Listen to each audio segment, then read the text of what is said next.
Okay, let's play. Okay, let's start. Yeah. Wanna snack? No. Naruto, normal. Okay. Count 3. 3, 2, 1. Go.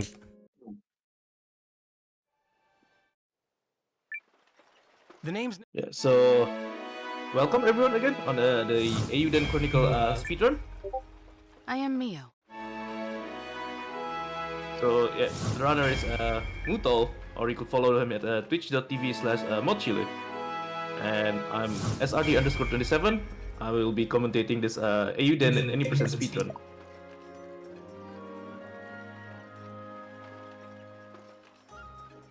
Yeah, so just as an intro, like Eiyuden is the Suikoden spiritual successor, developed by the original developers of Suikoden, like such as Yoshitaka Murayama, Junko Kawano, Osamu Komuta, and yeah, they were first announced as a Kickstarter campaign back in 2020 and was released last year, April 2024.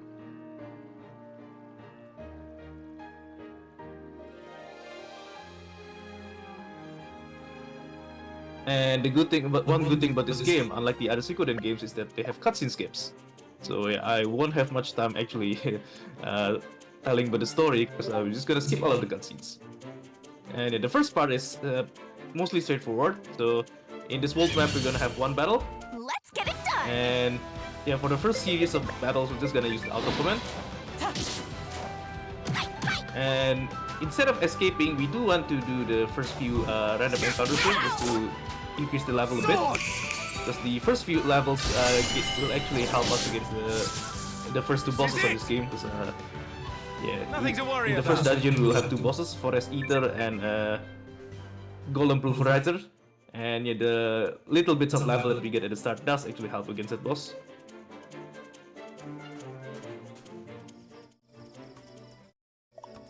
And this game have like a rather advanced auto command system where yeah, you could use the auto command options to do plenty of things. So you could, for example, if you want to make a character as a healer only, you could do that. You could make a character as like a if you want to make them to only focus on casting buff spells, you could do that as well.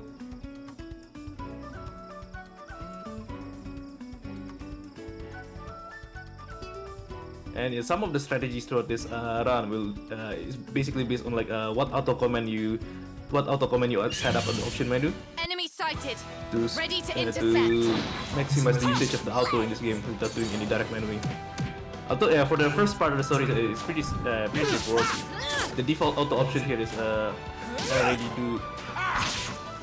it's already capable of like clearing the enemies without any trouble. nothing to worry about.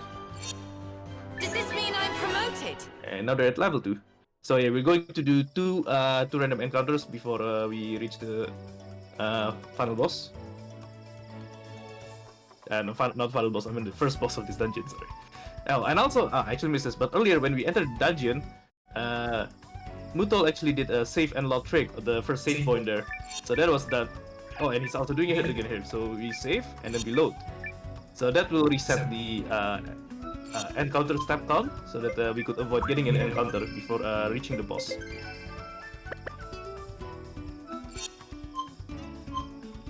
Also, we're gonna change the battle plan a bit here to use the fight cautiously command. So previously we had our battle plan set up so that we don't want to use any items during the actual battle, but this time we do so. Because the boss battle is long, and we will need healing as well in the middle of the battle, so for now, by using the fight cautiously battle option, some of our characters will automatically use heals on use our healing items on characters that are already at a low health. But the first boss is still mostly straightforward too, so all we do is like keep attacking the boss, and then when one of our characters gets injured or low health, then another character will use the auto command to automatically heal them. Yeah, so there you go. We just gonna wait until the fight is over. On your feet! Thanks. Sword.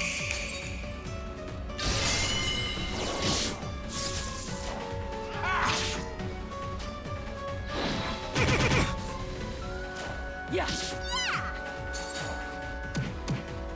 And for those who just tune in, welcome to Suikothon V. So we are in the second day of this 4-day marathon. And we have some special giveaways through this marathon. So if you type exclamation mark giveaway, you can see like, the details there. We have like 5 copies of the Suikoden Remaster on Steam, provided by us, the people at the Suikoden community. And we also have another 2 Suikoden merchandise bundle provided directly from Konami themselves. So yeah, we do have an official support from Konami in this marathon. As a celebration for the remaster release coming up So soon in much 2 for weeks. that. I just keep getting better.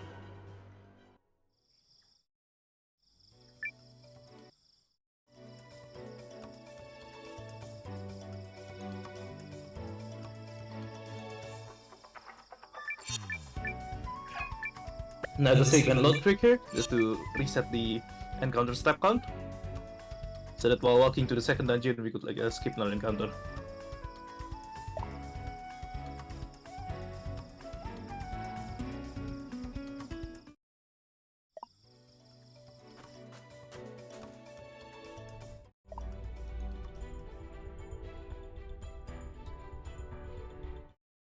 Okay, now we are in the Northern Rune Barrows. So, unlike the previous dungeon where we actually fought the random encounters, in here we will actually escape the random encounters. So we will get one random encounter before we went to the second part of the dungeon, where Saign and Noah will be by themselves. Unfortunately, in this dungeon, too, there's like a lot of these like little cutscenes that so every time you go to each of these little cutscenes, the encounter step count will also get reset. So we could walk quite a long distance before we actually get to our first encounter.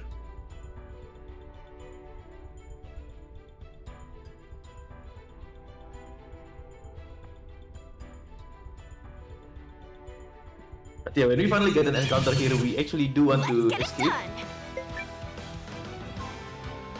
One reason, because like obviously it's faster if you just escape. But the second reason is we want to keep our party level a bit low this time. So right now they're at level 3, I think, and after the golem boss will be level 4. And we purposely want to keep at least one of our character, Gar, we want to keep it at level 4, because we need that level to do a leveling exploit later on. Anyway, before we get to that, so now this is the second dungeon where we have some of this forced battle with the name Noah and Saign.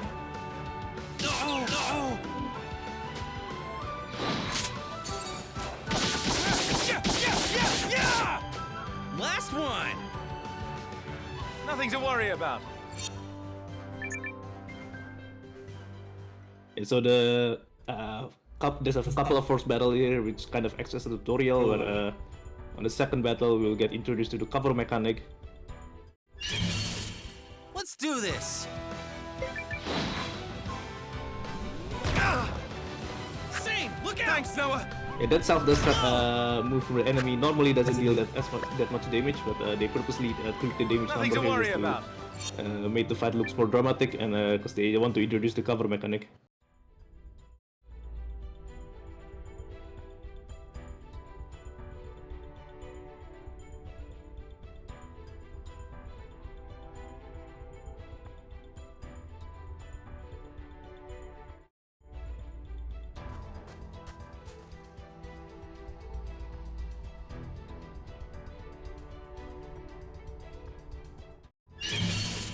Let's do this. And the third battle here, this is the tutorial for the hero combo. You ready, Saign? I've got this. Now, by the Rune power. We have to use this hero combo no matter what. The game doesn't let us do anything else. The hero combo is actually useful in this part, just this part, because it just hits our enemy That's and what it's you enough get. to kill out the enemies straight away in one Such a shot. valuable experience.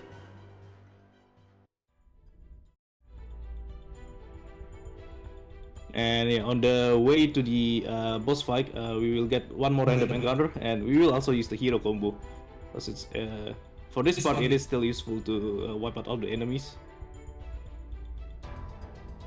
Even though after this part, then we will never use any more hero combos. So yeah, this one, the hero combo is Ready, like Saign got this! a one-shot area attack on all of the enemy here. By the Rune power!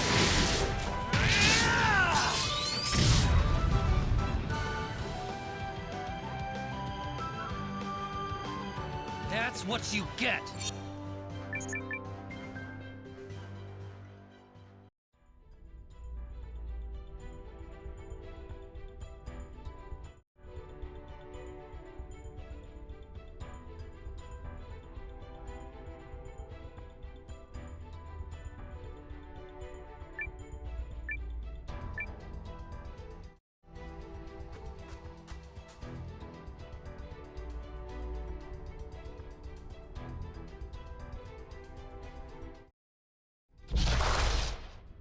Okay, To arms! boss fight.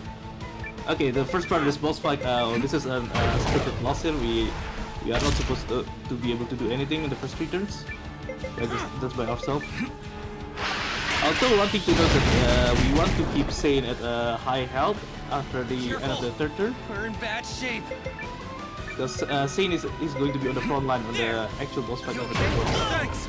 And the front line is kind of vulnerable, so we want to make sure that Saign starts the battle, the next part at a high health, which is why we have Noah heal Saign earlier. Now we finally start the actual boss fight.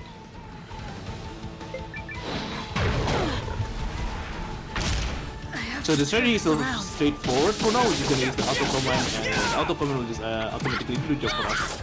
For now. And they will be able to heal any of our characters with low health. And if someone dies, then that's fine because we also have revival medicines on our inventory. On your feet! Apologies. We can still automatically heal any of our knocked out characters if they do get knocked out.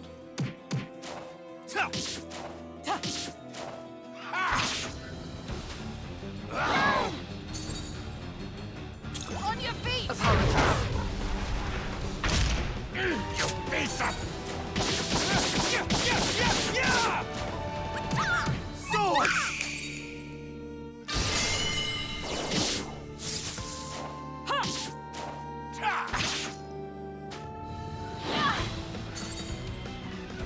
On your feet!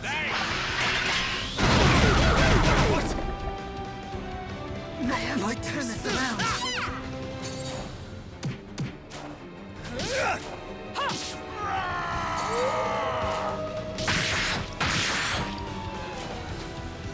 You got this! On your feet! Apologies.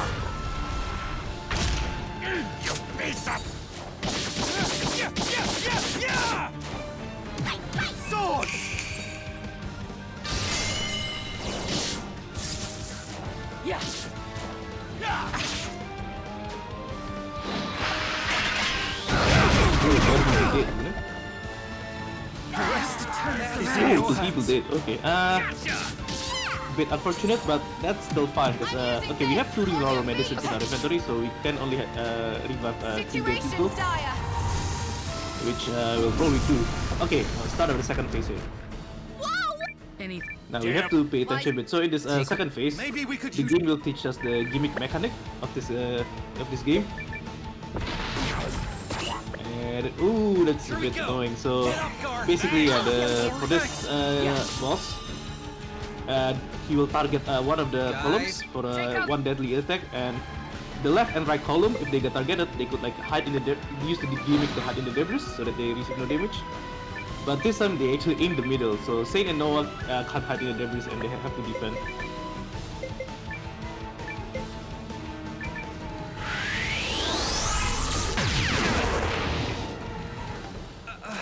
Sorry!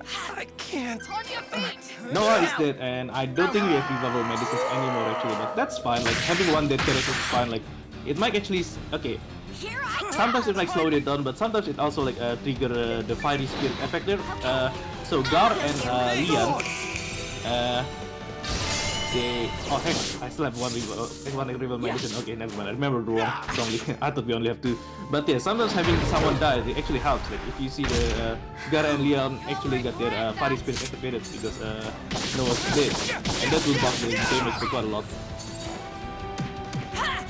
Swords! Mio is dead, but that's fine.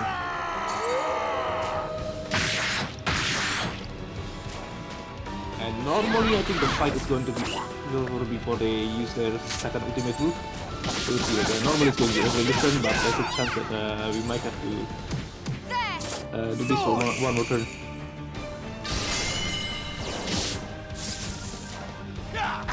Sorry, playtime's over. There you go.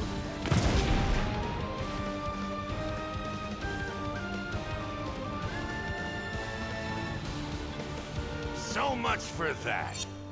Does this mean I'm promoted?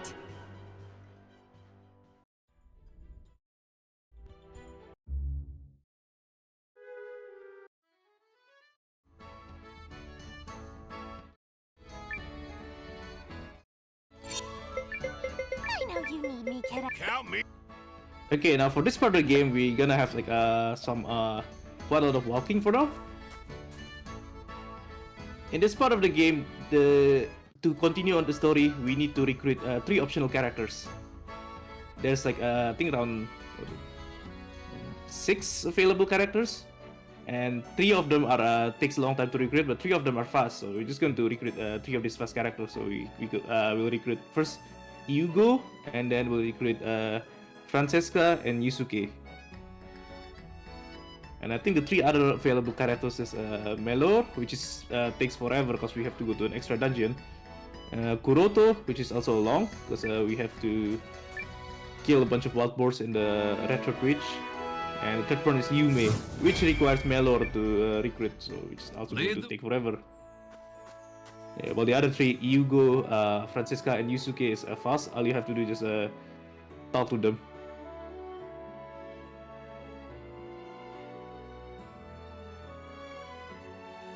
And the 3 of them, Hugo, Yusuke, and Francesca, will also be useful as well later on for the various strategies that we are going to do in the speedrun.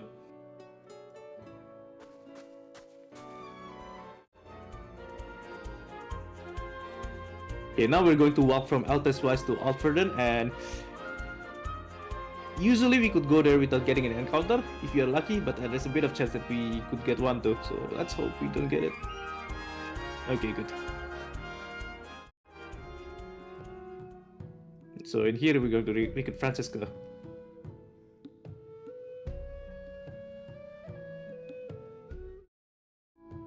You have a place with a... Too bad we're just gonna skip all these cutscenes because Francesca's dialogue is my favorite.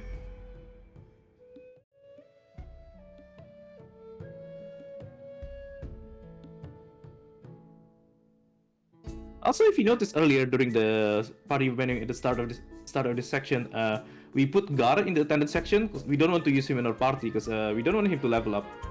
So, coming up soon, we're going to have a random encounter on the way to the Fort Xiaoluke, and we're going to do this random encounter just so that Noah and Lian can get an extra level, because that will help on an upcoming fight. Let's do this. Yeah, so this one, yeah, we're just gonna auto and kill the enemies so that Noah and Lian could get an extra level. But yeah, we purposely keep Gar out of this party, so we don't want Gar to level up. Gar is actually at level 4 right now. Not even And worth so the sullying my blade. leveling mechanic I feel stronger. in here, it's basically exactly the same as Suikoden 2 actually. Like if you look at the experience tables, it's the same as Suikoden 2. And so the more level you have, it could actually gives you less experience later on if you try to do like one big leveling jump in only a single battle.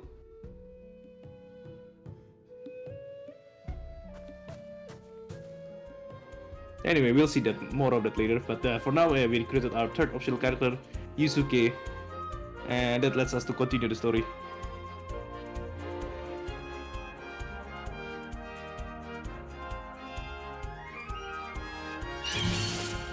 Challenge accepted.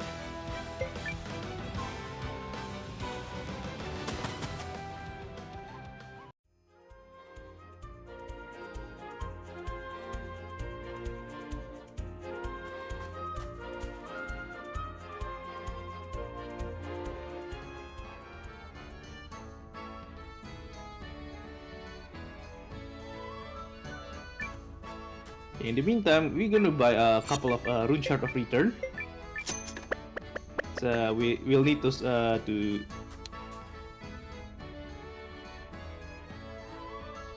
quickly return to the entrance to the dungeon.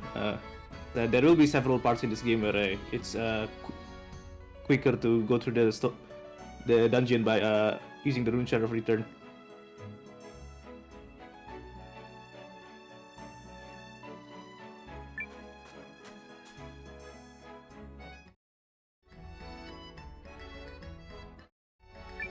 We'll leave at once. Fair enough. Okay, gonna modify a party a bit to actually put guard inside the party. So this time we gonna actually do the story dungeon in Abandoned Mines. And in Abandoned Mines, this is where we will do our leveling trick. Where we will exploit the leveling mechanics to boost Gar from level 4 to level 47 straight away at the start of the game.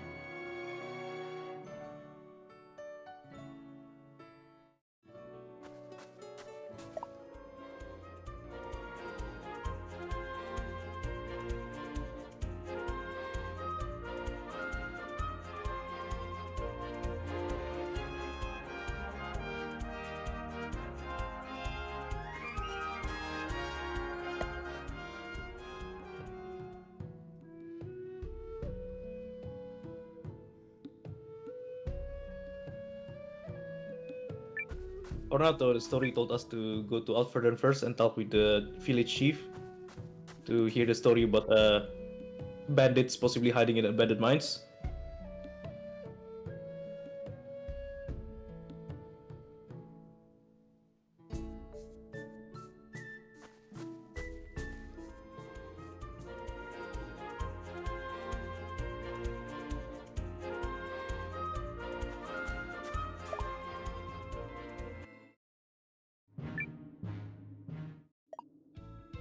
Now, this abandoned mines, the dungeon's gimmick is that it involves a bunch of this pushing the minecarts, and the FPS that you're running on this game actually affects the speed of this minecart. Like, if you actually play at a higher FPS, like 144 FPS, you could easily see that the minecart is like significantly faster compared to 60 FPS.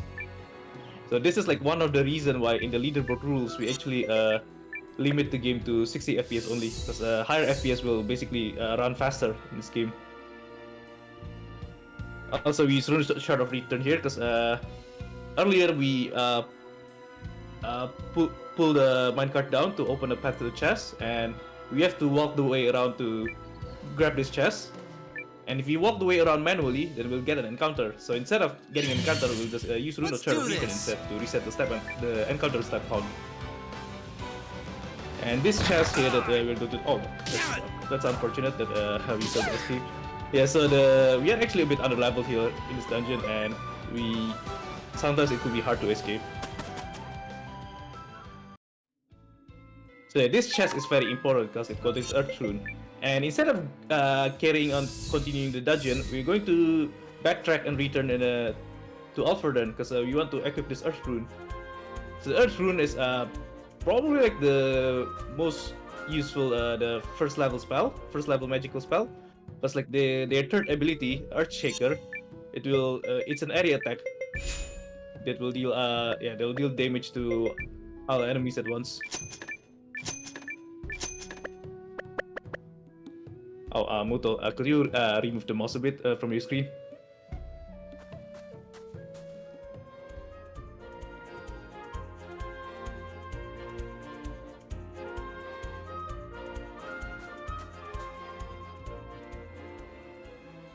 Yeah,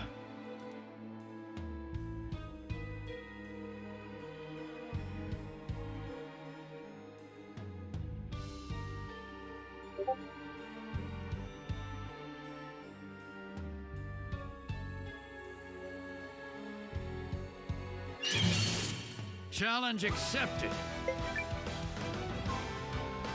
Ooh, that's unfortunate. Yeah, this dungeon is very annoying because like we are kind of under leveled, and the lower our level, then it affects our escape rate chance.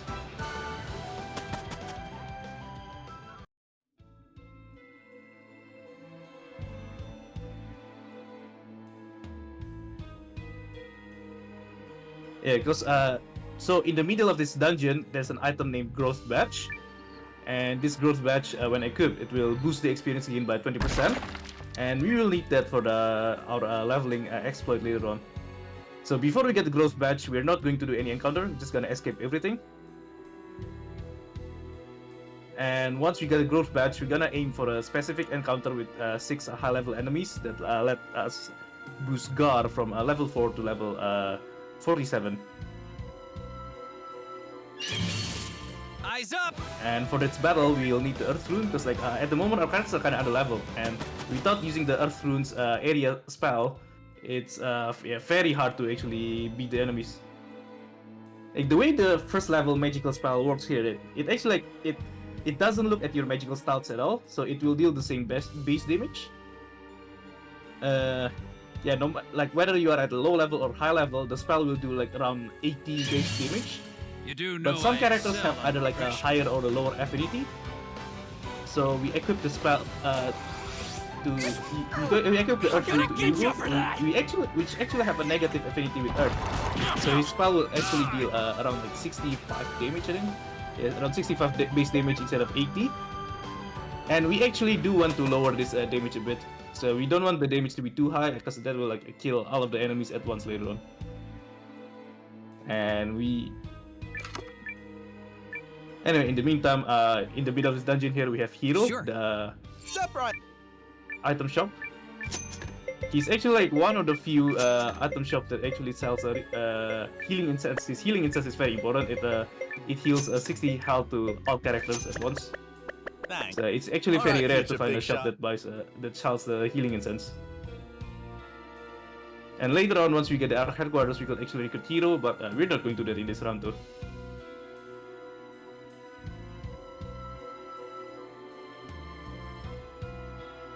And yeah, so the way the experience mechanic works, it's just like Suikoden 2. So the less party members there are when the fight is over, then the party member will get even more experience points. So what we do later on, like we have 6 characters originally, but we need to make sure that 5 of them are dead before the fight is over, so that all of the experience got absorbed by only 1 character. So later on, we want to level up Gar, and we have to make sure Gar is the only person alive, the last man standing on the leveling fight.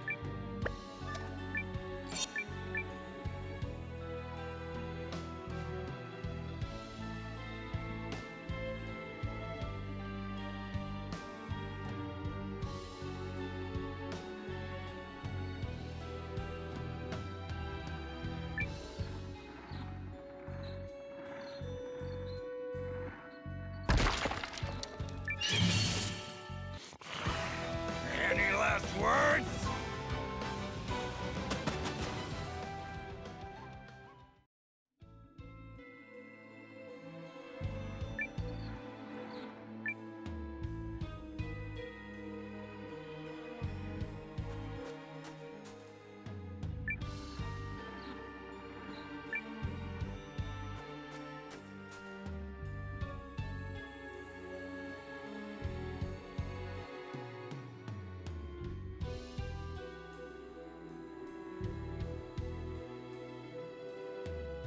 So if you guys have watched the Suikoden 2 speedruns, there's a section in the Sindar Ruins where they also try to do some kind of leveling exploits Challenge that require them to get a specific encounter.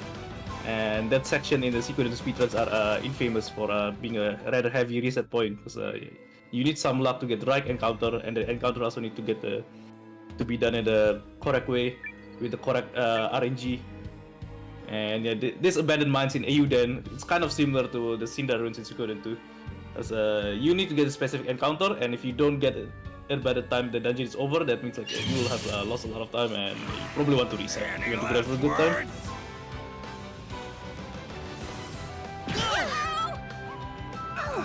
I'm gonna get you for that! I can't. Oh, they Son of got a- me.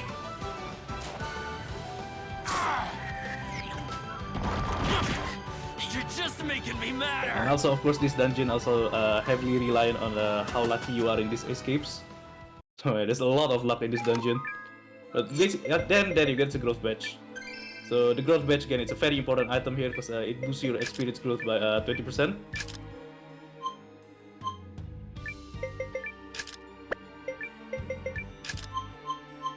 Also want to equip Ruby Ring on guard to buff his attack and increases his chance in doing the final killing blow later on in the final encounter, in the leveling encounter.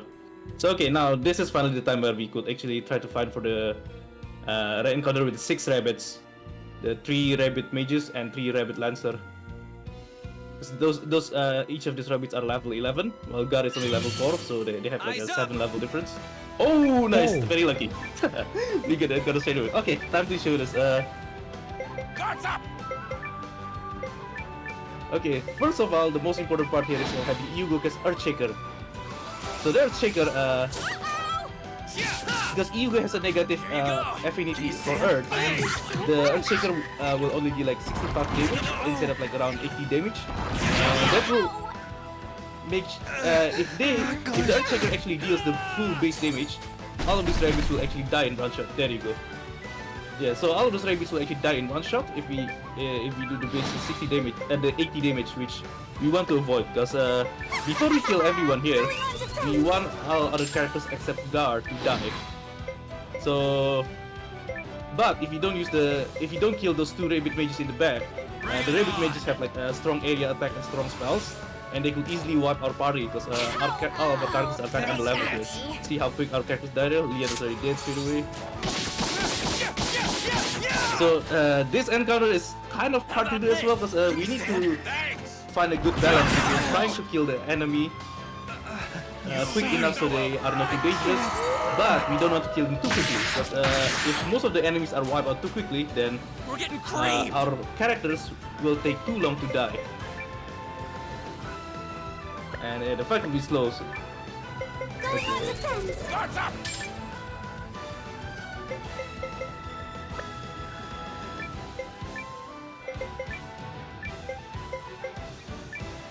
I think Mutol is trying to at least kill one more character. Okay, there you go. Okay, so the mage is dead. So the mage is threatening because he will have area attack that will potentially like wipe out multiple characters at once. And if you keep the mage alive for too long, he might just like wipe out our party before we could even like take care of them.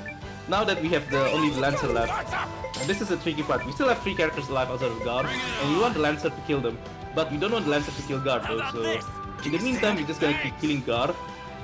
Again, we have like one of our characters killing guard while the other 3 characters they're just gonna do nothing and hope that the lancer will kill them quickly. But the annoying part though, the lancer, sometimes they attack, but sometimes they'll just do that move where they will just buff their own defense. You're just making me mad. And if they do that, then it's gonna be even slower. Because hey, we want them to attack us so that our characters will die. Sometimes they don't do that, or sometimes they just attack guard instead. Which, again, like that means like we have to heal guard, which is really slow. Yeah, so this fight, yeah, it goes smooth, like, it goes safely, but it doesn't go lucky here because we still have 3 other characters alive. Guards up! There's only like 1 rabbit lancer alive, and it's gonna be taking quite a while until they kill him also. Are we going to make it? Going on defense! Guards up! Bring it on! Okay, there you go. They got me! Okay, just you go now. Guards up! Okay, the awkward part about Eiyuden is that his defense commands is called halting counter, so it basically gives him like a decent counter rate. And yeah, we don't want him to actually counter the enemy because that might end up killing the rabbit lancer. So Eiyuden can just use the defense directly. So instead, the only thing he can do is just use an item on guard. When in need, pull it together. My turn. Guards up! When in need, pull it together. Thanks! Guards up! There you go. Good. How? Okay, now that Rabbit Lancer is almost dead and all of our other characters except Gar is also dead, time to finish the fight. And this way, like all of the experience will get absorbed by Gar. And plus Gar have like 7. Ooh, that's Lucky actually. Oh, that was lucky that the Okay. enemy is attacking Gar. Because if he did attack Gar in the last turn, Gar might So actually die. long. So much for that. Anyway, that works. Still works. Experience. Yeah, so because Gar has a 7 level lower than the level 11 rabbits there, and there's like 6 of them. So each of the rabbit gives like a huge EXP, and then you times 6. And then also because Gar is absorbing all of the EXP, it boosted his level gain so much that he goes all the way to 47 straight away. So just as a reference, I think like the intended level for this dungeon is probably around like level 9, level 10, level 11.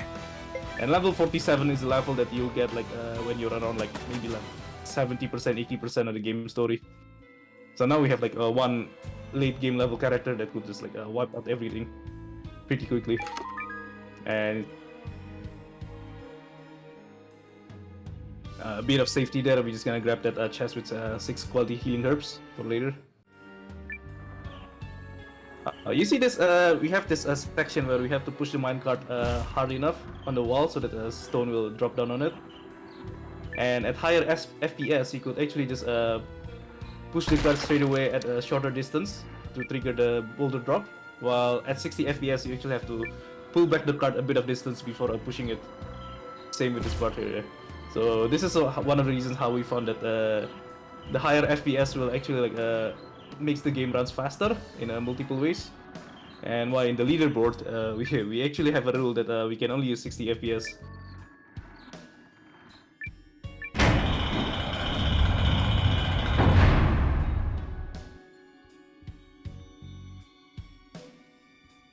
Anyway, for now we have like a 1 late game level character, This and we shouldn't could be like so if our character's level is like way higher compared to the enemies, we could just have 100% flee rate here, or how the game said, allowed to flee. So basically we let the enemies run away from us, so we are very scary to them.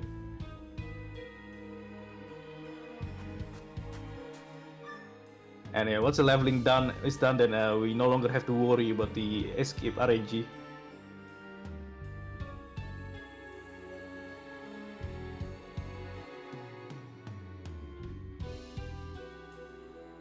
Now, at the end of this, near the end of this dungeon here, there's one very important item called dash boots. The dash boots will basically increase your movement speed by 50%. And yeah, a lot of the players did complain about how like the start of the game, the walking speed is kind of slow, which I actually agree with. But once you get the dash boots, then that's fixed. Your movement is so faster. And most of the time later on, we need to make sure that there's one character equipping the dash boots all the time. So this time we're gonna equip it to Leon. Let's get it done.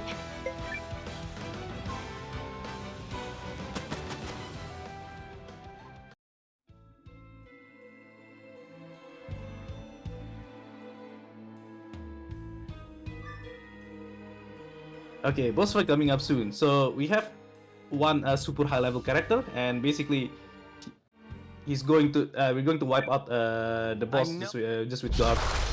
But the boss itself does have some strategy into it as well, some unique strategy in it. I will. Bring it on! So the auto command here, we set so Gar's targeting setting we set up with Gar will target enemy with high attack, so that's the option that we set up, and so that makes Gar automatically attacks Kogan. So on the front line we have Kogan and Eiyuden. Need help? And the game itself actually wants us to normally kill Eiyuden first before Kogan. And if you kill Kogan too quickly, then the game will actually not allow it, because Zabi in the back will actually resurrect Kogan with 99 health. But doing that is very unlikely. See, normally when you attack Kogan, Eiyuden will sometimes cover Kogan, and Eiyuden will take the damage. Now, before we kill Eiyuden, we want to try to deal as much damage to Kogan as possible. Need help?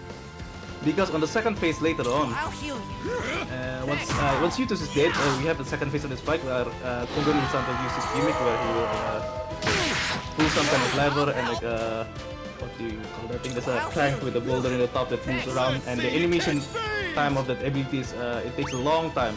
So we want to try to minimize the amount of time that Kogan uses that ability. Their teamwork. I'll protect So we want to try to damage Kogan as much as possible before we kill Yutis. What's next? I'll help. So that in the second phase we could kill Kogan as quick as possible, and he will have less chance of using the ability multiple times. That ability is very slow, takes a long animation time. Need help? So in this part, in the first part, like we normally want to keep track of like how much health Kogan and Yutis have. We don't want to, if we happen to damage Kogan too much, we don't want to kill him straight away. But when Yutis is almost dead, yeah, we want to quit the auto and target Yutis deliberately. Yes, okay, there you go. Yeah, with Yutis dead, now we're gonna swap to the second phase.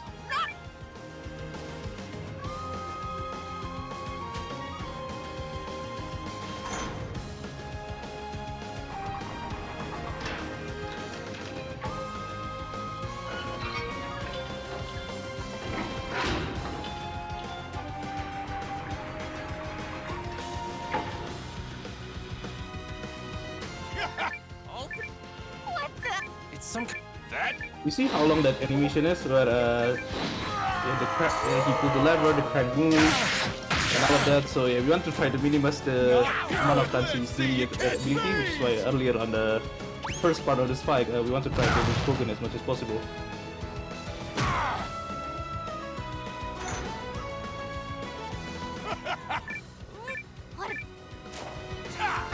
Oh hell! Nice, that's actually very lucky that Kogan dies straight away in only 2 attacks in the second phase. So we only need to watch that ability once. And now we just have Zabi left, and it should be pretty good to kill him.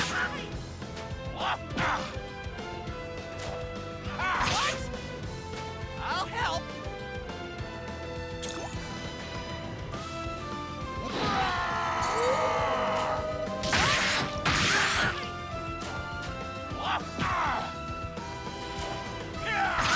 That's enough out of you. Honest. So much for that.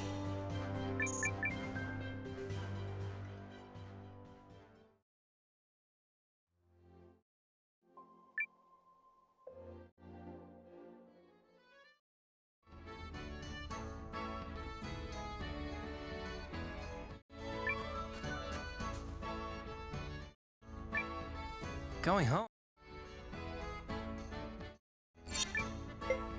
Take care of yourself, boss. Always happy to meddle. You're safe. Goods, right?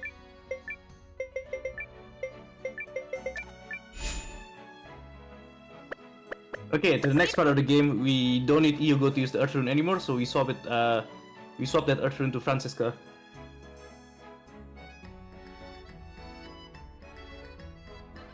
As Francisca, she have a neutral affinity with the Earth Rune, and she will do 80 base damage straight away, which is actually gonna be could like one-shot some of the enemies that we're going to face later on.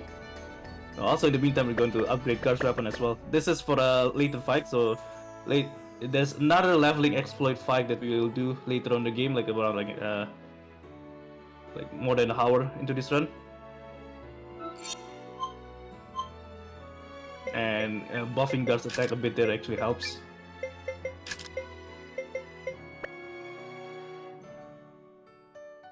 Also, that battle plan manuing just now, we put in Gar's priority actions, we put an action called conserve SP to 5. So that means that Gar won't use his double slash kill unless if he have like a full 5 SP points. So the purpose of doing that is that we want just to avoid Gar using his double slash attack, because now that he's at a very high level, he could one-shot any enemies easily by a regular attack. And having to watch the him using his double slash kill is it will takes more animation time and it will be slower. And also for the party composition, if you notice, like we don't have Noah. Yeah, we deliberately moved Noah into the attendant slot so that we don't have Noah in our party, because we don't want Noah to level up for the just hate resorting to violence. for the upcoming several fights.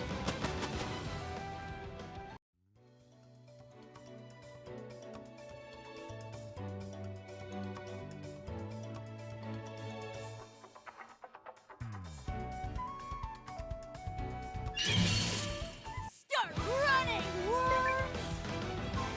Anyway, in the meantime, yeah, this dungeon is there's no actual boss fights.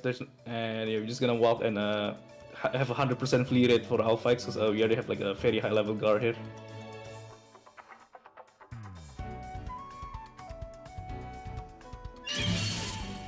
Start running, worms!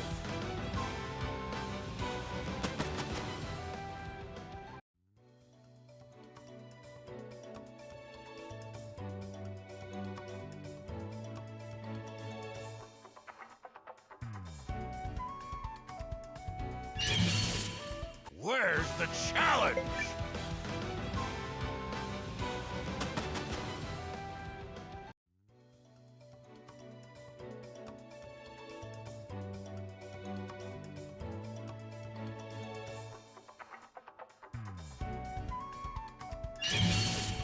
Where's the challenge?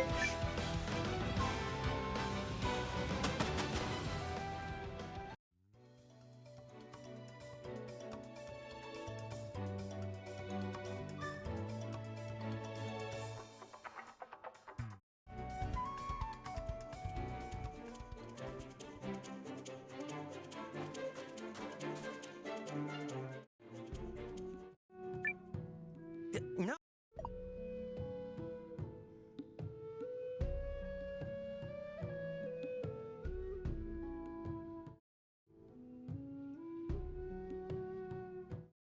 Okay, so in Kishir village here, this is Noah's home, and inside the house is actually a bit tricky to move quickly because like there's so many chairs around, and it's very easy to bump through those chairs if you don't know where you're going. But anyway, time for the main part of this area where we're gonna have like 4 different battles.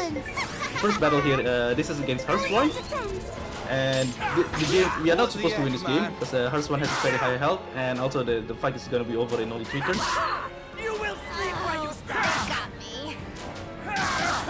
But we're going to do a bit of manual commands to kill the soldiers here, just to reduce the animation time of each of the turns. Damn it!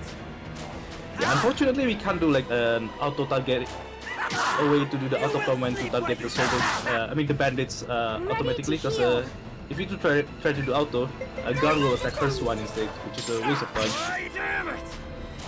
Yeah! You will sleep where you stand!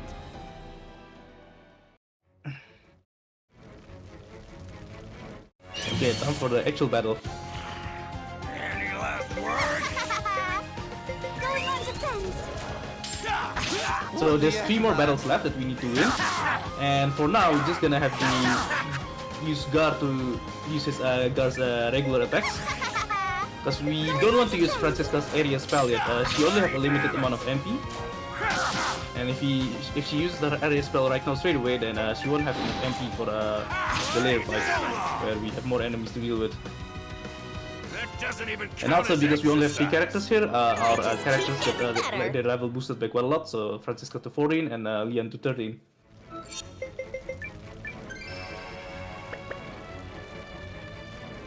We're also gonna use Lian a bit later on. I am gonna walk all Just over probably you. we also bring Lian here as well. Just to level up.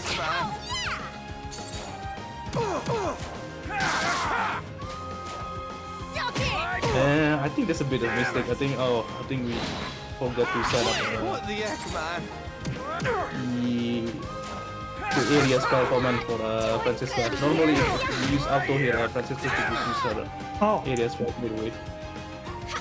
We cleaned right up. combat results. I just keep getting better. Oh, okay, you got it. Because yeah, we are still at the conserve resource battle plan settings, so that means like we don't want to use any MP, and which is why Francisca isn't using her spell earlier. So yeah, we change it back. And now for this upcoming fight, we should just automatically use an area spell. Any last words? What the heck, man? Out of here! Hope not.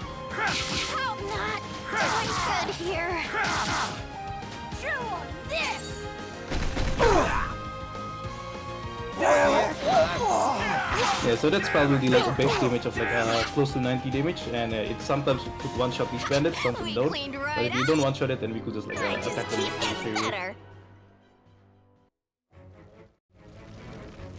No, yeah, the Earth Rune is probably the most useful first level magical rune here, just because of that Earthshaker spell. So none of the other first level magical rune have an area spell like the Earth Rune.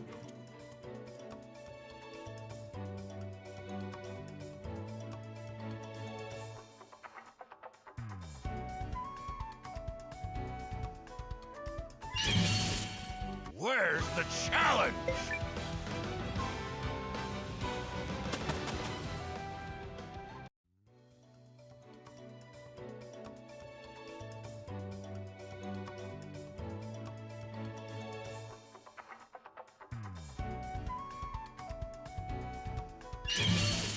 Start running, worms!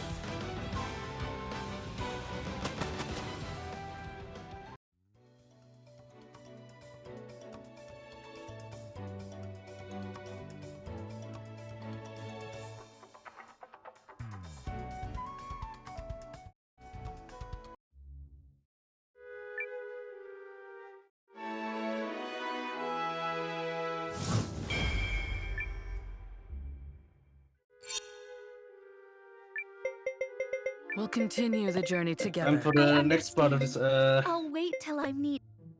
story.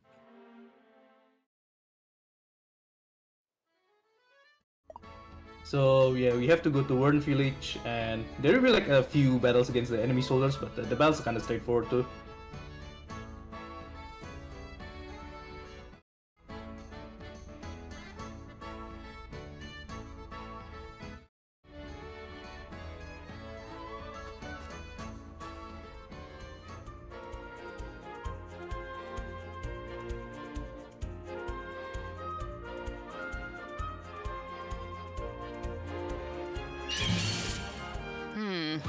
Interesting.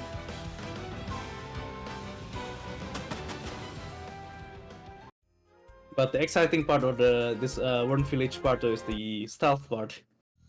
Yeah, you have to sneak around and not getting detected by the soldiers. And if you get detected, then they'll push you back.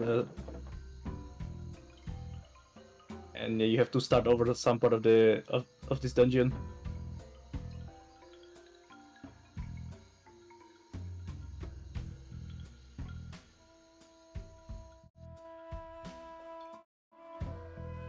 The pattern of the soldiers are fixed though, so yeah, if you already know what's the optimal sequence to go through the soldiers, and it's easy. Yeah, you don't really need to try to figure out what the soldier is doing. Anyway, that's it. It's done. Okay, that went smooth. Time for the actual battles. So there's 3 battles here. The first battle is against 2 soldiers. The battles are very straightforward here. We're just gonna have Gar kill one of them, and the other one just gonna get taken care of by either Lian and Mio, or by God himself as well. So, We cleaned right out.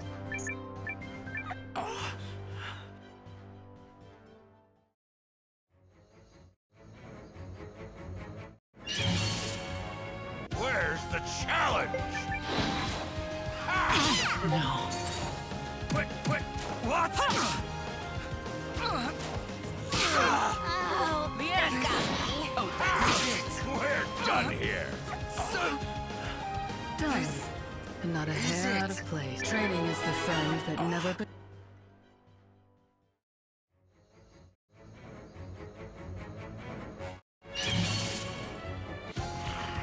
Any last words?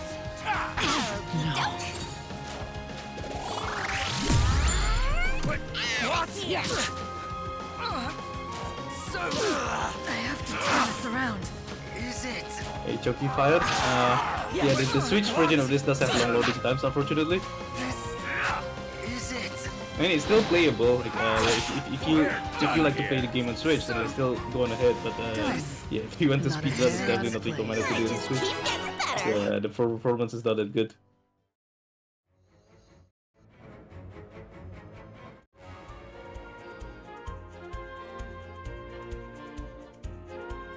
I think on our leaderboard we have like one 80% run done on the console by YT Reds, who's also a Japanese runner. Yeah, he's doing it on PS5.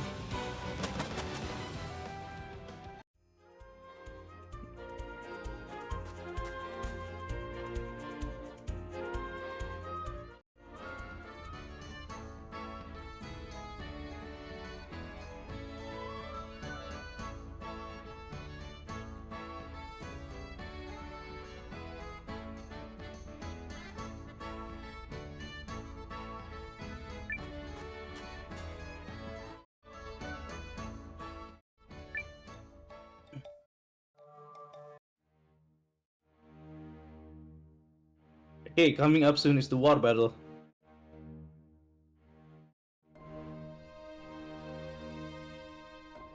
The upcoming war battle have a very complicated strategy. Can you guess what it is, Twitch chat?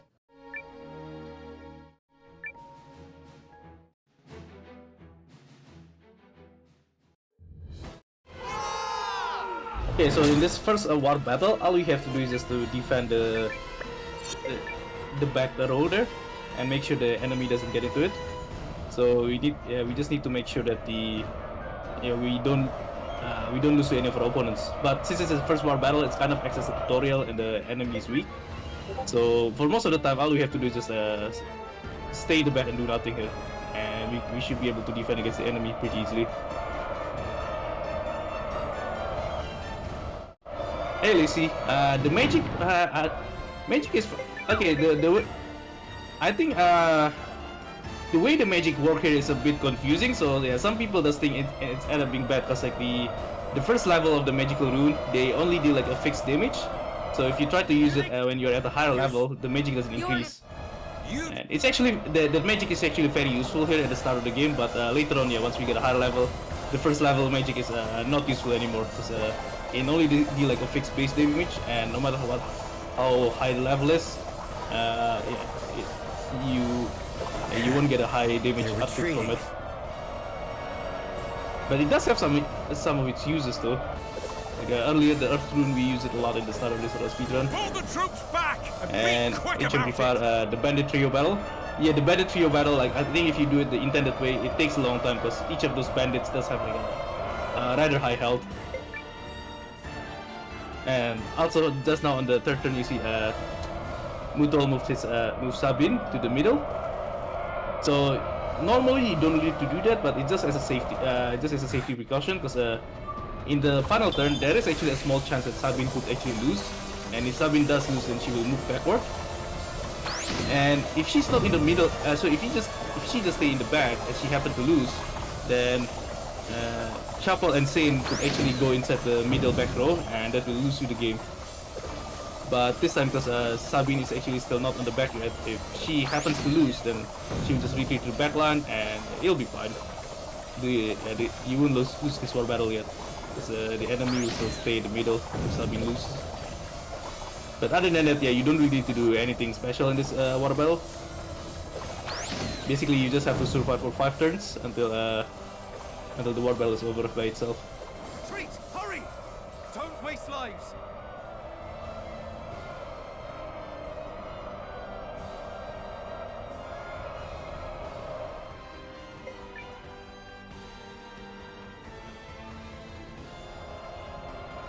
Good morning, Mid streams. The run is actually going smooth here so far. Like the hard part of this run is already over. Like in the second dungeon of this game, the abandoned mines, we have like a difficult leveling fight that we use as a leveling exploit, where we have our under-leveled characters having to fight a bunch of higher level enemies, and we have to set it up in a very elaborate way so that only one of our characters survives and absorbs all the EXP. But all of that is already done. We got that. Yeah, we have to find a specific encounter, and we got it very luckily on the first try straight away. So yeah, the run is actually going smooth now. We boosted Gar from level 4 to level 47, and now the rest of the run should actually go smooth.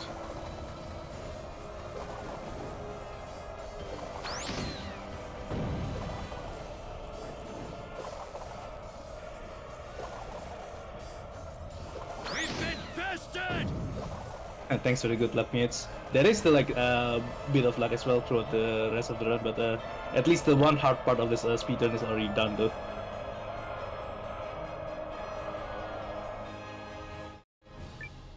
We fight for. There you go. We just have to like make sure defend for 5 turns and the war battle's over. Yeah, it's just the first war battle, so it kind of acts as a tutorial, and that's why it's very straightforward.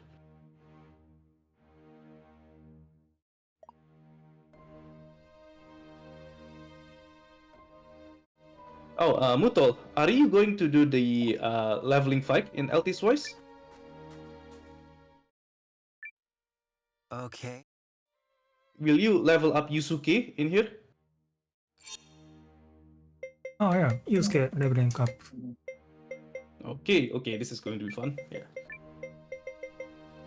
Okay, so we have 2 battles in this LT's voice part. The first part, we just gonna. I think the first part is against 4 soldiers, and the second part is against 6 soldiers. So first part is straightforward. We just want to clear up the soldiers quickly. But the second part is the fun one though, because there's 6 soldiers, and we want to use that battle as another leveling exploit, because we will level up Yusuke. Similar in how like we level up Gar in the abandoned mines by finishing the fight with only 1 character alive.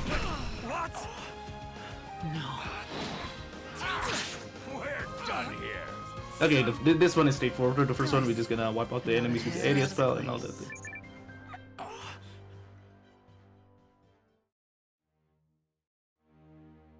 Now, after the first battle, we're gonna go back and talk to Ymir again, just to rearrange our party. Because now we don't want to use Gar anymore, because Gar's level is too high and he can't die on the next fight. So My time to shine. and we put Yusuke because we want to level him up in the upcoming fight against 6 soldiers. So Yusuke is level 6, and if he's the only surviving member in the next fight, plus the bonus experience growth badge, he will jump to 67. So from level 6 to 67 straight away. And 67 is a level that is already like higher than the endgame level. So by endgame, you're normally at level 60. So the first turn here, we're just gonna have Francisca use the area spell, and that will kill the bowmans, and it might kill some of the soldiers on the front as well.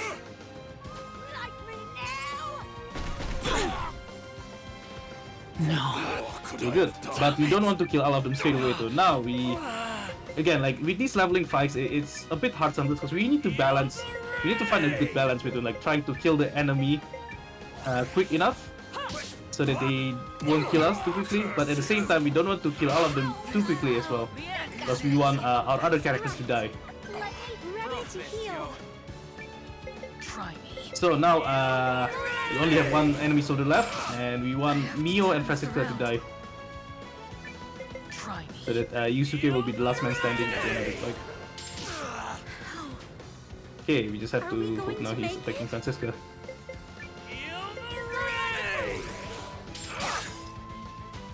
Okay, 1 more attack on Francisca, please.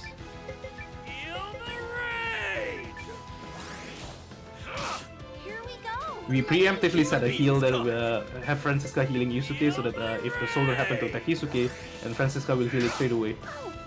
Okay, nice. That's actually went very smoothly. There's actually a small chance that the enemy soldier could do a critical hit on Yusuke there, and that will kill Yusuke and get us the game over. But hopefully that doesn't happen. Yeah. There you go, level 6 to 67 straight away.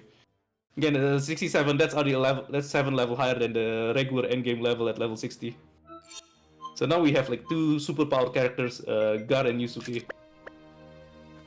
And taking out the dash boots because we want to move it to Noah later on. So all this time we haven't been using Noah on our party because we want to purposely keep Noah at a low level. He's level 6 right now, and in this duel, it's faster to finish the duel by just having Noah dying. And with Noah at a low level, he will die in only 2 attacks from Saign here.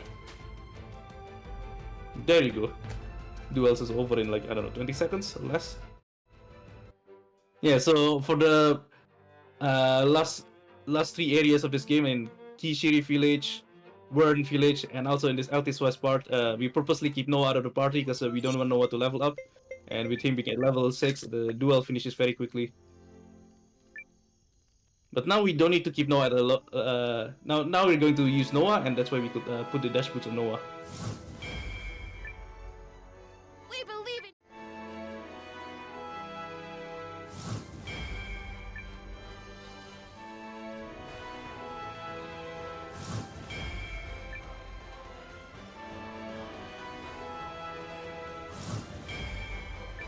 Anyway, quite a long cutscene here. Even though there's like a cutscene skips, like the game doesn't let us skip this this animation when a character joins our party. And yeah, this part of the story we have like I think 6 character joins, and then straight away when we go to our headquarters, there's like I think at least 4 more characters joining. So there's like a ton of this animation that we have to watch, and we can't skip them as well.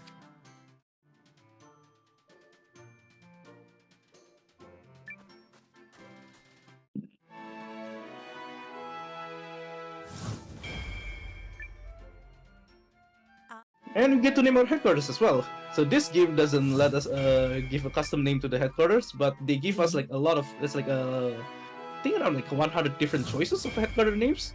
But they're gonna show like 3 different choices, and if you don't like any of them, we could try to re-roll it and choose a different choice. Okay, it'll be Avalon. So once we get our headquarters, to continue the story, now we have to recruit 5 additional optional characters stores. before going to the next story mission. And because we have to walk on a couple of dungeons while doing these recruits, we also want to grab Yusuke on our party because he's at level 67, and that guarantees us to escape any encounters. Anyway, yeah, so now we have like I think 8 more new choices for like the optional characters. I don't remember the exact number. But yeah, we have to recruit 5 more, and there's 2 recruits here in the abandoned mines. So we grab this iron ore because it's required for one of the characters, Ormon. So each dungeon have like a fixed spots to grab resources, and also there's a Dispelnic mail as well, which is required for Galdorf, another character in this abandoned mines. Anyway, Ormon requires us to grab at least 3 iron ores to recruit him. And he'll be the one that will build the mining facility on our headquarters. But this is any percent, and we don't actually care about our resources, so we're not going to bother with all of that. We're just gonna recruit Ormon just to fill up the recruitment quota that we need to continue the story. Let's do this. And also, we don't have the teleport feature yet at this point in the story, so we have to walk through this abandoned mine, unfortunately.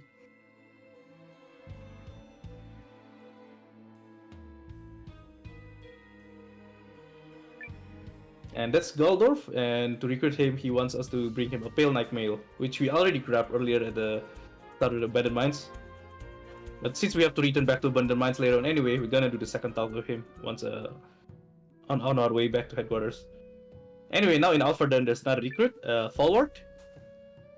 So Falward is a healer mage, and he wants us to bring 15 healing herbs to recruit him.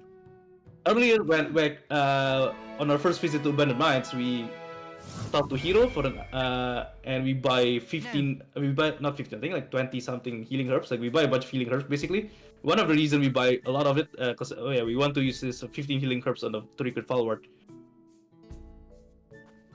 Falward Falward and Galdorf, we will going to use them a lot later on. Falward is a mage, and having a high level mage later on will be useful because and also there's a Frida here in Wern village. Join us. So she's an armorer, and I think if she could build us the armorer facility on the headquarters, but we're not going to bother with that, and we're recruiting Frida here just to fill up the recruitment quota. So I think so far we've recruited Ormon, Falward, Frida, and we'll recruit Galdorf on our way back here. So that's 4 out of 5. A small trick here, we go to walk to Alphardan and exit straight away just to reset the encounter step count, so that on our way back to abandoned mines we don't have to face an encounter. It's Galdorf. We brought him a Pale Knight Mail that we grabbed earlier at the start of Abandoned Mines.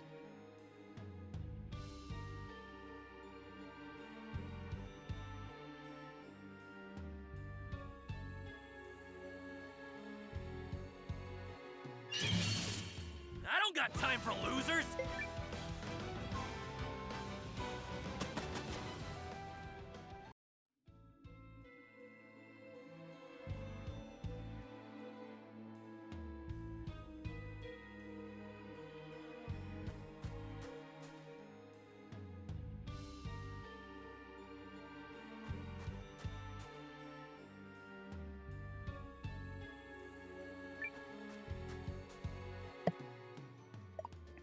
Yeah, we still need one more recruit, and there's one quick recruitment that we could do in this headquarters.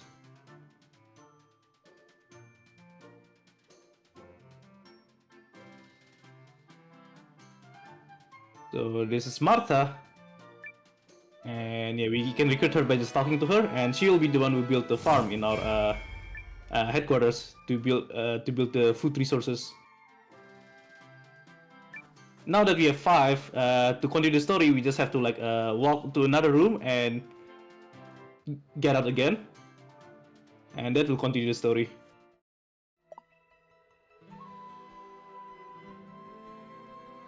We got swapped to Marisa for a little bit here, just to show a bit of story cutscenes, and unfortunately she doesn't have the dash boots, so we have to walk slowly again.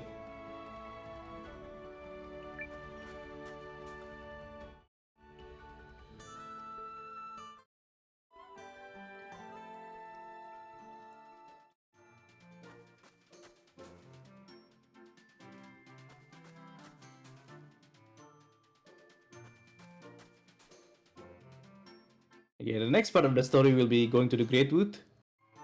We meet someone by the name of Kalator.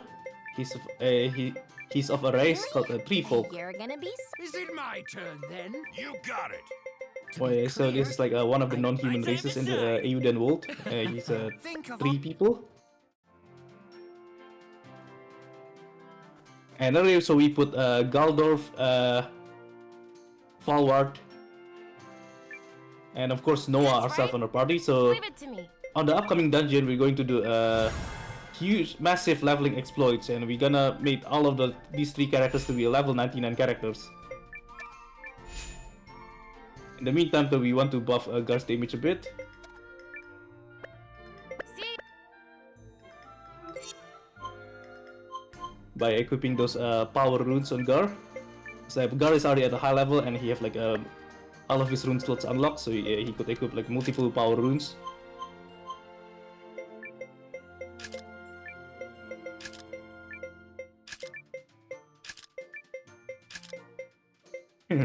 Welcome, Anunatahu. And there'll be more later on, like we will have a couple of sections where we have to set up a 3 party of 6 characters each, so there's like 18 characters total to choose during those moments. Yeah, it's a common feature of Suikoden to like oh, there's like 100 characters or so, but we can only bring 6 at a time, unfortunately. Imagine if there's like a game where we could like put like, I don't know, 50 characters in a single party.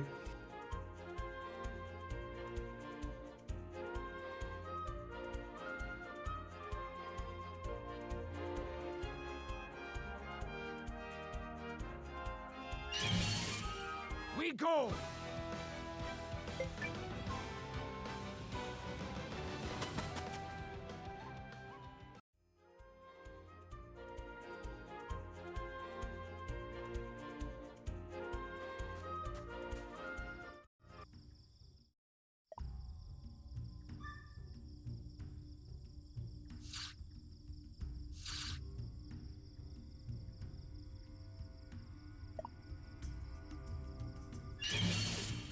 Try not to hurt yourselves. Okay, very important part in the speedrun coming up in this dungeon later on, but not at the moment though. So, some dungeons here and different areas of the same dungeon have different encounters. Like the first part here will have different encounters compared to the second part. And the second part, in the final part of this dungeon, there's encounters with the enemy called the Bear Rider. and these bear riders will be able to summon reinforcements.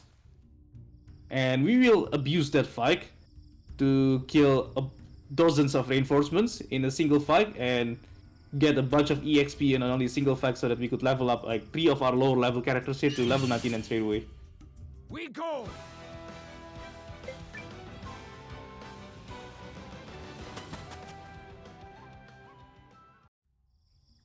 Okay, so earlier we also have Cassandra on our support. That lets us just change our party in the save points. And now we are ready to do the leveling here. Oh, Anuna Tahu, you're gonna see soon what's going on here. We're gonna show you the leveling trick. So, in this part of this dungeon, there you go. So, we have this.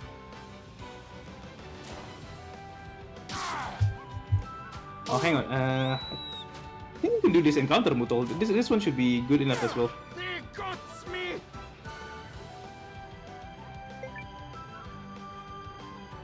Okay, he's looking for a different encounter. So, yeah, so there's an enemy called Bear Rider, and they could summon reinforcements.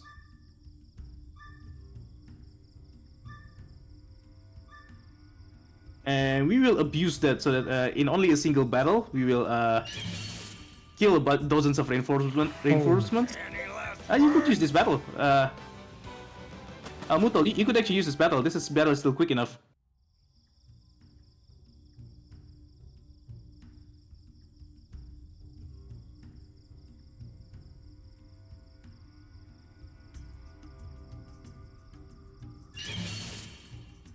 Could we not fight these needless battles? Nah, this one is bad. This one is slow. Yeah, some of the configurations here is kind of slow because each encounter configuration, the Bear Rider will summon the enemies in the reinforcements in a specific way, and one of them like that one just now, the Bear Rider with two hellhounds. The Bear Rider have like a low summoning frequency, and the battle will be slow. Oh, Mutol, you could just do this one. They got me! This one is good.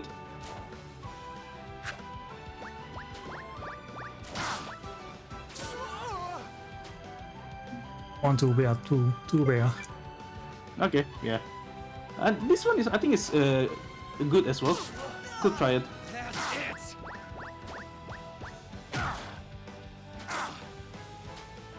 Careful!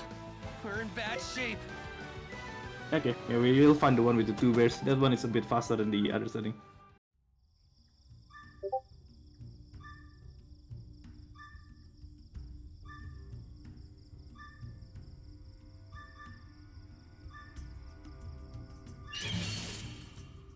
You will keep me safe, yes?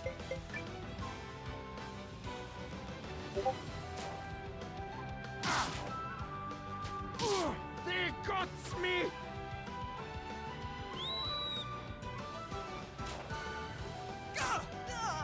That's it!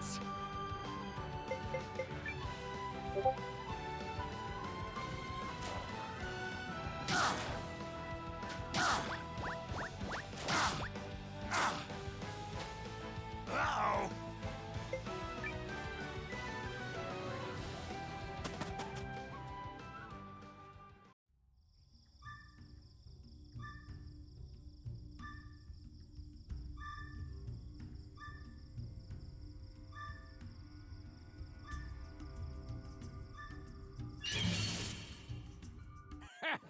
Weak. This one is slow, so we better just flee from this one. Don't expect.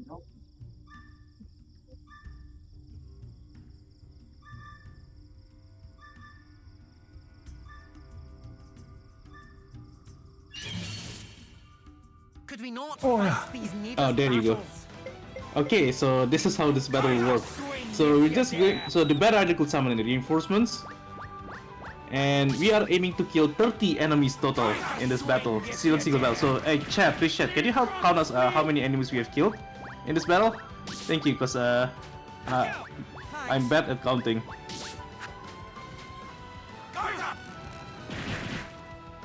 Yeah, so 30 enemies. So each enemy, I think, will give, because level difference between our like low level characters and the enemies pretty. It's like I think it's like 15 level difference, and each enemy will grant them like around like 3,000 experience points. So that's gives 3 levels, and by killing 30 in total, we will get like 90 levels. So that most of our characters will get level 99 straight away. Yeah, so we killed 2 already. And yeah, so the way this battle works, we're just gonna keep waiting until they summon enough reinforcements. Like we wait until they summon 28 reinforcements total. So we killed 2 of them. The rabbit hero there, they have a higher health than the mage, so Gar need to use the double slash to one-shot it. And even sometimes like there's a bit of chance it doesn't one-shot actually. So the way it works, like once we are almost finishing this fight, we're gonna use the revival medicines to resurrect all the other 3 characters, and we finish the battle with all 4 of them alive. And yeah, with the way the formula works, each of the enemy kill will give us like each character about like 3,000 EXP, and when we multiply it by 30 enemies, so that's like 90. That will give 90 levels total. And Galdor for I think Noah will be at 96, not 99, but Galdorf and Falwar will be at level 99 after the end of this fight. Yeah, but in time being though, like yeah, we just have to. They don't need to be alive for all the time, so we're just gonna wait until we have killed 30 of them. Should have lost count how many we are. I think we should have at least 6 already.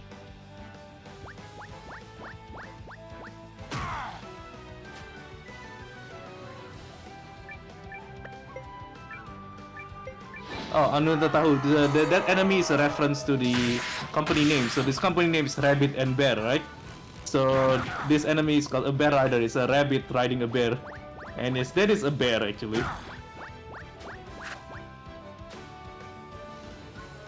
And yeah, they could summon rabbit enemies as reinforcements as well. Oh, Mutol, how many have you actually killed? 29. Oh no. 7. 7? Okay. 8. Yeah, this will be 8 then. Chat help us count as well.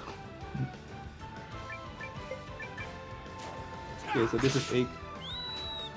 Yeah, the fight takes quite a long time. I think it's normally like around 12 minutes. So we're just gonna stay for in the same battle for like 12 minutes.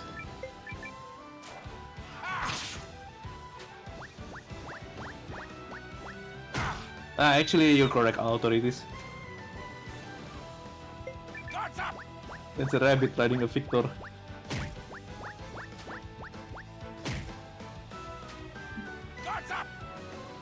I think the name Rabbit and Bear itself is like an inside joke among themselves. Like back in the Konami when they're working in Suikoden, the internal team name is called Rabbit and Bear, I believe. I'm not sure what's the actual Japanese word for it. Like I'm sure, but their internal team name back in Konami is actually Rabbit and Bear. So that's 10 enemies, I think.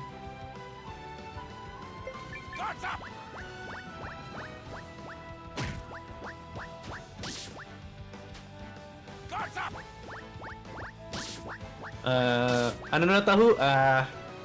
So Mutol haven't run any Suikoden games, so but I myself have run both this Eiyuden and I've run a few other Suikoden games as well. Not the main Suikoden games, but I've done like the spin-offs like Suikoden Tactics, Suikoden Card Stories, Suikoden Woven Web.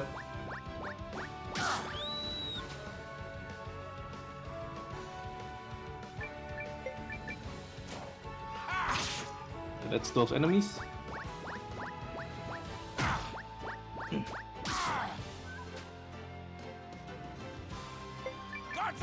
I think Mutol here he has run both Eiyuden Rising, the platformer action RPG spin-off, and also like yeah he speedrun this as well, the main RPG game.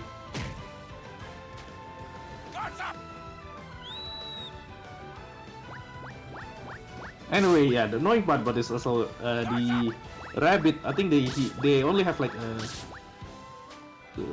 less than 50% chance, I think, of using the ability, like around 40%. If I'm not mistaken, in the game data it was like around like 40% chance of using the summoning ability.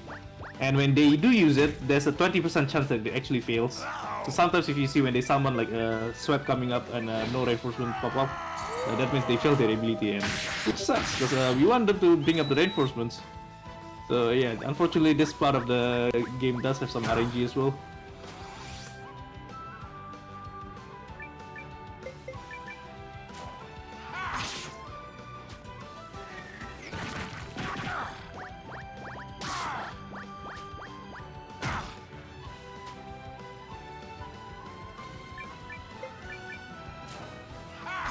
It should be 14.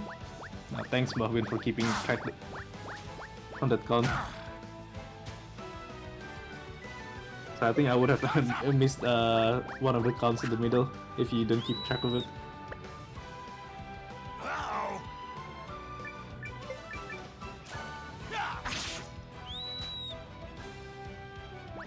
That's 15.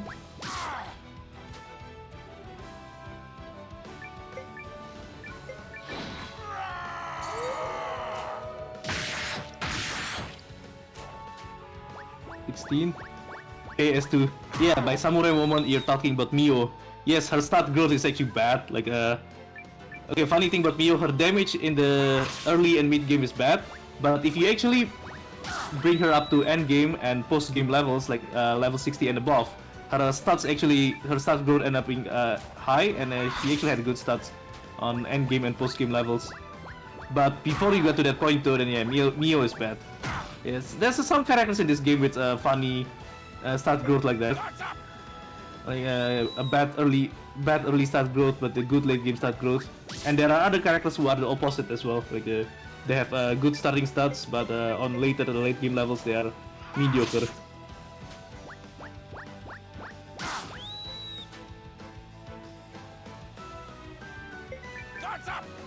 That's unfortunate. Like one of the summoning fails just now. Next 20.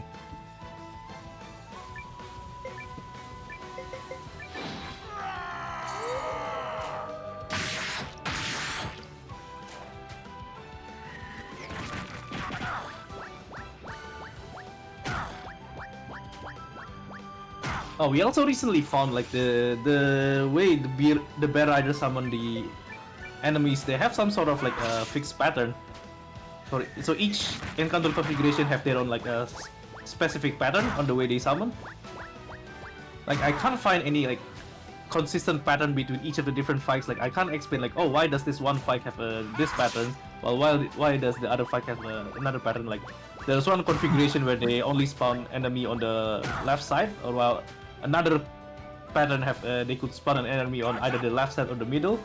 And like yeah, one encounter can only spawn one type of they can only spawn the mage, they can't spawn the rabbit hero. So on encounters like that, where they are only able to summon one type of enemy, it ends up being slower because they have a lower frequency of summoning. So, and we want to avoid that kind of encounter. While this one though, if they could summon both types, and it's so either the rabbit mage on the right side or the rabbit hero in the middle, and it actually works pretty fast as well.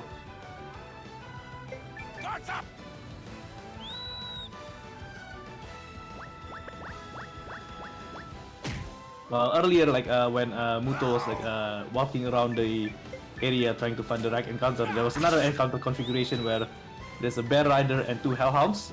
And that encounter, the bear rider can only summon the rabbit mage on the right side, and they can't summon the rabbit hero, and that gives them like a low summoning frequency, and the battle could be like a couple of minutes longer.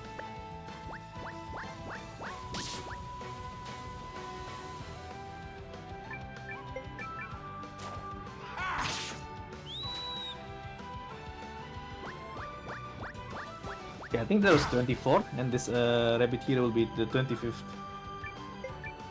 Thanks, Bahwin, for keeping track of that. I really lost track myself.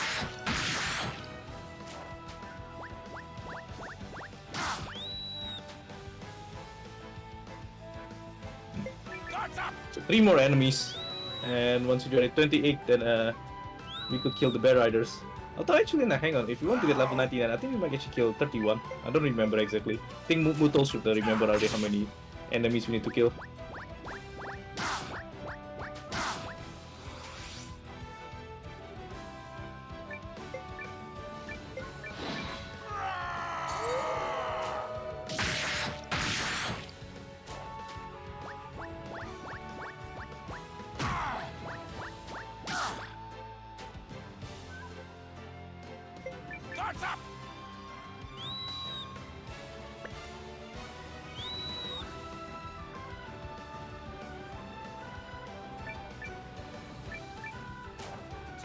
Okay, yeah, we have enough enemies here, so Mutol just going to kill the bear riders just to stop them from summoning even more.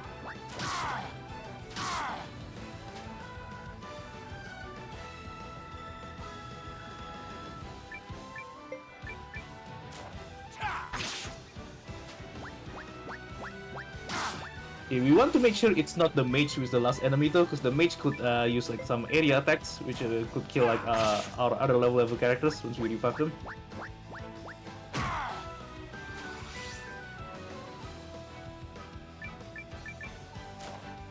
So once there's only one enemy left, then we're gonna start reviving our other characters. On it! I gotcha! Thanks!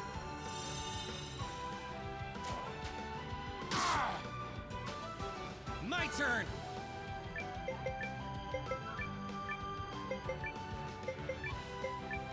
There! I gotcha! Thanks! There! You okay? Thanks. There you go, done.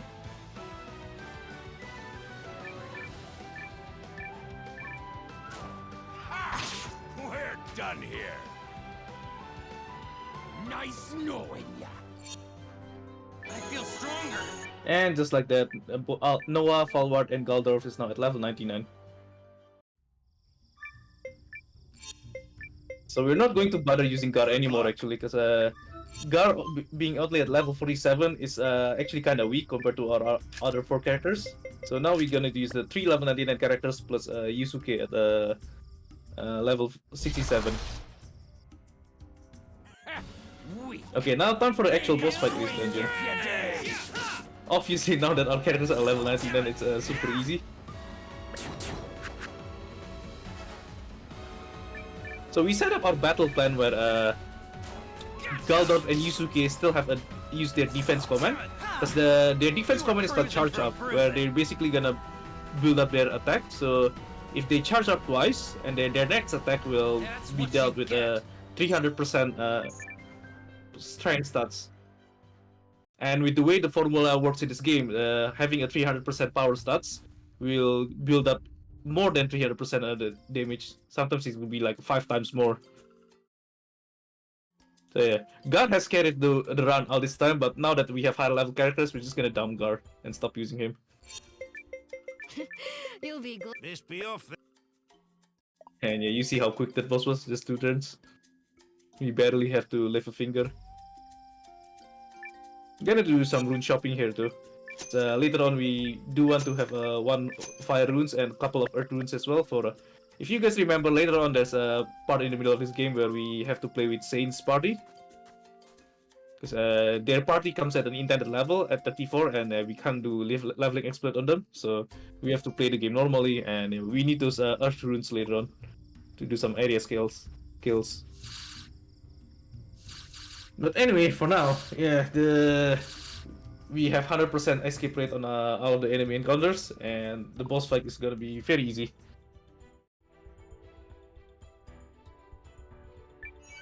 So this is Proving Grounds. This dungeon is notorious for having a confusing puzzle.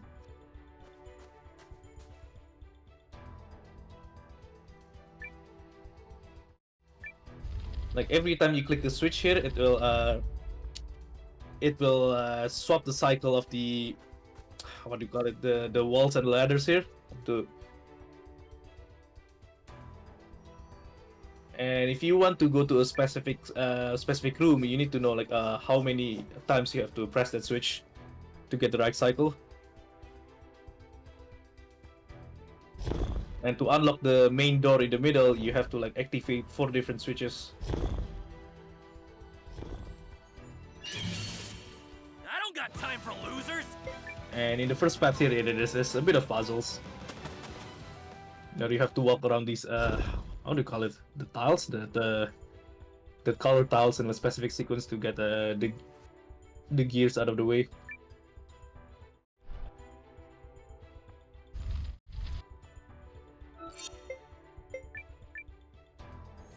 Once you press a switch, like there's a way to return to the starting position, but the walk is kind of long and it's faster to just use a rune shard of return. So one of the reasons we have to buy a bunch of rune shard of return is this dungeon. Like we're gonna use 4 rune shard of returns here. So every time we press the switch, we're just gonna use rune shard of return and go back to starting position, and cycle through the switch a specific amount of time so that we could get access to the next area that we have to go. So I remember my first playthrough, like I got so confused and I got lost for some time, like figuring out where to go, and also trying to get all the chests as well. Because like you have to do some backtracking to get all the chests.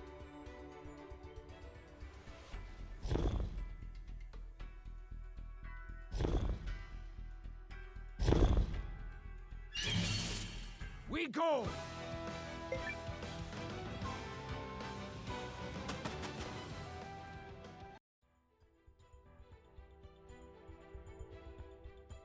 At least when you already know where to go, it's pretty simple. As long as you press the starting switch at the correct number of times.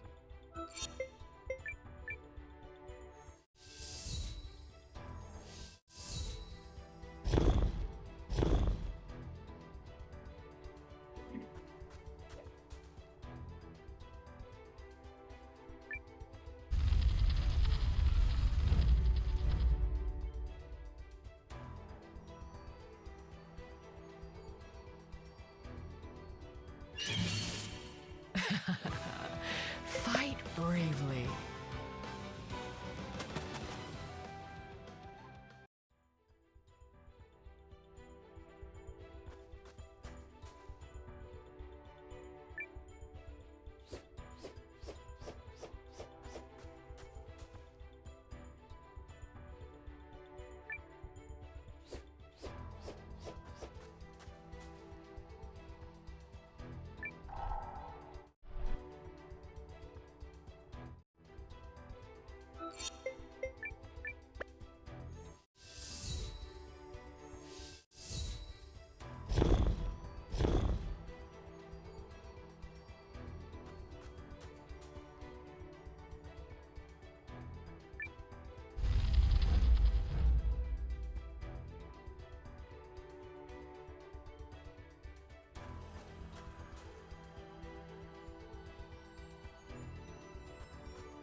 And there you go, that's all the 4 switches. Now the path to the boss fight is unlocked.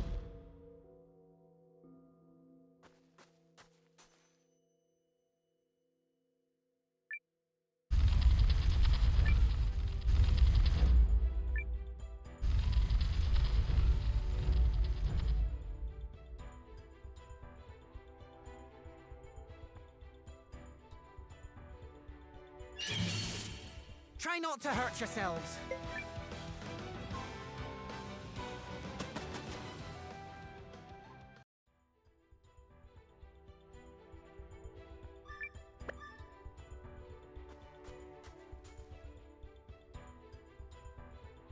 Yeah, there's 2 bosses. There's 2 boss fights. The first one is against Astrea and Closha, so you only need to kill one of them. And I think Astrea has like a slightly lower health and a lower defense as well, so it's faster to kill Astrea. And normally with the starts are pretty straightforward, so you just you auto until you so that the Galdorf and Yusuke will charge up and build up their power, while the Noah and Forward is set up to automatically attack. And then on the final turn, you cancel the auto and you just manually attack so that the We did it! Galdorf and Yusuke could use their attack command.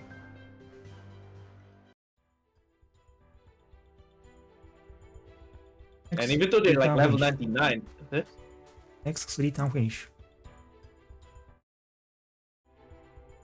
Yes, the previous fight is like it's easy enough to do in 2 turns, but most of the fights from now on gonna take 3 turns. Take a swing if you dare! And there's 2 bosses here, first one and Narengard, so you have to kill them both, unlike in the previous fight where you can only kill one of them.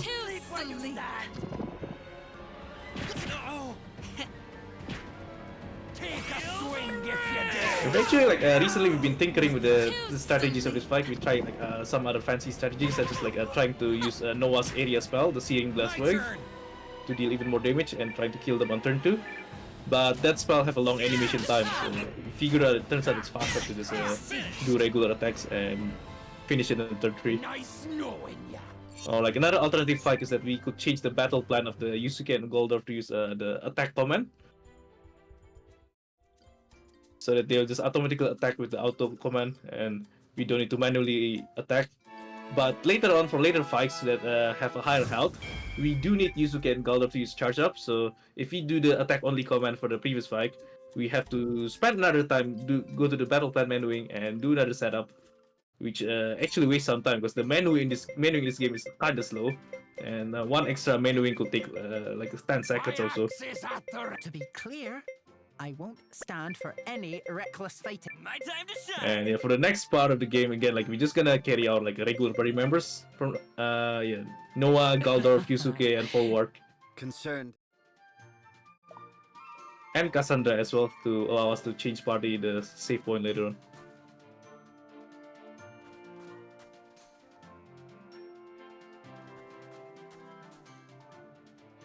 Yeah, it's time to go to Haishan, and the game told us to backtrack to all of the Greatwood first before going to Haishan. Unfortunately, so we have to go past through like two different dungeons plus 2 different world map areas before we reach Haishan.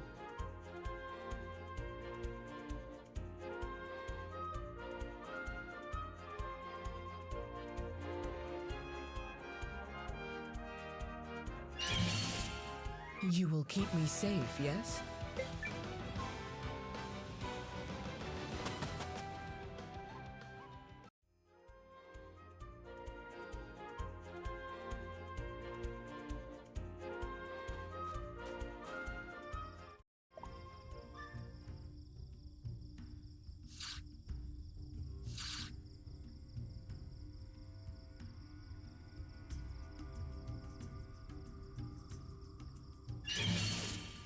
You will keep me safe, yes?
Try not to hurt yourselves.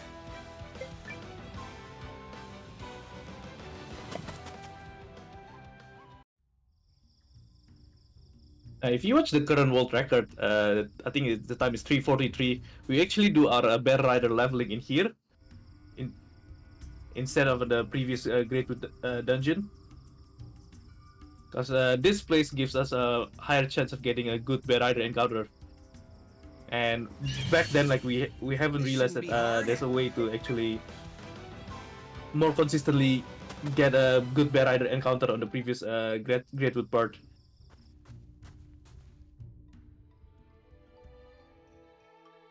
So we end up doing the leveling here, but then only recently we tried to tweak the route and we do the leveling on the earlier part of the Greatwood, which allows us to have level 99 characters on the Proving Grounds as well.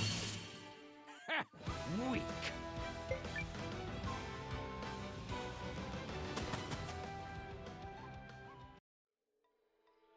So the world record has a bit of different strategy on the Greatwood and Proving Grounds, but from now on, by the time you reach Haishan, the strategy is the same with the world record.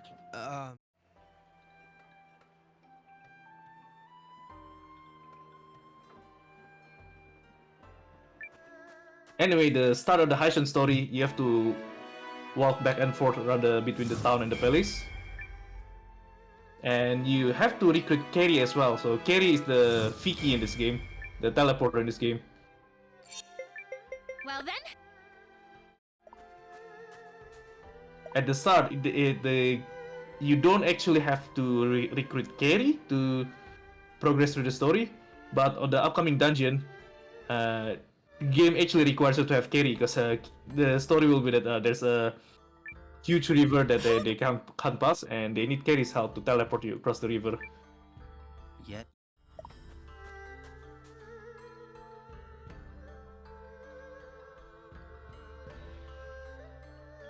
And of course, Carry is the teleporter, and so obviously we want to recruit her as quick as possible.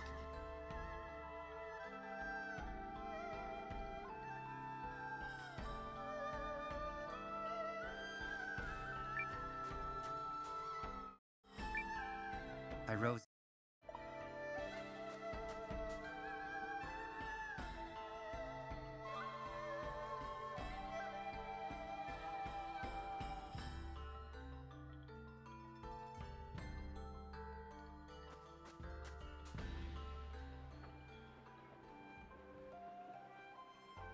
We're gonna finish Carry's recruitment on our way to the Melreach's house on the bottom of the map. So to recruit Carry, there's like 3 different spots we have to go to in this town. The first one is in the left bridge, the second one is in the right side bridge, and the third one is in the bottom bridge here. And this third spot is also close to Melreach's house on the bottom, which we need to go to for the story.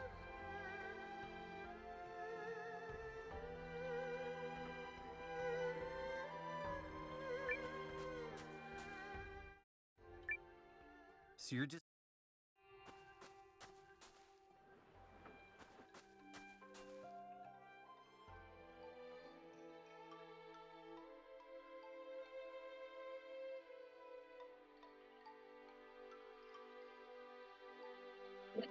And time for the next dungeon, the Haishan Old Town.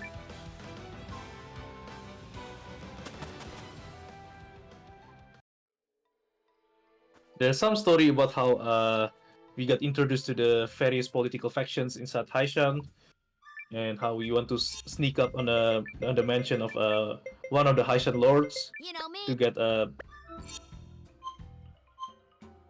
get incriminating materials on him, trying to find evidence of him plotting with the Galdian Empire.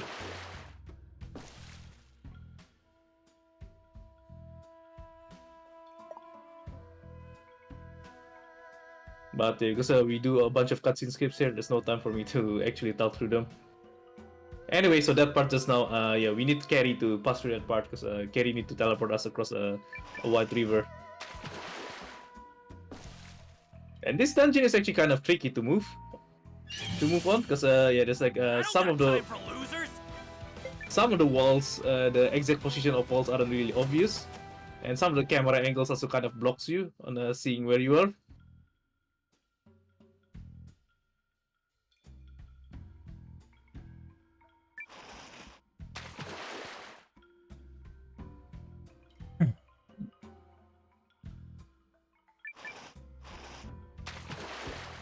And there's a bit of like puzzles as well where you have to push these barrels into the water to be able to bypass White River by jumping over these barrels.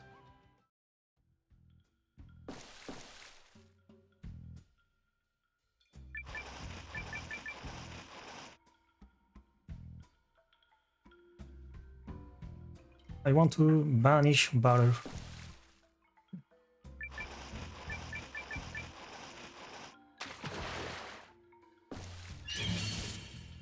I hope you don't mind if I make this quick. There's a funny visual glitch that could happen, like if you happen to get an encounter just after you push that barrel, but before you actually jump to that barrel. But after you flee the encounter, no one will jump through an invisible barrel. But it requires like a very specific timing too, so it requires a lot of luck to show. Anyway, time for the boss I fight. don't got time for losers. Take a swing if you dare.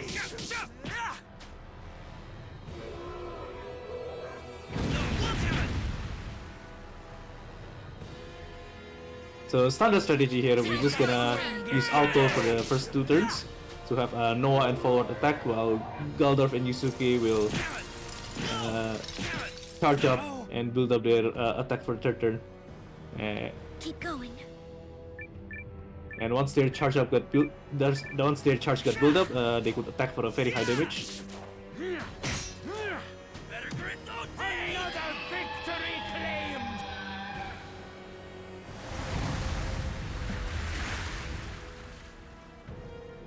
claimed. This is how a lot of the fight's gonna look like.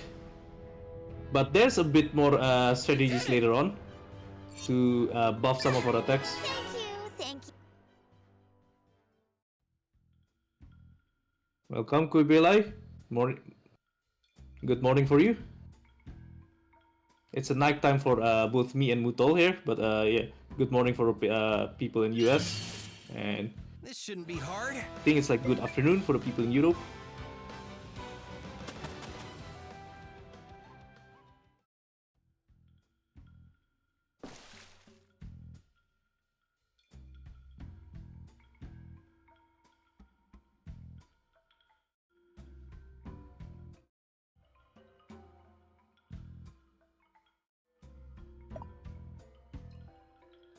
Okay, very important to pick the Harlan's underwear here. Now, actually, we don't need to do that. It's like completely optional to pick Harlan's underwear. That's it, a good meme.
And we'll be.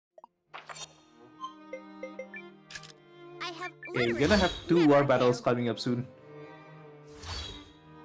Is this the And this time the war battles does have an actual strategy in it, unlike the first war battle where we just like do nothing and defend for 5 turns.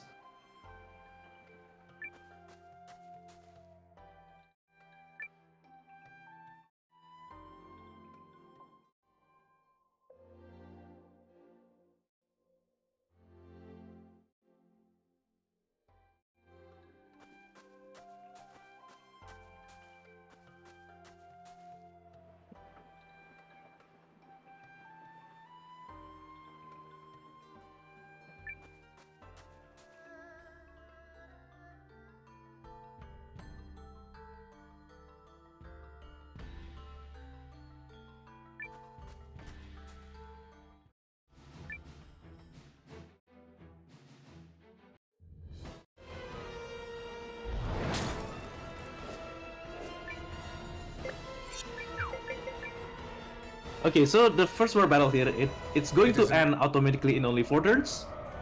Because after 4 turns, there'll be like a bit of story point and the enemy will retreat. So our strategy for this one just revolves around trying to avoid directly clashing with the enemy. So even though like we don't need to attack the enemy at all, like there's still some strategy we have to do to try avoiding the clashes. The enemy has been The sighted. thing about this war battle mode, like the animation time is long, very long. If you see like this turn here, like our allied forces will attack the enemy, and the clashes could take like close to 1 minute, I think. Don't remember exactly how long it takes, but yeah, basically on the this is the second turn, and the game forces us to do an actual clash. But on the next turn, the turn 3 and 4, we want to try to avoiding a clash from happening, so that the turns could end quickly. So on turn 3 here, Chapel's unit and Goldwind's unit will want attack for some reason, but Saig's unit will attack us. So we have Cassius uses an ability called Scheme. The Scheme will stop Saign from moving, and Pull yourselves together, you.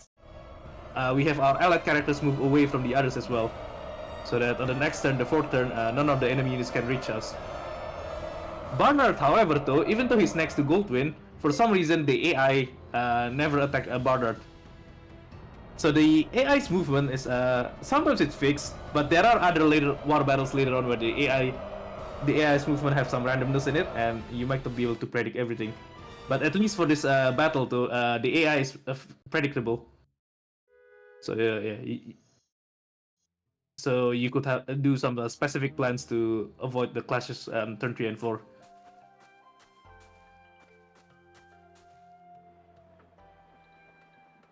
Good afternoon, Firefates.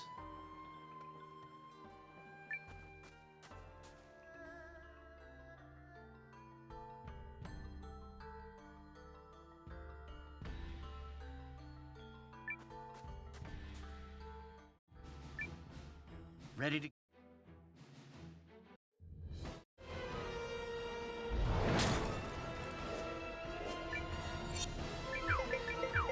Okay, in this war battle though, we do have to defeat the enemy unit, so we have to actually move forward and kill one of the enemy commander units. Now it's a bit of spoiler here, but on the once our unit goes to the right side of the battlefield, there's it will trigger a story point where Saig's unit on the bottom there will he will switch sides and attack the enemy for us. I'll show you what I can do. You're gonna wish I hadn't.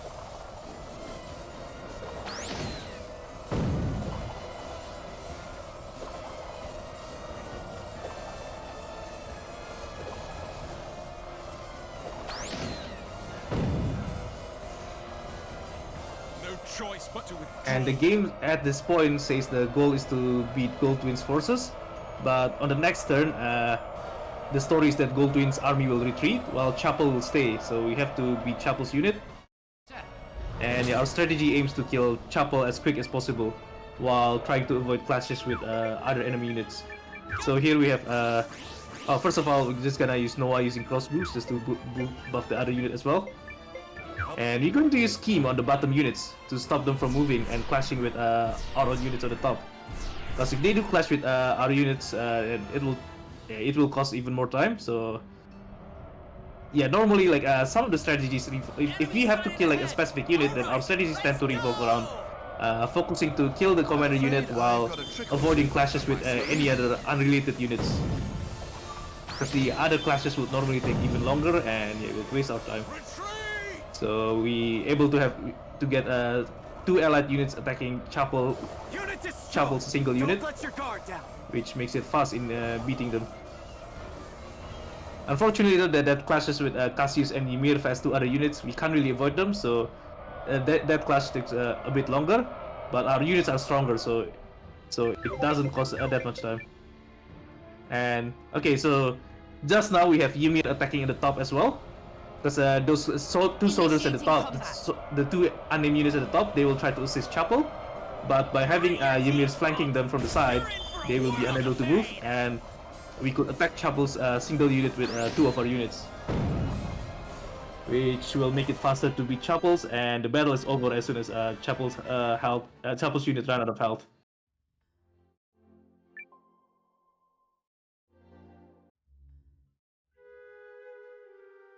So the battle for now is still pretty simple, like because the enemies are weak, and yeah, it's still early in the game, so the game wants us to be able to win the war battles easily.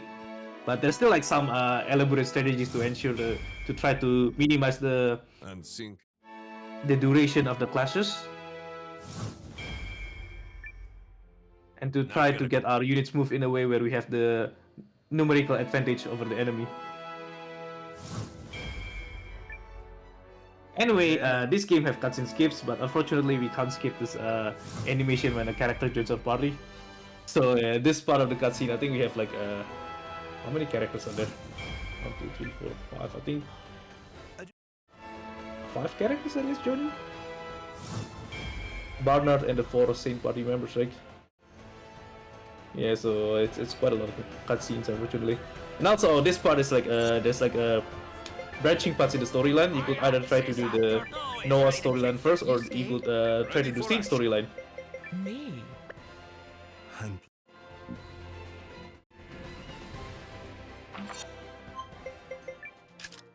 a And now that we have carry to teleport us, we could easily straight away teleport us to the next story point without having to backtrack through a bunch of dungeons and world map areas. Oh, but for now we do a bit of detour. We go to Haishan to recruit Air. So she's an optional character that is only unlockable at this point of the story after the war battles in Haishan, and she's a super useful character. First of all, but to recruit her though, you need a character with a high. You need Noah to have a high enough speed to beat her in a race, and well, but Noah's already at level 99, so it's very easy to recruit her now. And Air is super good because if you put her in the support, it will increase your movement speed further by like 100%. So the dash boots give you a 15% boost, but Air give you a 100% speed boost. Try not to fall asleep.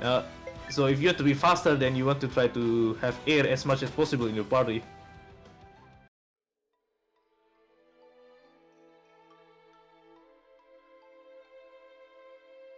We have in our party, we have Cassandra in our support earlier. Cassandra lets us change our party formation in a save point. So then when we finally get to the next dungeon, we'll go to the save point straight away and swap Cassandra with Air to get the maximum speed.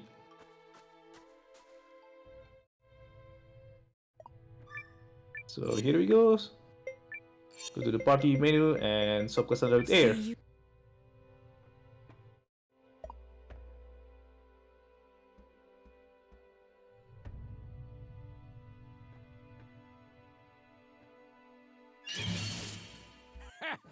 Weak.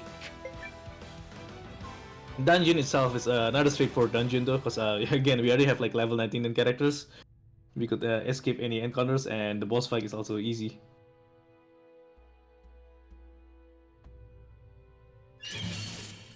This shouldn't be hard.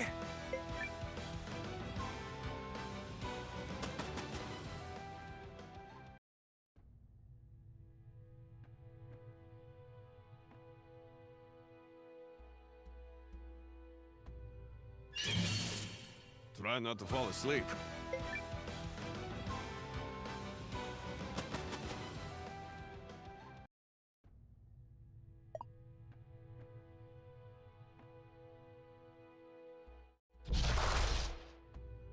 You want a piece of me? Yeah, you have a boss fight in this dungeon. So straightforward strats. The first 2 turns we're just gonna auto where Forward and Galdorf Galdorf and Yusuke gonna defend and charge up. While on the 3rd turn we're just gonna manually attack so that Galdorf and Yusuke could unleash their attack with a full charge for a high damage. You were cruising for a bruising. And there you go. Anyone hurt? No?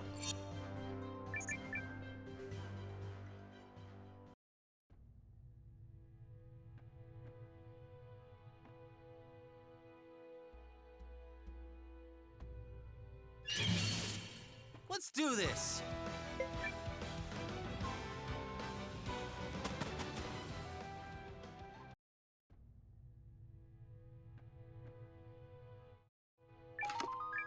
Grabbing this magic holy water here. Magic holy water will restore 90 MP. And we'll use that later on. There's a section of the game where we need to have Falward use a bunch of magic spells. And yeah, we need that magic holy water to restore his MP.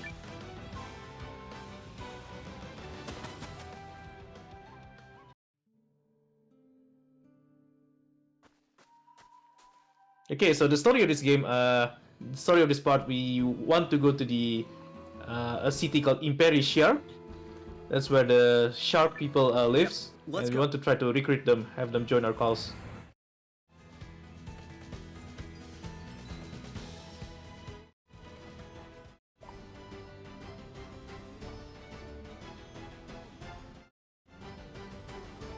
And to get them to join us, like the leader of the shark wants us to impress him by winning a race in a vehicle called the Sharkcraft.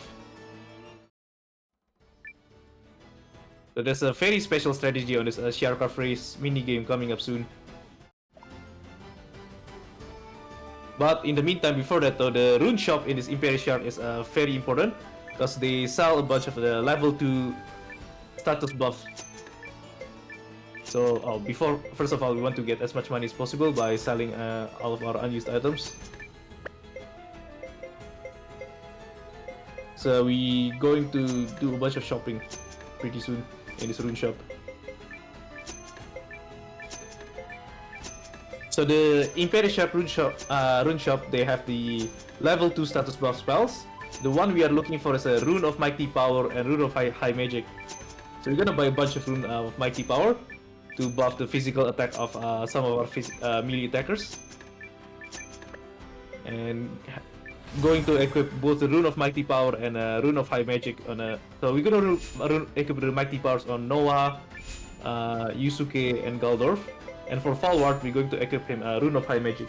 Because Falward's attack uses magic instead of the physical power.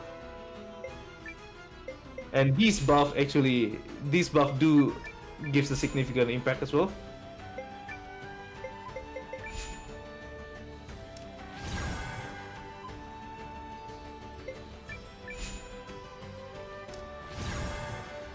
Pretty sure they actually give more attack compared to leveling up your weapon from like level 1 to 15. I don't remember exactly how much attack boost you get by upgrading your weapon to like level 15, but the blacksmith upgrade doesn't actually give that much boost compared to these runes. Okay, now time to do the race. So the first race is just a practice race, and it's actually fine to lose them. So instead of trying to win this race, we're just going to drop out. Hey, Hasselbo Jenkins. Oh, the race. Yep, you came in at the right time. Prepare for this upcoming very special strategy for the race. Anyway, yeah, the first race is just a practice race though, so it's actually fun to lose. Now for the actual race though. Let me at him.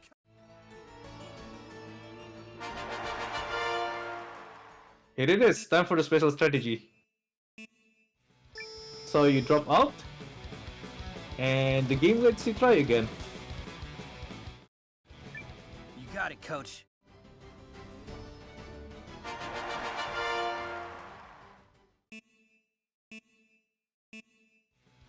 And you drop out again. And then the game will give you one more chance. You got it, coach.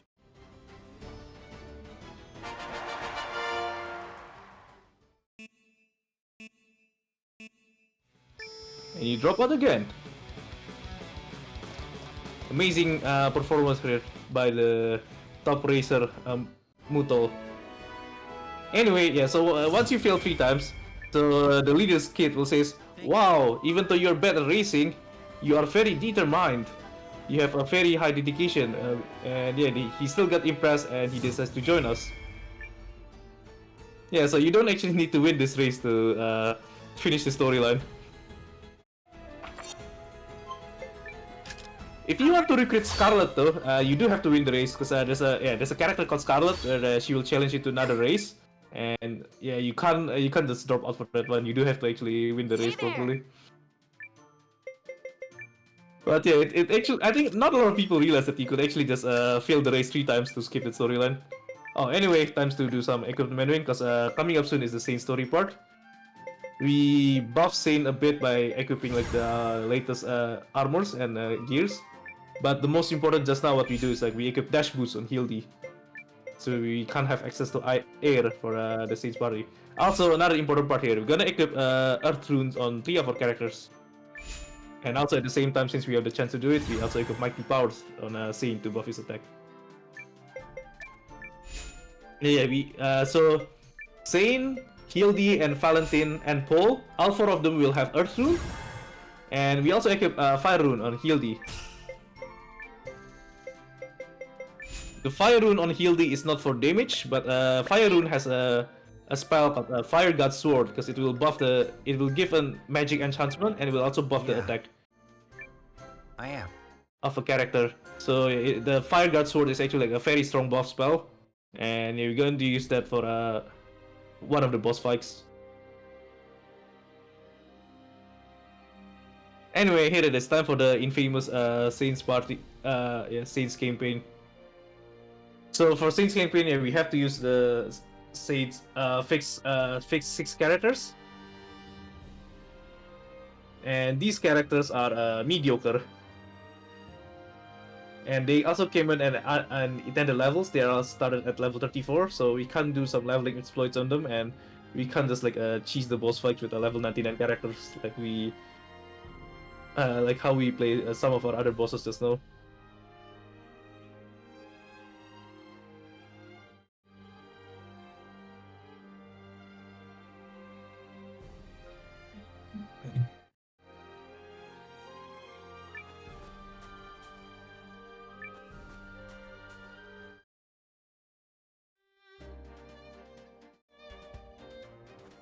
Okay, once we got all of our characters here, Mutol soon is going to do a lot of battle plan menuing to set up the auto commands. So first of all, we're going to set Ivy as the only healer in this game because Ivy sucks. Her attack damage is low, so she's going to be the only healer. While our other characters earlier, what Mutol did is that he cancelled out the healing command on the priority action so that they won't bother healing other people. And also I think he set up Yelu to have a use gimmick command because one of the fights later on it will utilize the gimmick mechanic, and it's a very important one for that fight, so Yelu will be the one who automatically uses that in the auto command. And also we also set up I think Saign and Valentine to use an area spell if there's like more than 2 enemies. So there is one battle in the middle of the dungeon later on where we have to fight a bunch of we have like 5 enemies, and we're gonna use a bunch of area spells.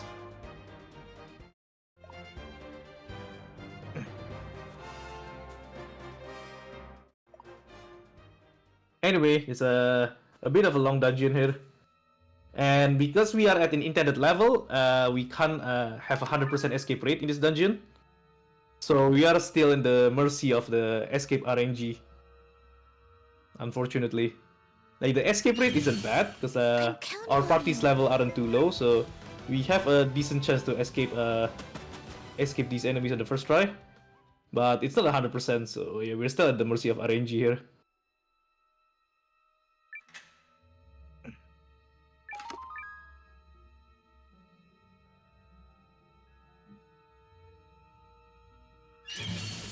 Rune arms engaged.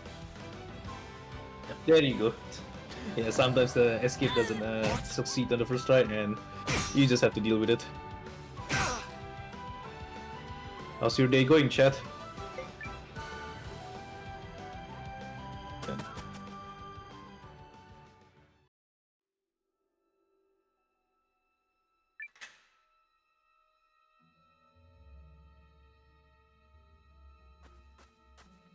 Okay, coming up soon, we have a forced battle here, which we can't escape. And that's why this battle is the reason why we put a bunch of Earth runes on our characters earlier before we started Saign story. because the Earth Rune will have an area spell, and we set up an auto command so that 4 of our characters here will automatically use their area spell. And if all 4 of them get to use it the first turn, we're going to kill all 4 of the 5 enemies straight away in the first turn. Although this is a bit lucky, so there's a bit of chance that one of the 4 casters will get stunned, and if they do that, if they get stunned, then one of the Earth spell will get delayed to the next turn, and we can't kill all of the enemies straight away. But fortunately, it doesn't happen though, and this fight is going very well. However, I do have a hard time in this fight in my casual playthrough, because I don't have the area spells, and the party members here actually kind of suck. And we kind of have like a limited amount of healing abilities as well. But turns out all you have to do for this part is to put a bunch of Earth runes and use the areas, a bunch of area spells straight away on turn 1. And for all of the other battles, we don't need to do them. We're just gonna have to run away from them.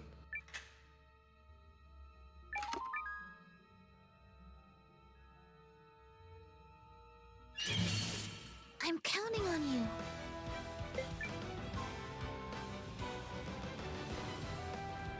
I'm not giving up.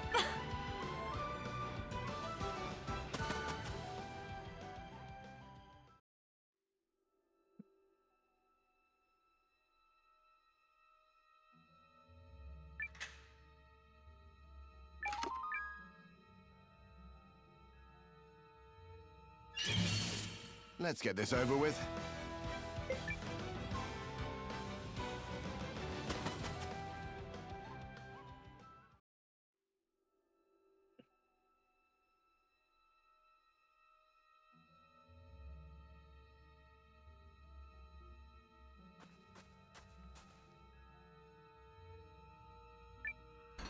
Okay, coming up soon is a duel fight.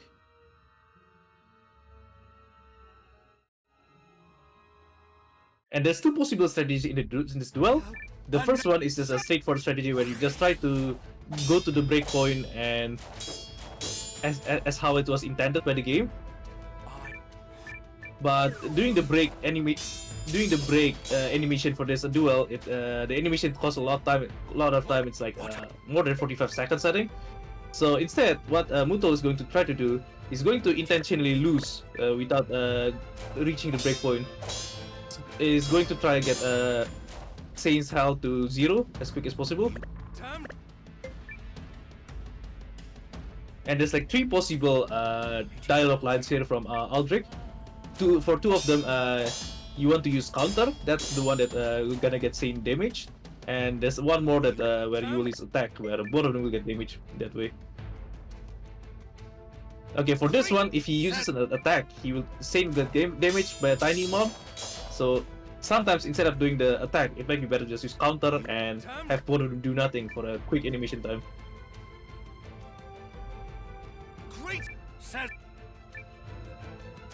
So normally, if you just attack all the time, you could reach the break point in like around 6 turns, I think. Well, if you try to intentionally lose, it will probably take around like 10 turns or so. But if you try to intentionally lose, then you don't have to watch the long break animation that costs like almost 50 seconds. So it's usually still faster to just let Saign die and skip to the long break animation. Too many counter. I have Yeah, there's still a bit of RNG though, because yeah, so some of the Aldrich's attack will deal less damage than usual, and yeah, you just have to hope that you get you get the combination which deals as much damage as possible. Anyway, gonna do some more battle plan setup here, so that gonna set up Heal D to cast the fire buff spell automatically, and also setting up Ivy so that she only use the defense command because her attacks suck. It's not worth it for her to attack the enemy. So what Ivy is going to do is she's just gonna be the healer. It's going to use the item heals, while everyone else will do the attacks. Okay, so this part is a gauntlet of 4 different bosses. The first one is a straightforward one. We're just gonna use auto, and again, except for Ivy, our other characters are just gonna use their attacks or spells, and Hildy will also use her fireball skill on Saign. Yeah, it's fortunate that Saign got stunned there. Yeah, this first boss, the strategy is straightforward, but the boss have a chance of stunning our characters. So how quick we could kill this boss sometimes depends on like how many characters he stun.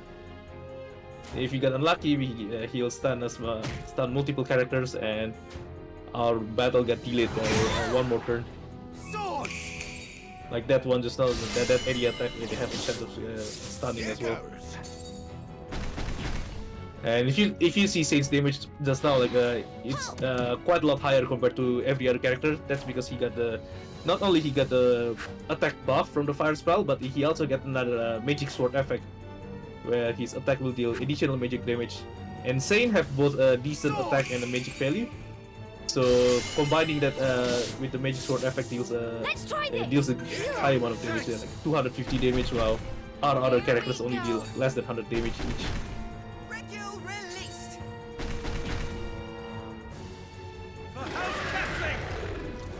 Also, Paul actually has a passive rune that buffs his damage to rune golems by 50%, and all of the enemies in this gauntlet got counted as a rune golem. So Paul's spell actually that does not deal 130 damage, a lot higher than everyone else because of that buff. The second fight is a bit unique because in the first turn here, the enemy will be able to counter any regular melee attack. So we want to avoid using a regular melee attack, and we have Saign casting a spell. And we have some of our other characters just going to heal or defend. Because if they go, so if like Valentine or Yelu are going to use their regular melee attack, they could get countered. It's just like a waste of animation time. So instead, they just gonna either using a heal or a defend.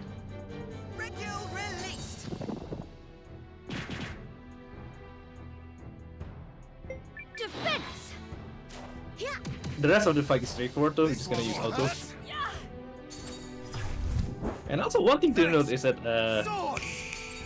on a casual playthrough, a lot of players struggle in this part because like they don't have a good amount of healing items, and they, players, RPG players sometimes tend to like conserve their strong healing items for the end game part of the end game part. So they avoid using the spirit medicines or the recovery incense in this part, so they want to save it for later.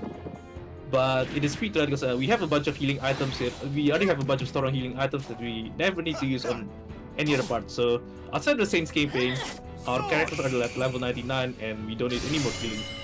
So we're just gonna use up all of our healing items in this part. There's no need to try to conserve the spirit medicines.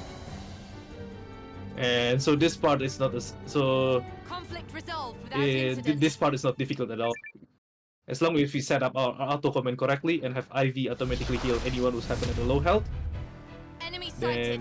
Ready to yeah, intercept. none of our characters would die. Because we have a bunch of spirit medicines, and I think every time we beat these bosses, we also get the recovery incense that's able to heal 150 health to every character, like that one just now.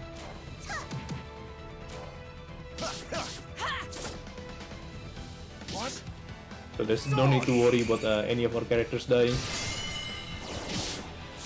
And the third boss is also straightforward. We're just gonna use auto and have our characters use their skills or do their attacks.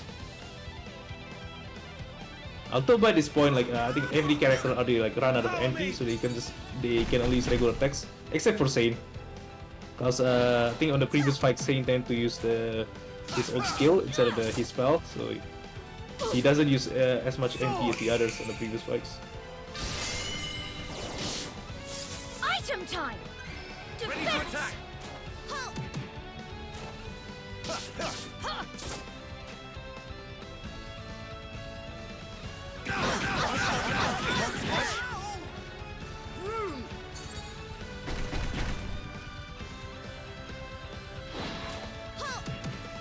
For House Castling. Okay, the fourth boss is a very unique fight. We won. Somehow. This was a valuable experience.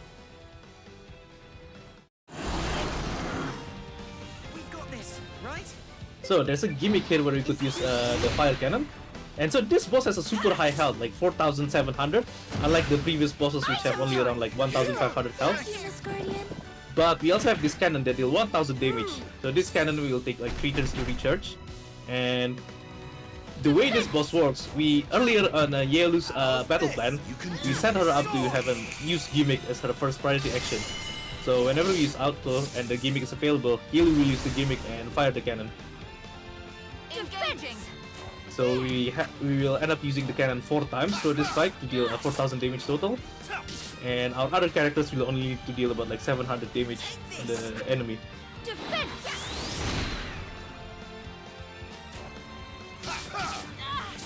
So that's the second gimmick, second fire cannon, and we've got like around more than 2,000 damage now. Ready to attack. Now after this 5th turn, the enemy will get damage below 50% health point, and that will swap the boss to his second phase. Oh, but this hasn't happened? Hang on, that's weird. Okay, I think it's a bit unusual here. Normally the second phase would have already started on the previous turn, I think. Anyway, it doesn't really matter. Defense. Oh, hang on, why is the...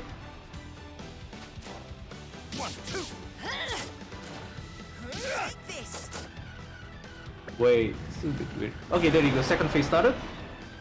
So in this phase, once the boss has this pose, he will be able to counter every attacks. So our characters will instead just gonna defend all the time Defense. instead of damaging him. And also by this point, like we already dealt enough amount of damage for the 4th cannon to kill him anyway, so we don't need to do regular attacks. Appreciate that. All right.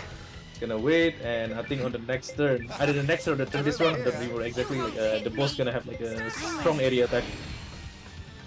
Yeah, there you go. Yeah, this is the 9th turn that normally we'll do this attack. It's scary, but it doesn't matter, because on the next turn we're just gonna use the funnel gimmick to kill him. Is this it? Mother, There you go. Father.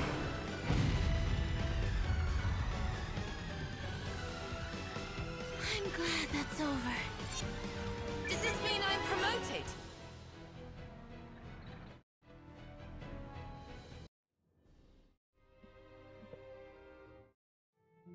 I think that's the final battle where we're going to do a fight with intended level characters. Because from now on, we're just gonna use our level 99 characters to cheese the bosses. Also, just now we do a bit of menuing just to transfer dash boots back to one of our party members. We actually don't need the dash boots right now because we have air on our party, and air gives an even higher speed bonus compared to the dash boots. But there's another section later on in the game where we have to split into 3 different parties, and we can only have air on one of the parties. So while one party have air, then the other 2 parties will need to be able to cycle their dash boots to get the maximum movement speed. I have Oh, a bit of funny part here. In this part of the story, they don't give you a specific direction on what to do. And to progress the story, you need to get out to the world map, anywhere, and then you exit back. Once you exit back, you walk outside, and you re-enter. So that will trigger a cutscene that tells you to go to Great Hall. This actually, it takes quite a lot of time for us to figure out what's the optimal sequence for this, because there's multiple methods of triggering this story point. I think one of the methods is to get outside of the headquarters, walk inside, walk around a bit, and then go outside, go back in. And yeah, and later on we actually, we had someone, so in our speedrun Discord there's someone by the name of Julian, so he's not a speedrunner, but he do a lot of data mining in You're safe in my hands. this game, on your mark. and he looked at the flags and the scripts, and he figured out, turns out there's like 2 methods of triggering the story point. All right. One of them is like by walking around in and out of the HQ, and the other one is by teleporting outside of the world map and then teleporting back in again. And so finally we figured out like what's the optimal sequence for this just now. Anyway, it's like it only affects like a very tiny amount of the speedrun, but yeah, it does confuse us for some time, like on figuring out what's the optimal sequence for that. I don't got time for losers. Anyway, straightforward dungeon here in Eldroad. Coming up is a boss fight, and now you see we bring Francesca on our party. Francesca is a low level, so why would we bring her, right? Running worms! So the thing about Francesca, when she dies, Yusuke and Falward will get a berserk effect. So because this game have like a fixed relationship affinity. How do you call it? Okay, first of all, yeah. So this boss is going to, in the first turn, he always uses area attack that deals damage to everyone. So that will always kill Francesca. And if when Francesca dies, Yusuke and Falward can get berserk and their damage get multiplied by like 50%. So straight away on turn 2, we could like kill this boss. Bruising for a bruising. Also notice this boss death animation. See how he lays down on an open air. Who's hurt? So normally this boss, there's two phases in this boss, where on the second phase, the boss will fly to the middle of the bridge. And when he dies, so he will lay down on top of the bridge, right? That looks normal. But the game doesn't expect us to actually kill the boss early on when he's still on the top of the air. Let's show him! And he only have a single death animation, and so that's why he looks like he's laying down on the top of the air. Anyway, yeah, so this game, they do have like a fixed how do you call it? Yeah, they do have this like a fixed relationship effects. Like each character would be guaranteed on getting the berserk effect if another specific party member dies. That's normally like close to them in the storyline. So for Francesca, when she dies, Yusuke and Falward will be the one who happen to get the berserk effect. And we will abuse that a lot from now on by putting Francesca and purposely let her die to buff Falward and Yusuke. Okay, some equipment menu, some rune menuing here. So earlier on the dragon fight, we got a rune of Inferno, and we'll give that to Falward. So that's the second level fire rune that allows us access to stronger fire spells. Like one of the spells is like an area spell that deals damage, basically deals damage to everyone, and it's very useful for this part. So here's another story fight where these corpse knights, they have a lot of health, 800 health each, and we'll set up both Noah and Falward to use their area spells. This is the only time you're going to get to see Noah use this Searing Blast Wave spell. Want some of this? Yeah, most other encounters later, like the enemy's health isn't this high. Like I'm not sure why this enemy have like an unusually high health, 800. But later on, even on the end game part of this game, the regular enemies have like less than 500 health, and Falward will be able to clear out all of the enemies with only one area spell, which is why so Falward's Rune of Inferno that is super useful. So later on, like anytime the game gives us a force encounter, we're just gonna have Falward use the area spell and kill everyone in one shot. Except for that one though, that corpse knight, for some reason they give them like 800 health, and Falward spell isn't enough, so we have Noah cast the Searing Blast Wave as well.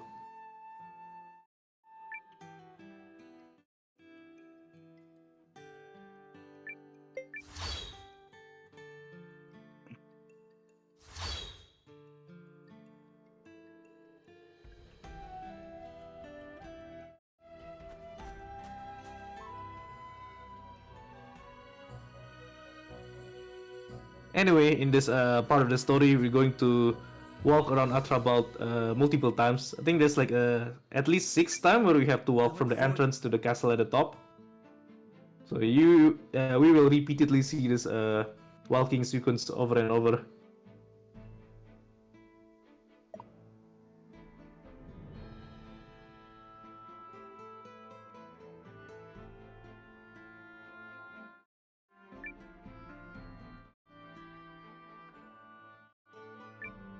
This war isn't. My sword is yours. Hey, Marin. Good hunt. Also, this part of the game is a bit annoying because they force us to I'm a teleportation professional. put a bunch of like mandatory story characters, even though they are mediocre. Oh, I also want to refill Forward's MP here, so he'll need a bunch of areas spells later on. Also use the conserve resource battle plan, because on the upcoming boss fight in the Ice Cave, we don't want Forward to use his MP, we just want to use a Forward use regular attack. Because the part after Ice Cave, there's another, we will have to do a bunch of force encounters where Forward have to use a bunch of spells.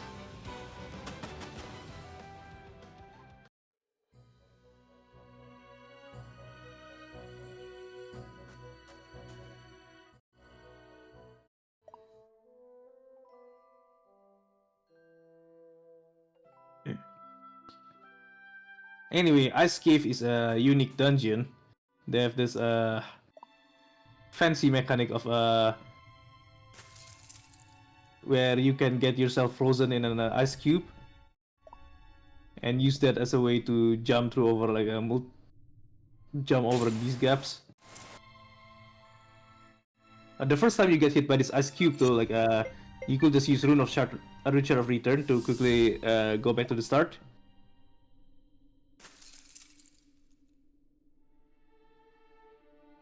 And in this part, you need to time your mashing carefully because you need to break the ice in the middle of this circular path. Because if you time it too quickly, then you'll break the ice too quickly and you'll have to return to the start because you need to get to one of those specific islands. While if you don't do it quick enough, you end up falling down to the end, and again you have to return to the start as well. It's a very annoying part of the game, and I remember when I do this run, I do need to practice some of the timing here just to make sure I get it consistent. Start running, worms!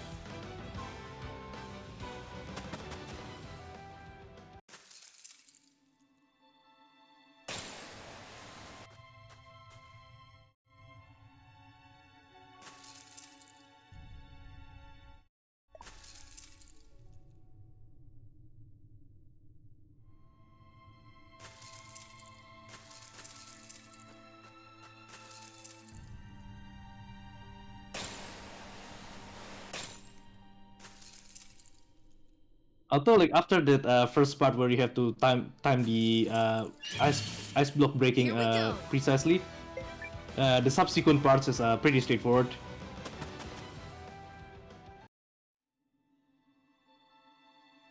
You don't need to do any more precise timing.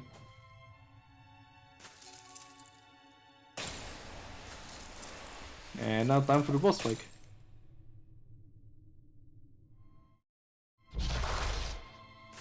Let's show 'em. Take a swing if you dare.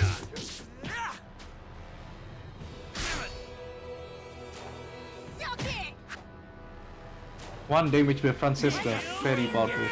Anyway, the first two turns is straightforward here. But now the boss, in the second turn, he will use this spell that deals damage to the back row. So this will kill Francisca and will trigger the berserk on Forward and Yusuke. This boss have a very high health, like 5,700 or something like that, I don't remember exactly. But yeah, that berserk is, we need that berserk to be able to kill the boss in turn 3. How'd you like that?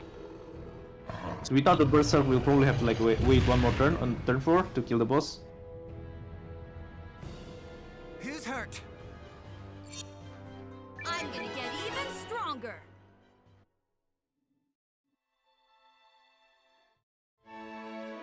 Yeah, so some of the enemy patterns are predictable. Like most of the time, enemy have a random possibility in their like attacks, but there are some cases where they have a fixed sequence, and we could abuse this fixed sequence to get Francisca killed in a consistent manner.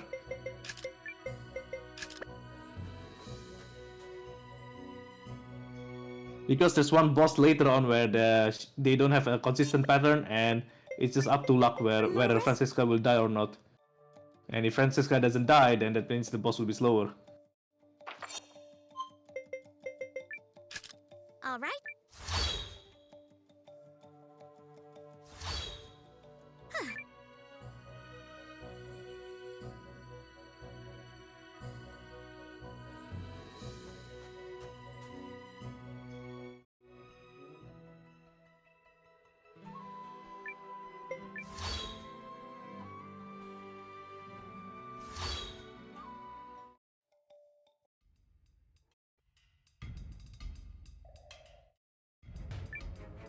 Don't do. Okay, so coming up soon, we will be forced to do 6 encounters against the Revenants. And that's why we previously heal forward's MP. Because in each, so forward is gonna use a single spell to clear all of the enemies in each encounter. Of course. Also, we have Lil Win taking out hello. Francisca here just so that Francisca doesn't level up and doesn't boost her health. So we want Francisca to be at lower health so that she will die easily. Anyway, yeah, so the 6 fight total. In each of these 5, forward will cast And now it yeah, ends. will cast a spell to just one-shot every enemy. Fight back. It's my Yeah, so we duty don't to really keep have to do getting anything stronger. else. But things, I think one spell costs 90 MP, and forward at level 99. He only have, what is it, like, I think 546? Don't remember exact number, but yeah, he barely have enough to cast 6 of these spells. The easier the better. It's my So if duty you to don't keep heal getting his stronger. if you don't heal his MP earlier, then on the 6th encounter he doesn't have the enough mana to cast the spell, and the battle will be quite a lot slower if we have to use like manual attacks. Fight! Fight! Swing if you dare. And now it ends. That's what you get. It's my duty to keep getting stronger. This shouldn't be hard. Swing if you dare. And now it ends. Good. The easier the better. I'm gonna get even stronger.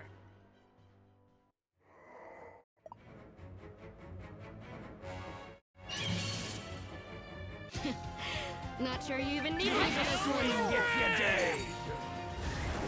And back when we do our like level 99 leveling, it's important to for the one of the character that's leveled up to be a mage like forward.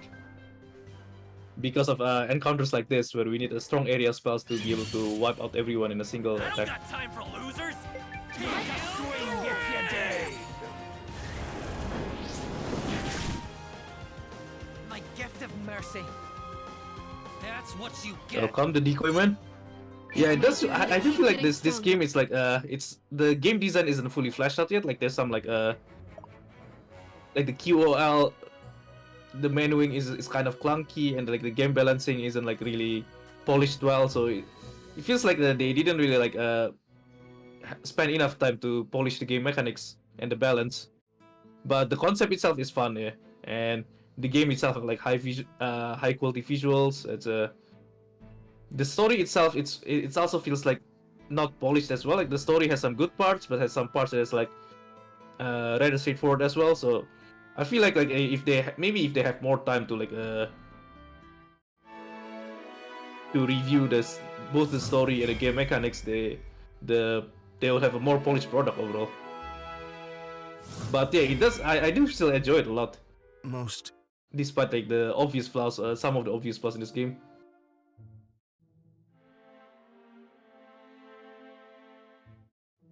Decoy man. Speaking of the backing, yeah. So I have I think in the credits menu in the backer section, there's like a couple of the speedrunners' name, including myself. We know at least 3 of our names got in, and there's a few other speedrunners whose name isn't there just because like they didn't fill the Kickstarter form on time. Because yeah, to get the backer name, I think they had a Kickstarter form to fill in at one time, and not all of us remember to do it. So some of us got listed as like backer number XXX, like 051 whatever.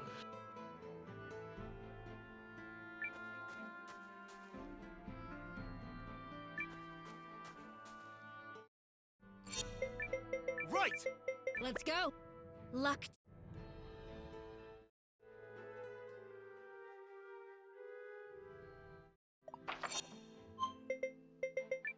3875. What? I don't remember. My number is also the fourth digit, like the low fourth digit as well. Cause like Is this the I was paying attention to the news as well, so I was getting in the backing early as well. Okay, next part is the Snow Peak Pass part. It's a very unique part here where we got split into 3 different parties. Try not to die on. I'm with So for Saint's party here, we put both Falward and Yelu. So Falward have a dash boost earlier, so that's why we want a dash boost on our party, obviously, because we need to move fast. And also we have Yelu on our support. So what Yelu does is she will reduce the duration it takes for an enemy counter to pop up. Like normally if you do go through this part without Yelu, you will get at least 1 random encounter. And also Saint's part is almost end here, so time to remove the dash boost so we could swap the dash boost to transfer the dash boost to someone else later on a different party. But yeah, without Yelu there, we will get at least 1 random encounter. But Yelu will reduce the amount of encounter we get, so it's very useful on some parts of the game. Okay, now time for the Marista's part. We put Galdorf just so that we have a high level, so we could like 100% flee any encounters. Yeah, unfortunately, because we already used Yelu, we can't use her anymore. well, And we don't want to use air in here either, because we want to save air for Noah's part, which have even more walking. But earlier, like the dash boost that got taken off from Falward, we equip it back on Galdorf. So we got to do this part with dash boots. Not sure you even need me for this one.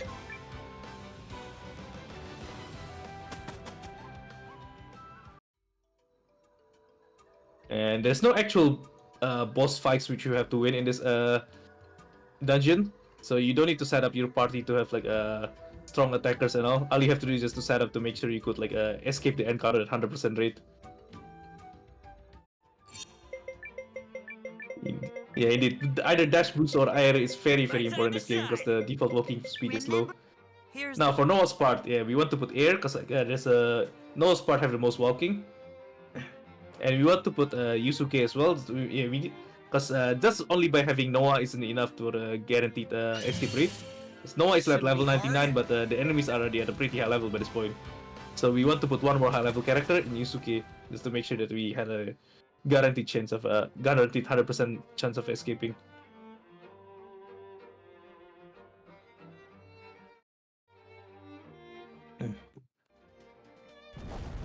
So we swap back to Saint's part here in a bit, and Saint's party doesn't have the dash boot anymore, so the walking is slow.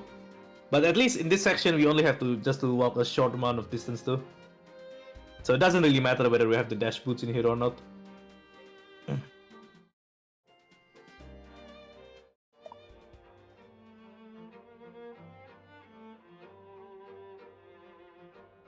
Also, a bit fun fact about this dungeon. One of the enemy, I think what's called Space Wolf or Snow Wolf? I think Snow Wolf. Like yeah, it was one of the backer custom enemy. I don't got time for losers. Made by our it was proposed by one of our speedrunners, Space Coyote. He's the one who backed the game and get that backer reward of designing a custom enemy. Yeah, I don't think we get to see it. You see it here just now. The encounters that we get doesn't have a Snow Want a Wolf. piece of me? Step on up. Yeah, but one of the enemies dungeon is like it's a backer made enemy by Space Coyote. Anyway, we had a boss fight here, but this is a boss fight we are not supposed to win. It will end automatically in 3 turns. So all of our characters here already have their like battle plan set up to be defending only.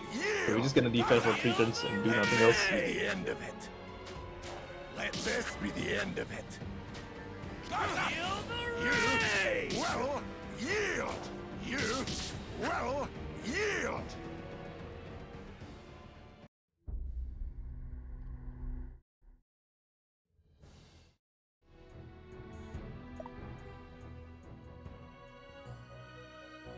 Anyway, yeah, it's a fun dungeon where you get split into 3 party, but there's no actual boss to fight, so you don't really have to set up strong attackers. But there will be another section coming up pretty soon, though, where you actually have you will also get split into 3 parties, and you actually have boss fights for each of the parties.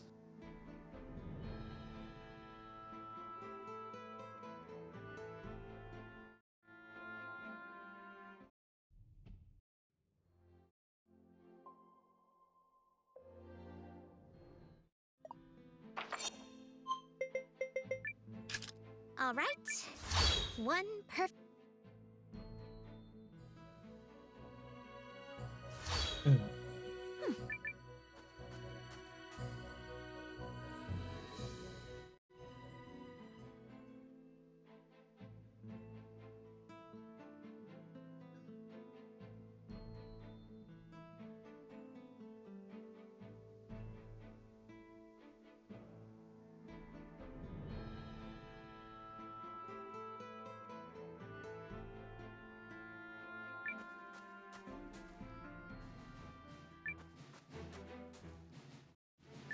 Let's go.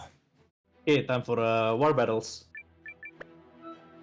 This war battle is the first war battle where we actually get to customize our war units, but it's still pretty simple though.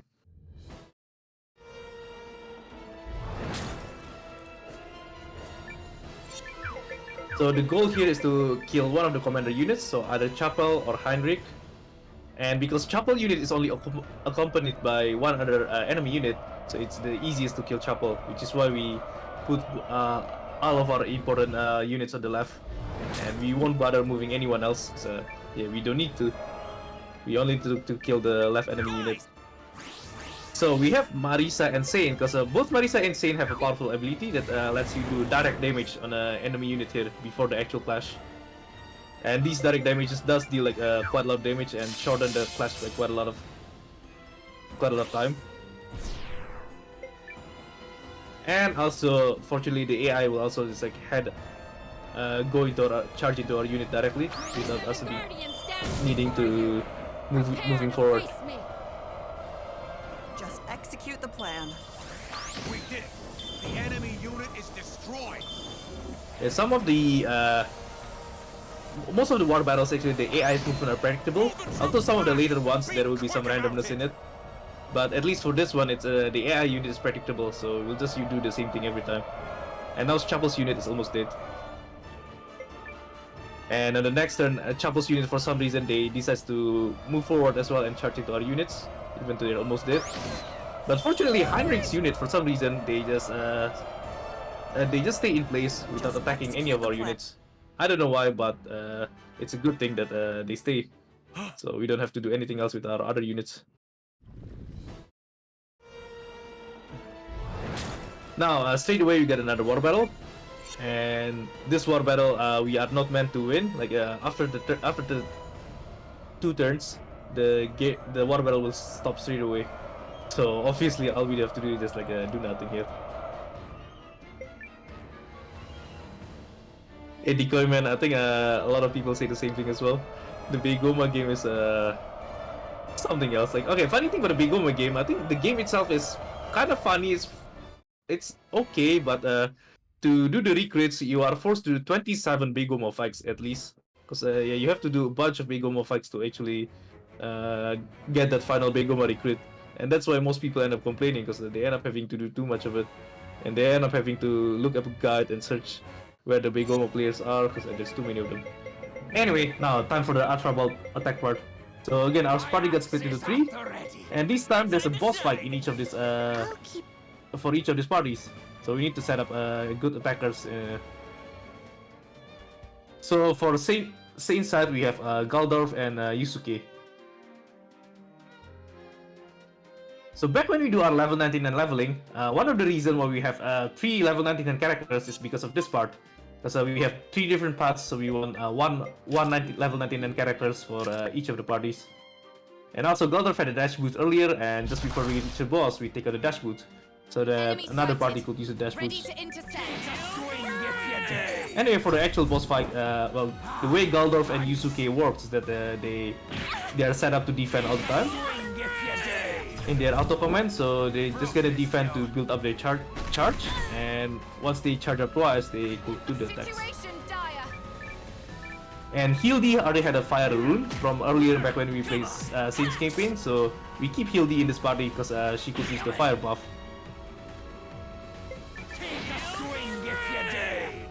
So after turn 3, we're just gonna use another auto to do another charge up. But we don't need to do a charge up twice for the second part. We're just gonna charge up once and do the attacks on turn 5 to kill the boss. Cruising for a bruising.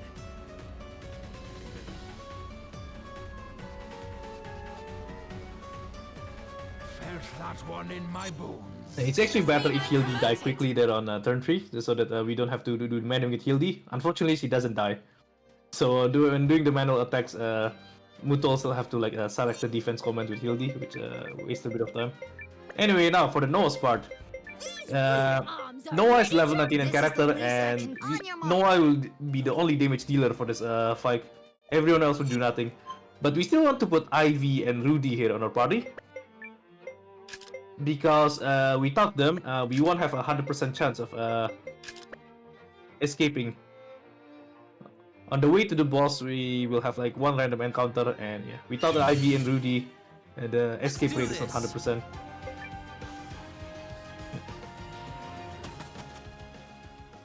Also putting air in the support to speed up our walk, and because after this Ultra Bolt section is done, we're gonna have a bit more walk with Noah, so by having air there, we don't have to manually put air anymore on this Ultra Bolt section. Let's do this. Okay, the fight itself, yeah, we're just gonna have put an auto command all the time and let Noah finish this boss by just doing regular attacks, and everyone else is gonna do nothing. So Guard is at level 47, and he could actually still do solid amount of damage. So if we set up his Guard to do the attacks as well, we could actually speed this game up by 1/3. By doing that, but doing that will not actually make the game itself faster in terms of the time.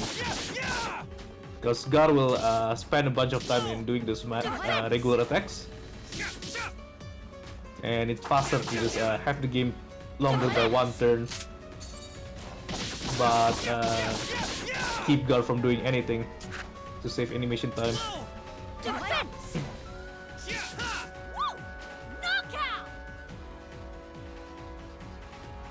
There you go, yeah. All we do is just press the auto and let the game finish by itself. I'm gonna get even stronger.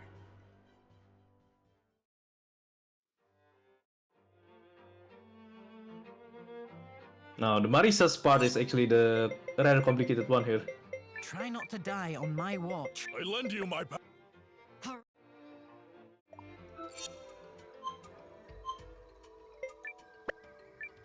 Oh, you're not using Francisca? Mutol. You're not using Francisca?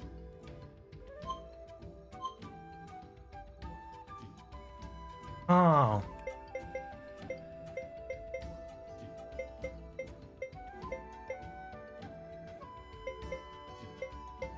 Stopped Francesca.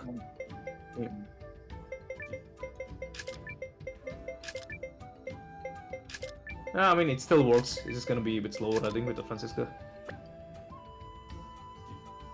Yeah. Anyway, yeah. So forward will be the level 99 characters for this part, and we also put Cassius in our support. So Cassius support effect is to unleash that cavalry charge. We could do like around 100 damage on everyone. Because in this part, like we have to do like 3 different fights, and one of the fights will have like rather tough enemies. Not sure you even need me for the The first one is simple. We're just gonna have forward use the area spell to kill everyone straight away. That was way too easy. Hey, I think I'm getting better at this.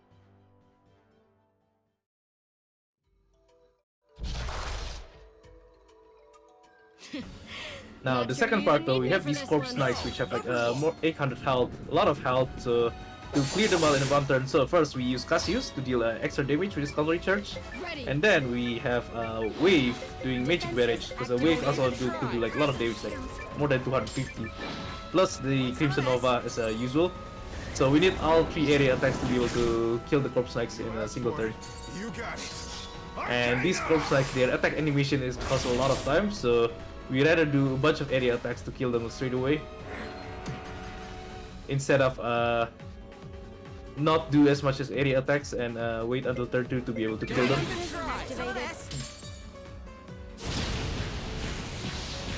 And once the corpse knights are done, then the spooky bear itself is gonna be killed easily with another spell. I do feel different.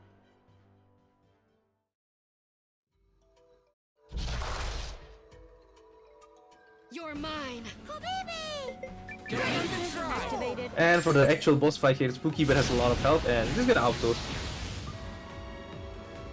and have forward duel the boss. So the other characters here, like, yeah, they don't really do that much damage, so we're just gonna keep them to defend all the time. Activated.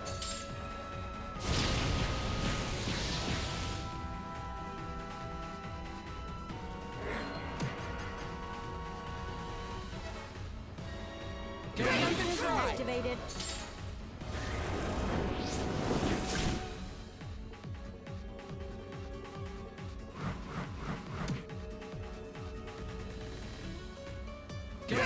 Activated. Yeah, forward ran out of MP unfortunately, so his regular attack doesn't deal as much damage as the spell. Activated.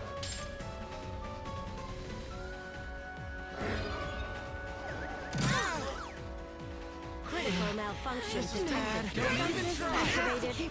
Rest forever!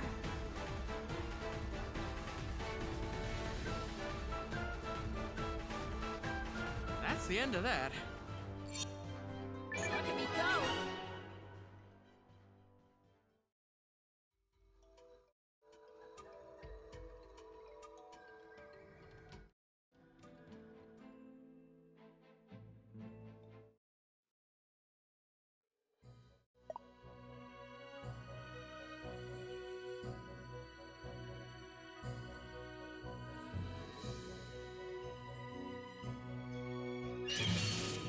This shouldn't be hard.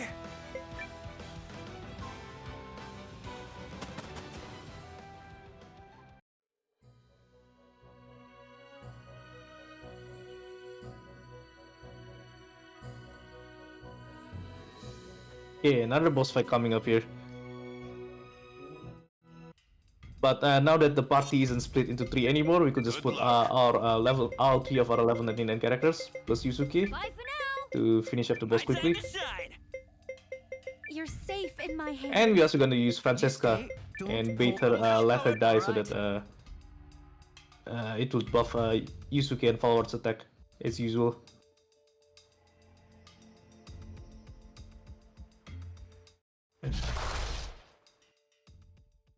Could we not fight these needless So battles? this boss will only have a single attack type, where he will deal physical damage on all the 3 front party members.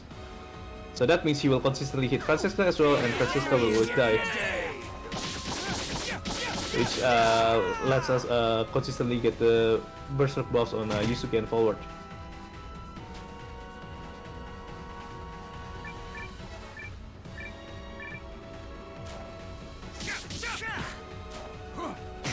You're finished!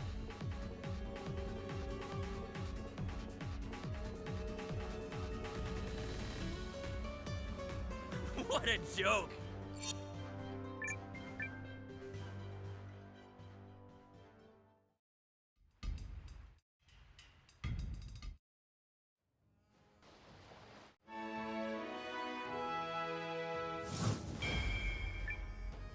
I'll be trying.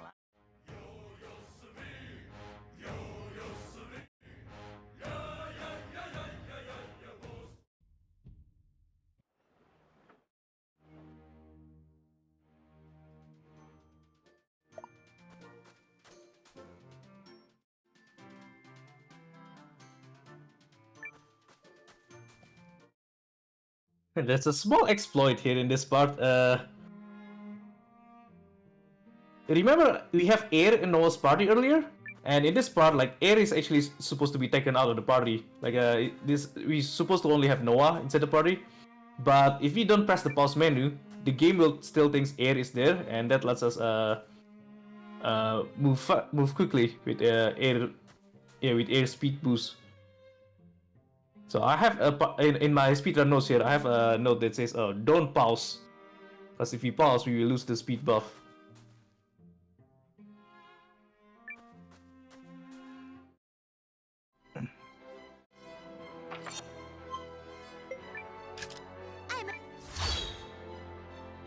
Although unfortunately when we do this teleport, the game will start to try to look at the party composition again, and they realize, oh, Air isn't there, so Now the game realized that we should have a slow speed.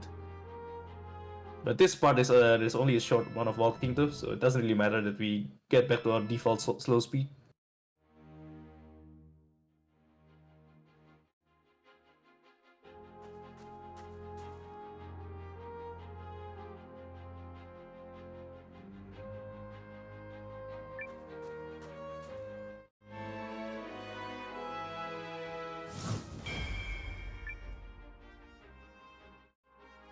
The word is said.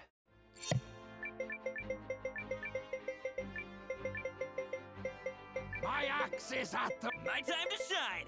You've come to the right. Try not to die on. I'll keep. Okay, for Castle Hargantia, we can't use Noah, but that's fine. We still have like 2 other level 99 characters, and Yusuke as well. And if you see, and on the support, we also use Yeilu instead of Air. So Yeilu will reduce the amount of enemy encounters we get. And for this dungeon, it lets us to go through all of this dungeon without getting a single encounter. And yeah, we try to compare the difference between using Yeilu and Air. And for this dungeon, having Yeilu is actually faster. Because with Air, even though you will have like a faster movement speed, you will get like several extra encounters, and the animation itself is still slow. Even though like the encounter have like 100% escape rate, but you still have to watch the encounter transition animation and all of that stuff. So yeah, it turns out to be faster in using Yeilu and to get no encounters at all.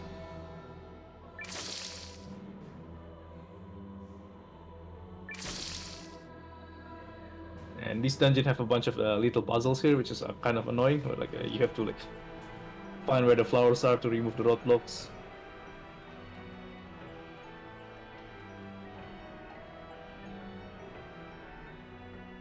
Although I think aesthetic-wise, I think this is like my favorite here.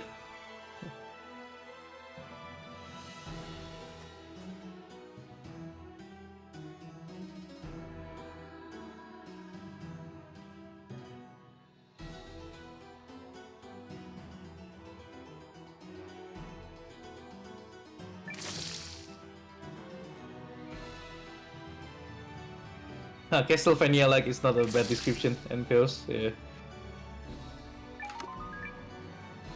I also want to grab that Tanzanite bangle. That's like the it buffs the magic by, I think it was 30, which is like not a super high amount, but still like a decent increase for forwards magic attack.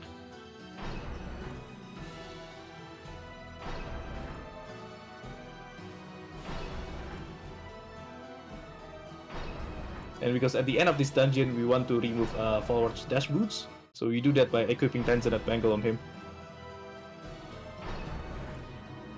Anyway, the gear puzzle part. This is unfortunately it's not the most exciting puzzle to do, because we have to do a lot of waiting for these gears to rotate. It's not hard to do this on the optimal cycle if you like already know where to go. But yeah, you just have annoying having to like wait all this time for the gear to move.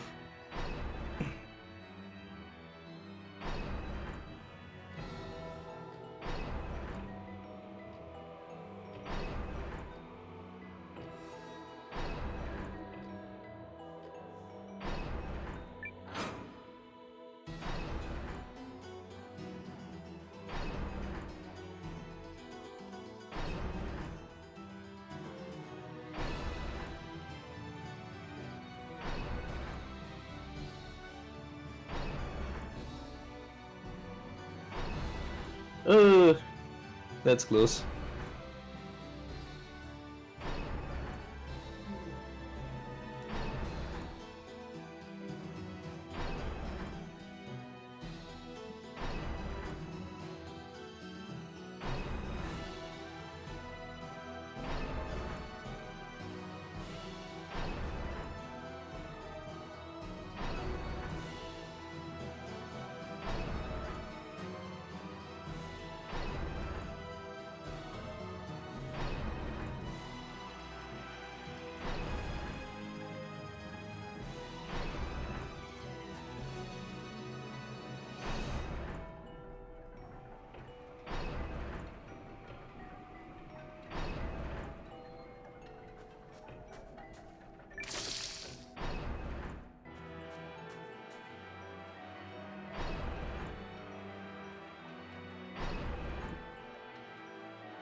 Okay, just before we reach the boss, we want to remove our dash boost because we want to give it back to Noah.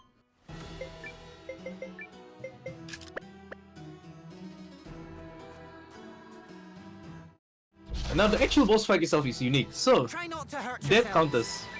We don't want to do any attacks on her straight away on turn 1, because when she gets below 90% health, she will start summoning reinforcements. And yeah, we don't want her to summon the reinforcements straight away, because those reinforcements will block our melee attackers from reaching her. So instead, on the first turn we have a forward to a fire buff on one of our melee attackers, and we do the same thing with Francisca.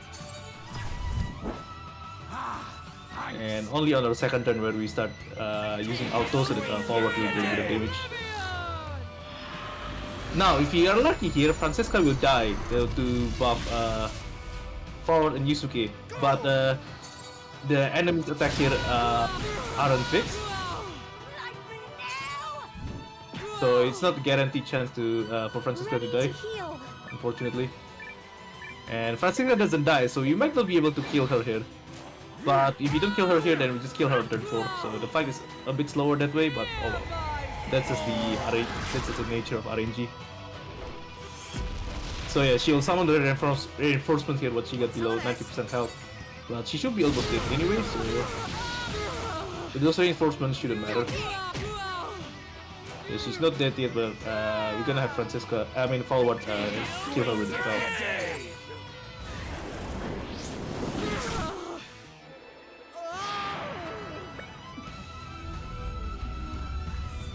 If Francisca would have died there, we would have killed her on the third turn. Okay, straight away after this boss we have a duel. A duel that a lot of players find it hard, including myself. I think I game over like 4 times in my casual playthrough. Now, the duel itself, not a lot of people know how it actually works. So the way this duel works, you have 2 ways of winning the duel. The first one is to reach the break point by damaging the opponent with your attacks. And the second way is to build up your tension. And you normally build up your tension by using counters. So the optimal way is to just try to focus on one of these methods. Either you try to reach the breakpoint or you try to build up your tension. And in the first part here, it's faster to reach the breakpoint.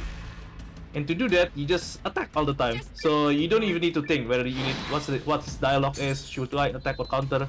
Nope, don't need to think, just keep mashing attack all the time. That's the fastest way of finishing the first part and reaching the breakpoint. Yeah, when I do my casual playthrough, I try to predict what he's trying to do, and should I try to like match his attack pattern accordingly and all of that stuff, and I end up game over 4 times because of it. But nope, you don't need to do all of that. Yeah, once you reach it, just keep attacking until you reach the breakpoint, and that's the fastest way of clearing this first part.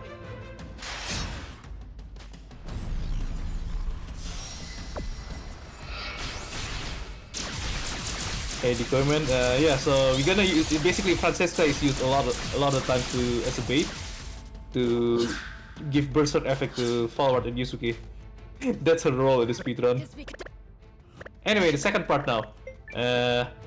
For the second part, it's faster to build up the tension. So we're just gonna counter all the time. We don't need to think whether to try attack and counter. Don't need to bother reading his dialogue. Just counter all the time. That's all we have to do here.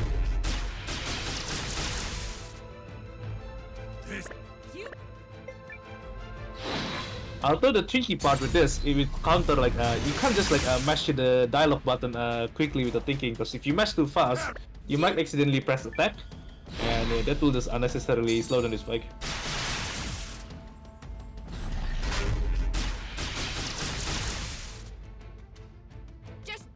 No.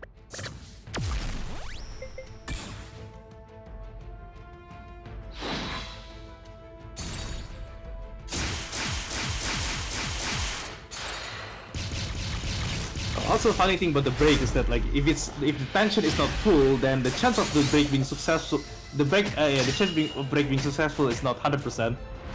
There is actually like a tiny bit of chance of that break failing, and you have to spend another turn in trying to break if that's the case. but the chance is very tiny, so like we normally doesn't bother to build up our tension to the full.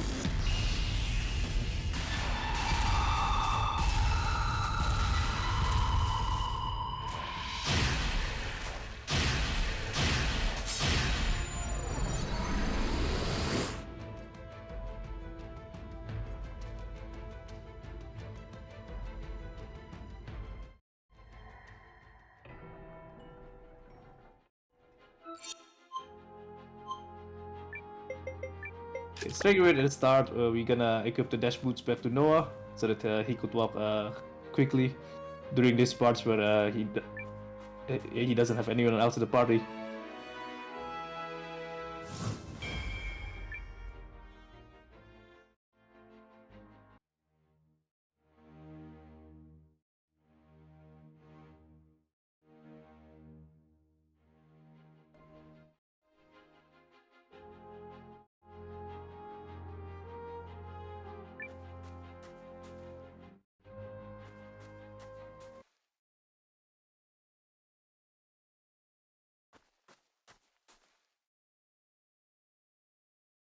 Okay, little trick here in this part, like the game made us think like we have to talk to Saign, but we don't. We could just like go down back.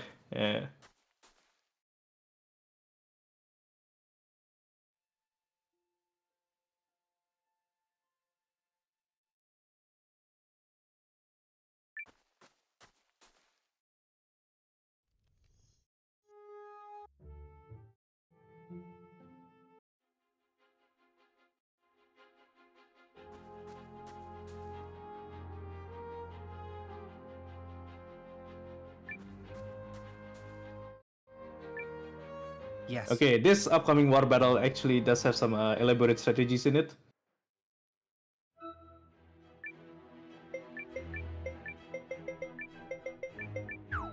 First, we want to put 2 cavalry units on Noah, because if a unit have 2 cavalries on it, they will be able to move 2 tiles. And out of all of these units, Noah is the only one who's able to equip 2 cavalry units.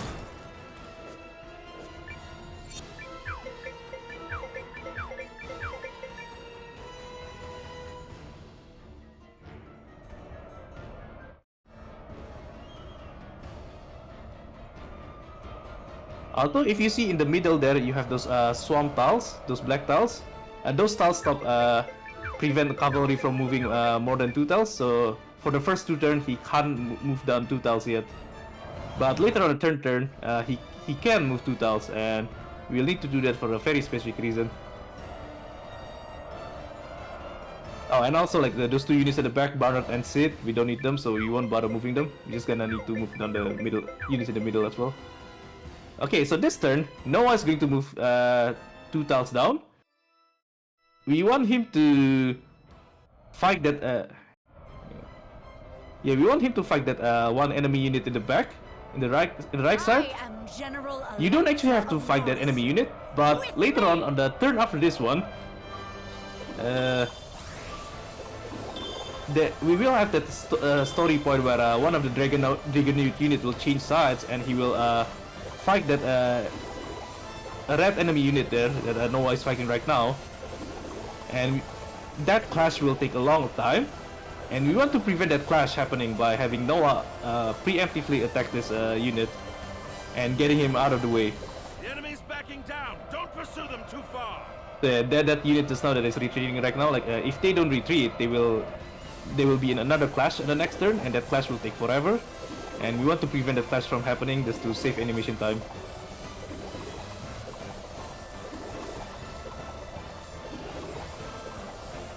Pull out! Soldiers, secure an escape route. Now the 4th turn is the turn where we finally do the actual action though. Like the goal of this war battle is to reduce Duke Aldrich's health to like about 25%. Like you don't have to actually completely get rid of his health. And in this turn we want to provoke him to make sure like he moves to the he fights with our middle units, and also using Saint's focus attack to deal extra damage. Because without that focus attack, Duke's Aldrich's units have like so many soldiers in it, and our 3 units will actually lose by a significant margin if we don't use the focus attack. Come on, attack them! Also having Noah here going back to the top just to make sure that this red unit won't interrupt our clash on the turn after this one.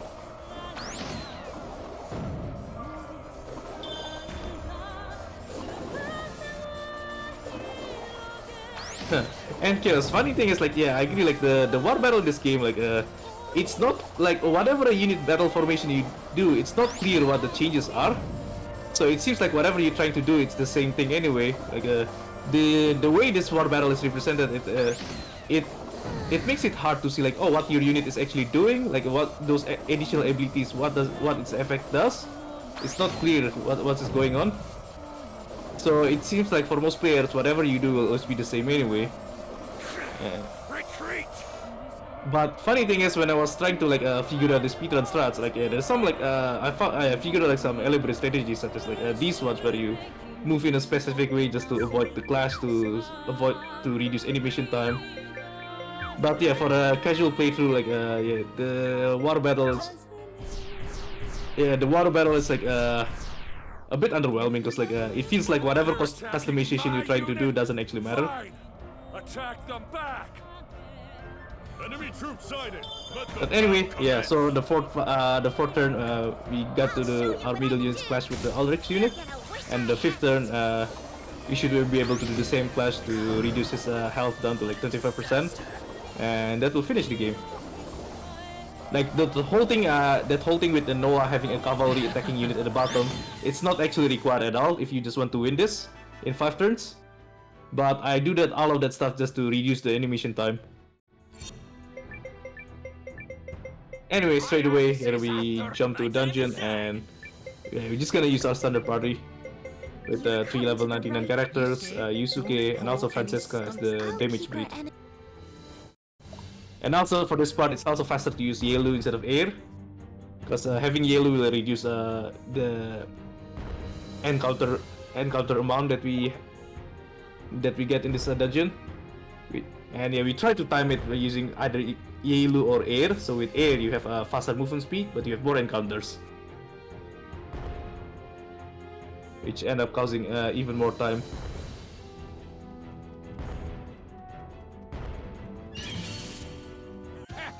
Weak.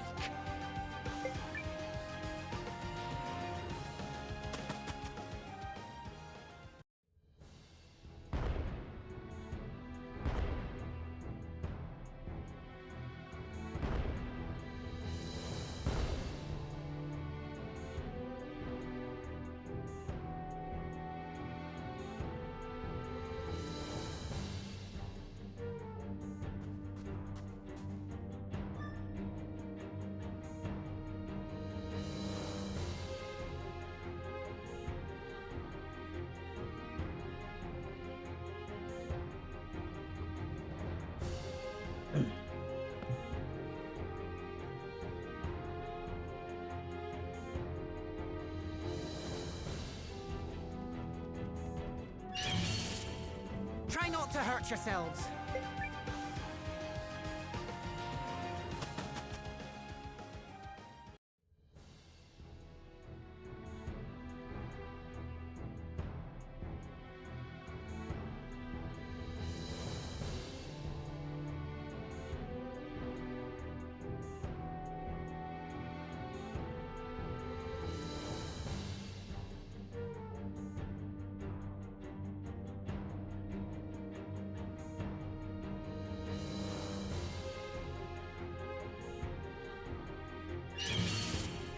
You want a piece of me? Step on up!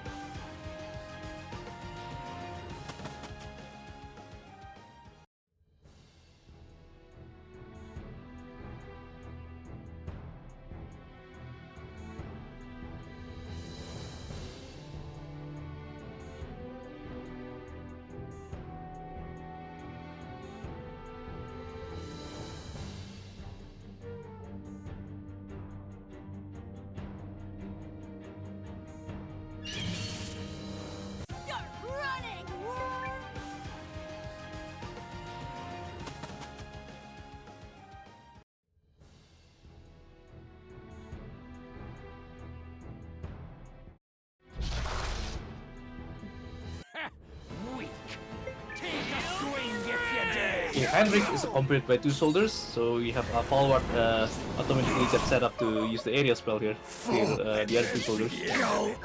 Oh, nice! That's lucky that Francisca got attacked straight away. Just Yeah, so again, by Francisca dying, like it will trigger the berserk effect on Yusuke and forward, which will buff the damage by quite a lot. It's not guaranteed. So what Henrik is doing is not guaranteed. So sometimes Francisca doesn't die, but if Francisca doesn't die this fight, it's also fine because Francisca will be able to use her fire bomb spells on either Yusuke or Goldorf. So normally Henrik will still die in 3 turns anyway because Francisca dying.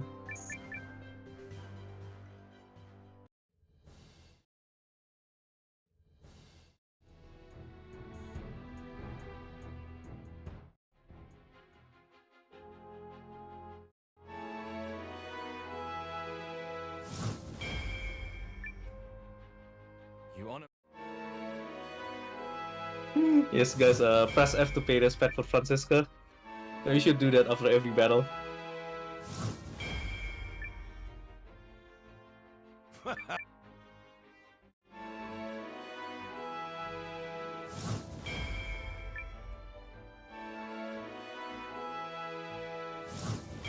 Yeah, we could skip cutscenes in this game, but unfortunately we can't skip this animation of a character joining our party. So there are a few parts in this game where like more than 5 characters join at once, and we have to spend a bit of time waiting for those cutscenes. Also, this is part of the game where spoilers.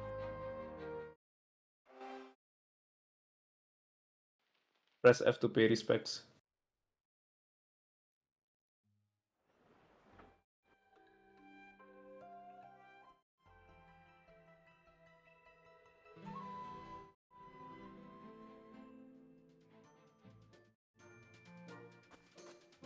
Decoy man, that's true. Yeah, Switch will also have like a much longer loading as well.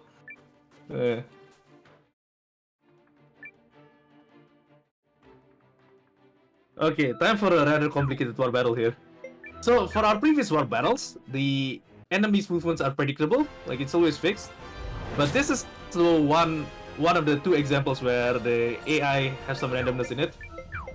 Like our movement here, our movement from turn 2 onwards will depend on what Chapel is doing there. So this time Chapel and the units at the back decides to stay. And actually, so we have like different steps for like each of the initial AI movements. Like we have steps where if the Chapel actually moves left or right, we have another notes for like if one of the units at the back move left or right, but Chapel stays.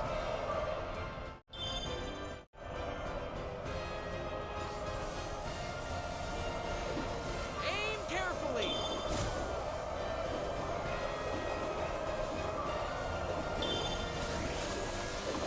Yeah, but basically in this war battle, the goal is to only kill Chapel's unit. So we're just aiming to try to focus on Chapel's unit. These guys don't But mess around. the formation is set up in a way like we have to account for all the possibilities. Chapel might be on the middle or left or right. And this time we have like 3 units on the middle, so the middle side is the strongest. But sometimes like one of the enemy units will move to the left on the turn 1, so the left unit will be the strongest if that's the case. And for this case, we're going to have Marisa move to the left, because Chapel have 3 units with him, and we need to face him with 3 units as well. Because if you only face him with 2, then we will lose and we won't be able to inflict as much damage to Chapel. Or else it's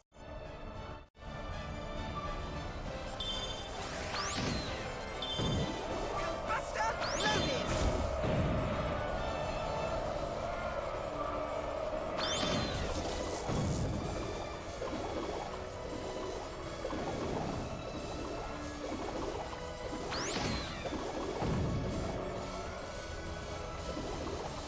We'd better get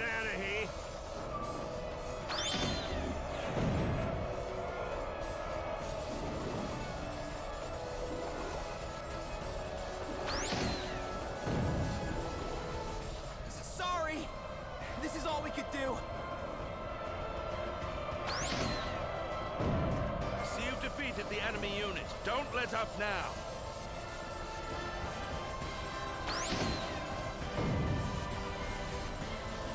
Pull the troops back. And yeah, these war battles took forever. Like, if you have a long clash, like one single turn could take more than a minute.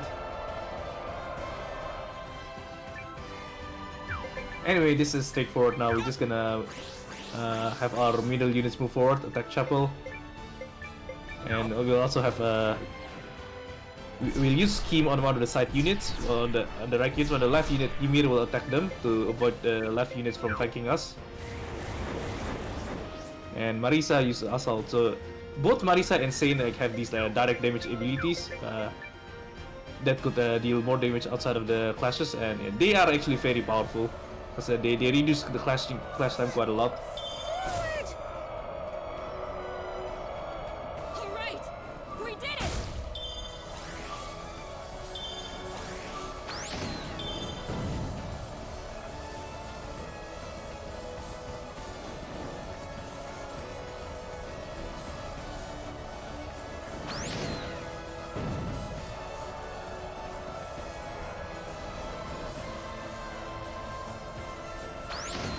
We've been bested.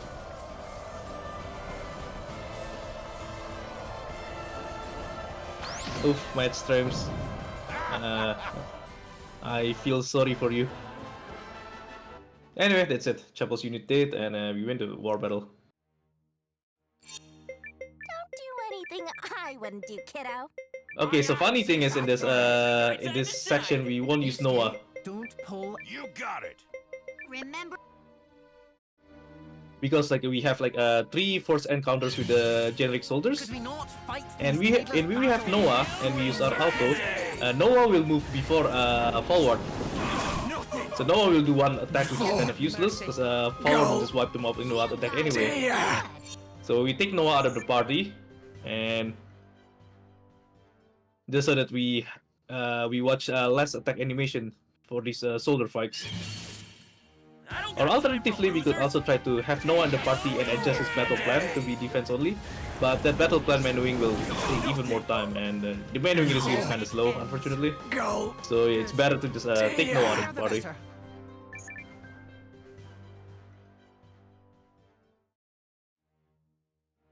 And you guys could still use Switch 2, I think. Like once Switch 2 is out, you guys could probably play Eiyuden Try on not Switch to 2. hurt yourselves.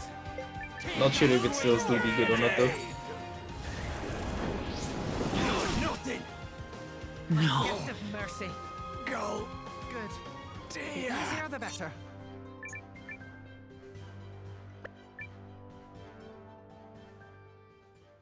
Yeah, that's a bit unlucky that our inventory is full. Because it wastes a bit of time with the extra menuing at the end there. Anyway, for the chapel spike, so because we don't have Noah here, we can't finish this fight in turn 3, we'll have to wait in turn 4. But having a turn 3 fight with Noah doesn't actually make it faster compared to doing a turn 4 fight here.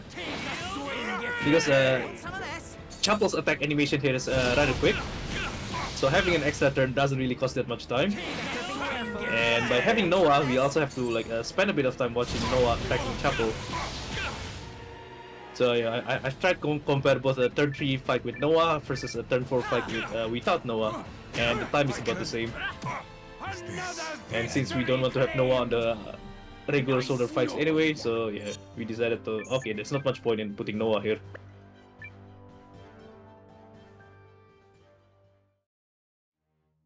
And we could also try to put Francesca to buff Forward and Yusuke, but Chapel isn't guaranteed to hit Francesca.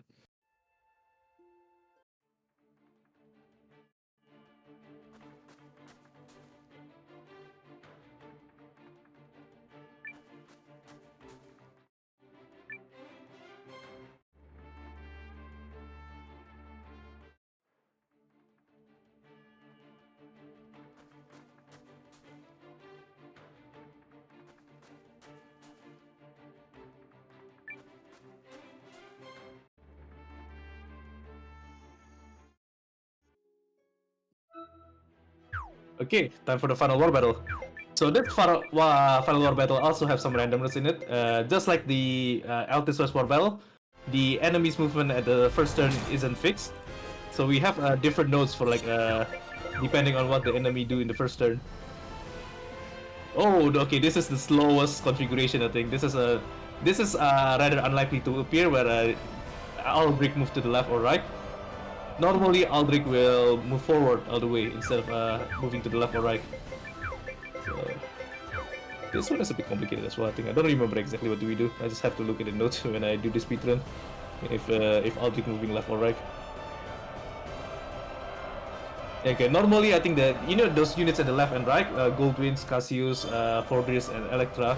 Normally we don't have to move them forward, but for this configuration, we unfortunately do.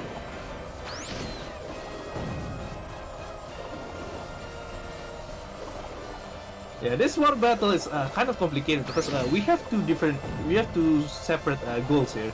The first goal is to kill Duke's Aldrich's unit, and the second goal is to reach the end point at the middle of the back line there. The enemy is withdrawing.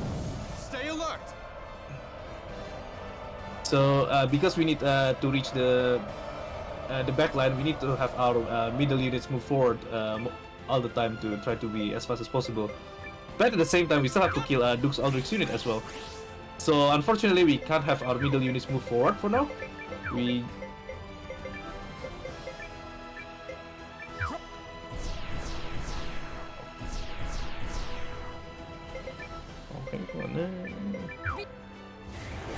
Okay, Mutol is going to try a strategy that is different than what I normally do, I think.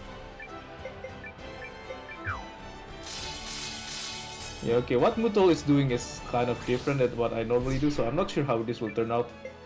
Okay, let's see. Let's see how this will work out. I think it should still be fine though.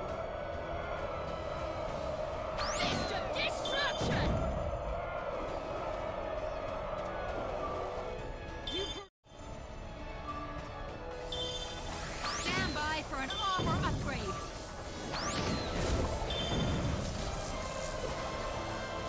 We must retreat. Fall back.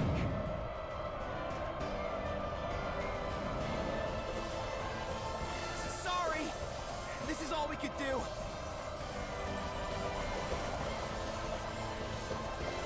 Looking at the Suikoden Remaster, I think it will probably be like less intensive compared to Eiyuden in terms of the performance. Because it doesn't seem like they have like as much as high quality 3D assets compared to Eiyuden. Anyway, we'll see. I think the game file size as well in Steam is like lower. It's only like 16 giga from what I remember, compared to Eiyuden, which is like 26 giga.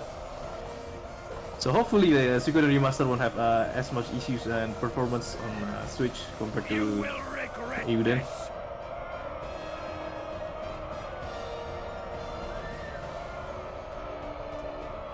And of course, in the first place, I hope we will hope it's good.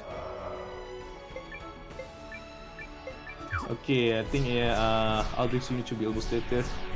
It's funny how actually Marisa got pushed back, but then Aldrich's unit also got pushed back.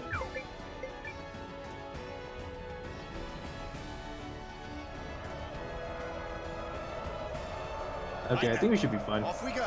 Aldrich should be dead this turn because like his unit is basically almost dead already. Yeah, we did it. And the middle units only have to face one enemy unit, so their path will be blocked. We did it! Flawlessly! Obviously. You did well. And the war battle in Suikoden 1 having so many little things moving around. Done.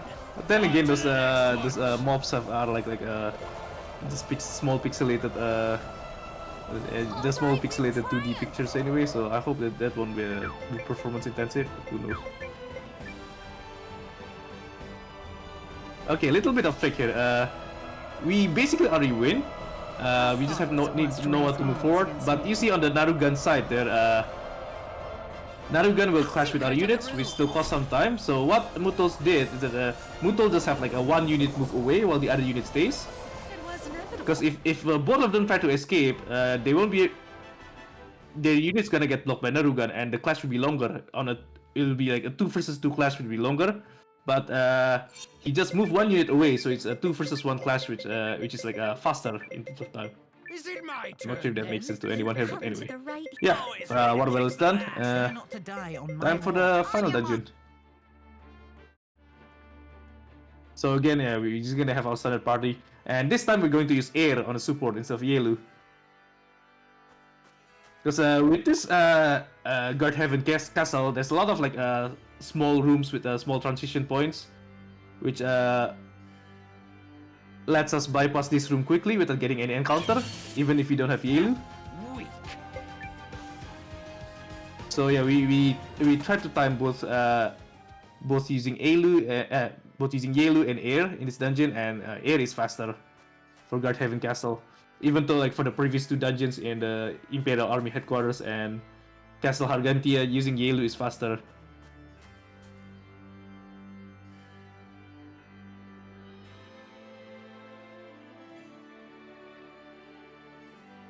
And I think this dungeon is also probably the longest dungeon. Or I'm not sure, maybe the Proving Grounds is longer. I'm not really sure exactly which one is longer.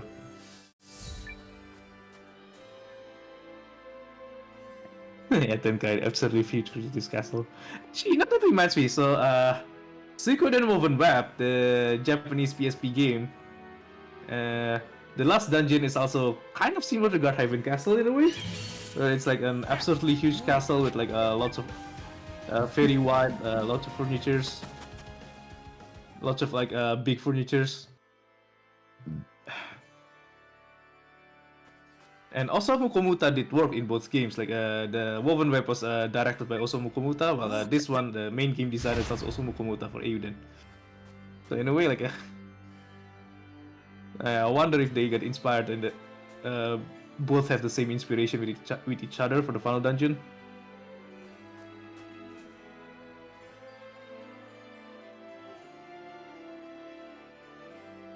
Link gets lost and it's a new wrong game.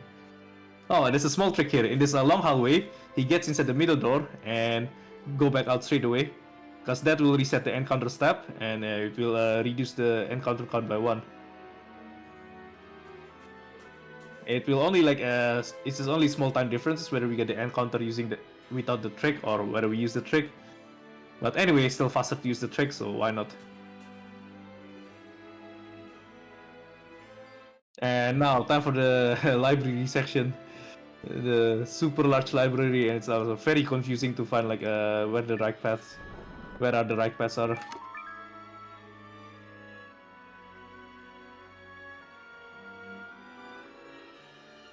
I think this book will. Also, the good thing about this dungeon, so every time you have these like small cutscenes when you open the door or you inserted the book, that will actually reset the encounter step count.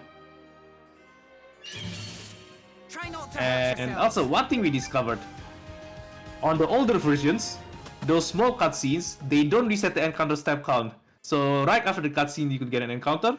But on the latest version, the encounter step count actually got resetted once you see a cutscene. So that makes this dungeon a lot faster. This makes the library section a lot faster in the latest version compared to when if you try to do it in the older versions.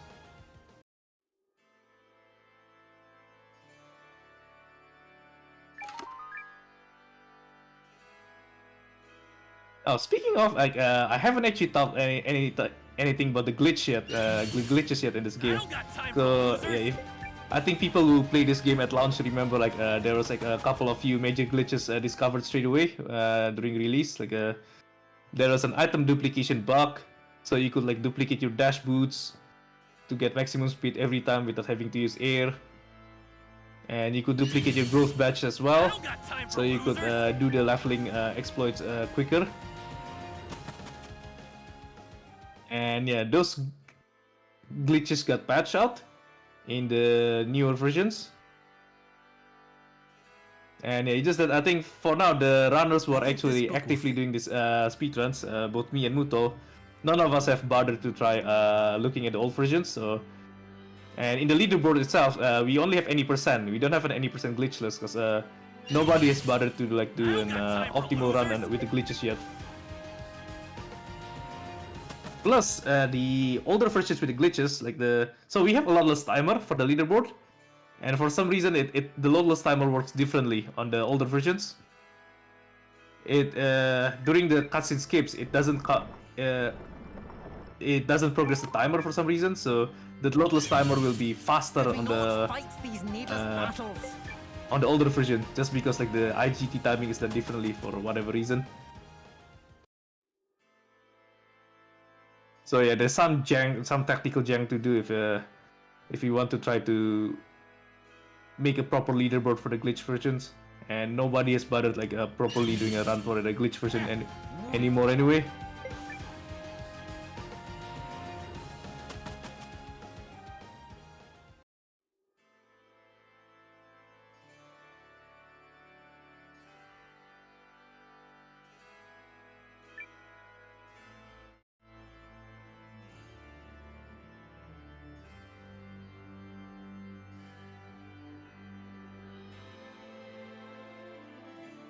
And also on the latest version, there has been data mine text that suggests that they might be trying to add the settings for the battle speed.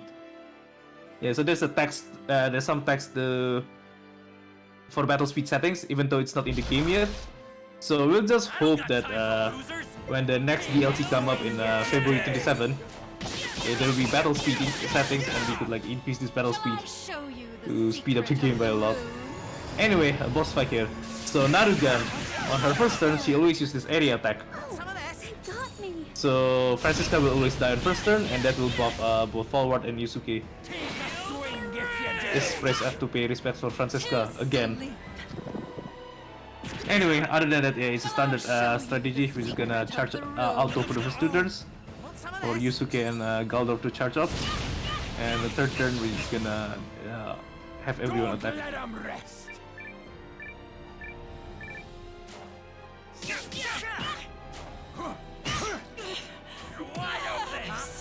I guess.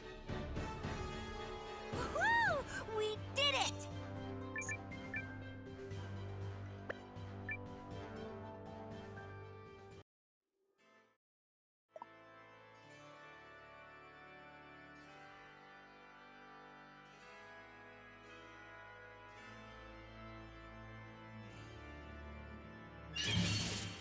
Let's show 'em!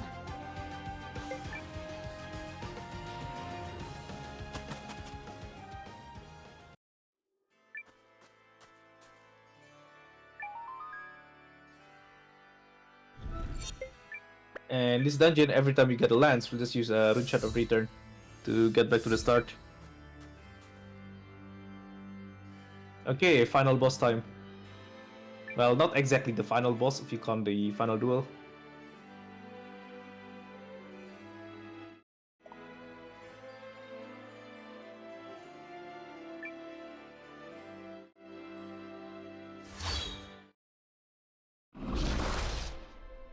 Could we not fight these needles? So it's a standard strategy here, but this boss attack pattern isn't consistent. So Francisca isn't guaranteed to die, and if Francisca doesn't die, we might not be able to get a turn 3 kill. So there's some RNG in this boss.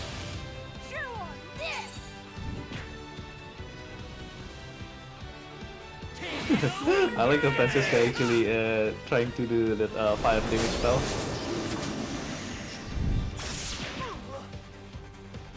Francisca doesn't die, so this might not be a turn 3 kill. Unlucky.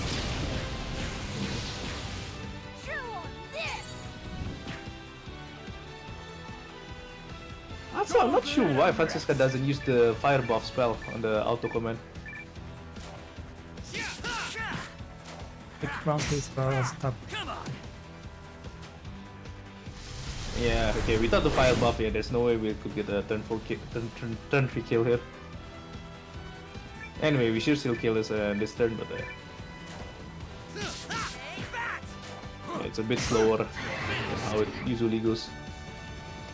And in record time. I am grateful for any Okay, there's a second phase to this boss fight though, but this boss fight have a low amount of health. And he will also always use the same area attack at the start, so Francisca will die.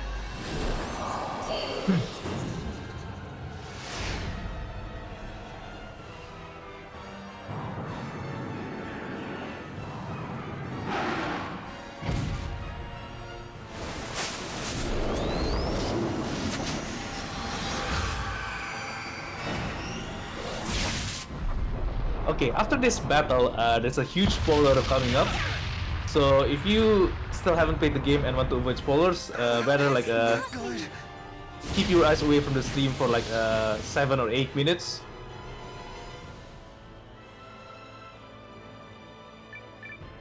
But yeah, this boss itself, like they have a low health, and Francisca dies to trigger the berserk, so we could finish it in 2 turns. Now who's the baddest in the world?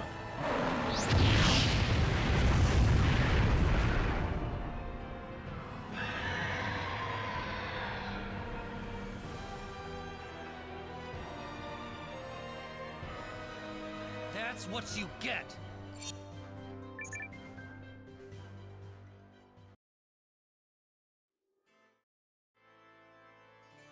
Yeah, again, a huge spoiler coming up, so avoid looking at this stream if you want to avoid the spoilers for like 7 or 8 minutes here. I'm putting. Anyway, time for the final duel. So again, with the way the duel works in this game, you have 2 ways of finishing the duel.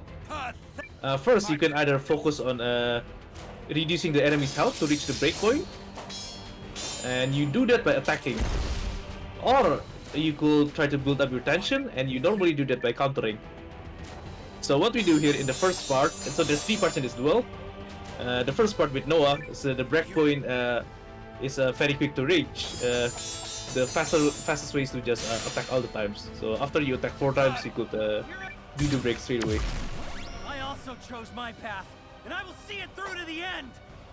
Now, the way the start, character stats does matter in the duels, but there's a limit. Like there's a lower and upper limit to the character stats in this game. So if you have like a very high level character, like for example here, Noah's at level 99, but yeah, they have a limit to their attacks.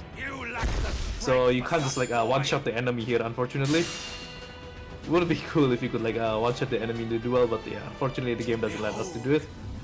And if you have under-leveled characters, the opposite is true as well. Like your start can't be very low, so you still could actually win the game. You could still win the duel with under-leveled characters. But the exception is for the health. The health point doesn't have any limits. So if like your Noah and Saign and Marisa is only like at very low level, your health will still be too low and you could actually die before be able to win the duel. And vice versa, because like our Noahs are at level 99, so the health is super high. And yeah, we shouldn't worry at all about our health. Basically, stats matter in this duel, but there's a limit to it. We can't just like one-shot the duel by overleveling our characters. And the second part in the Saints part here, again, to reach the breakpoint by attacking, it doesn't take a lot of turns, so it's easier to just attack all the time. So yeah, we never bother paying attention to the dialogues here. We just press attack all the time.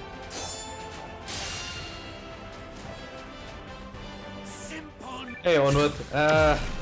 The duels in here, yeah, it's not a rock paper. It's not really a rock paper series like Suikoden. Like depending on the dialogues, like if you choose attack or counter, like you can get a different amount of damage or tension, but based on what the opponent is doing. But yeah, when we try to figure out the speedrun strategies for this, we found out that the fastest and easiest way is to just like do the same thing over and over. Because basically there's 2 methods of like winning the duel here, and we just have to focus on one of them. The Rune Lens's power is that of the world itself. What makes you think you can surpass that?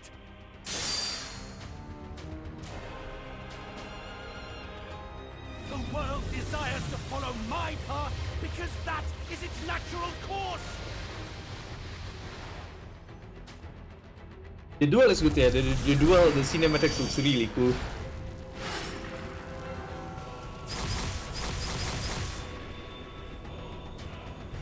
It reminds me of like those martial arts movies with complicated The battles. lenses could have been your gift to humanity, but you kept it locked away.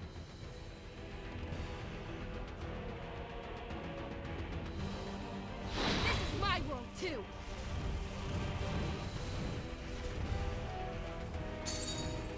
And I don't need you telling me what's best. Yeah, sometimes it made me wonder, like, instead of making an RPG, they should just make a fighting game with all of this animation.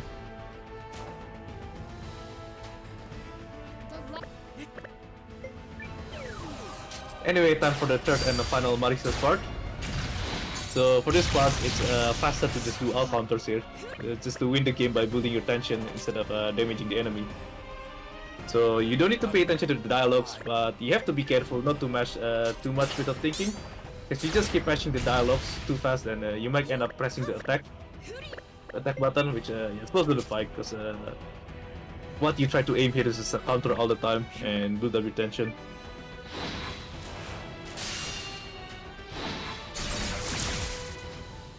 You think the whole world wants the same thing as you?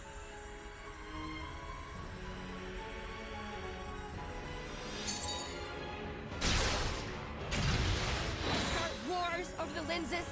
To take uncountable lives just to unlock their power?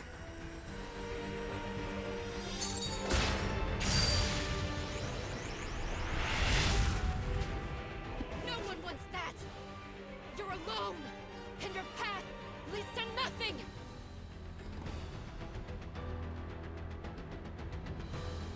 Silence!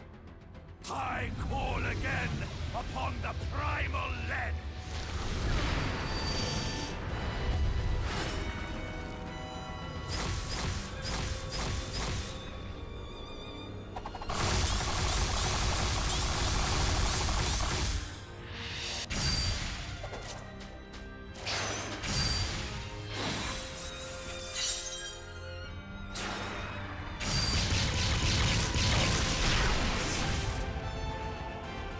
Noah! Saign!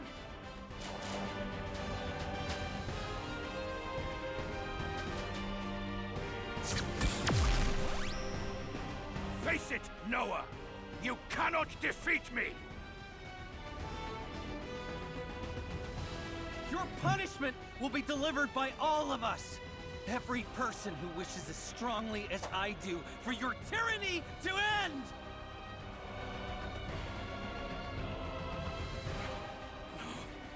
No! I need more power! Answer my call! Give me the strength to prevail!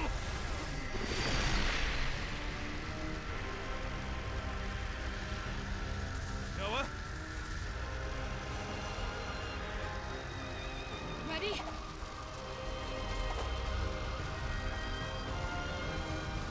Now!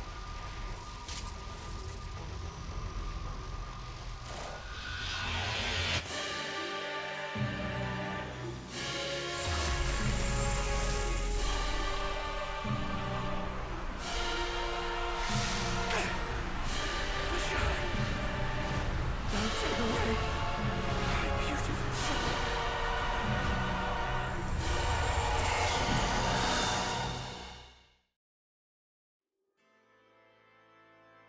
We did it. And that's it. Eiyuden any percent.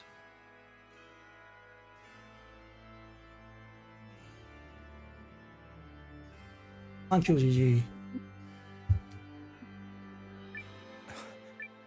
Of course we did. So we end up like way below estimate. So I prepare like a rather long estimate just in case the because early on during the abandoned mines, the leveling exploit, if things was unlucky, we could be stuck for like 30 minutes.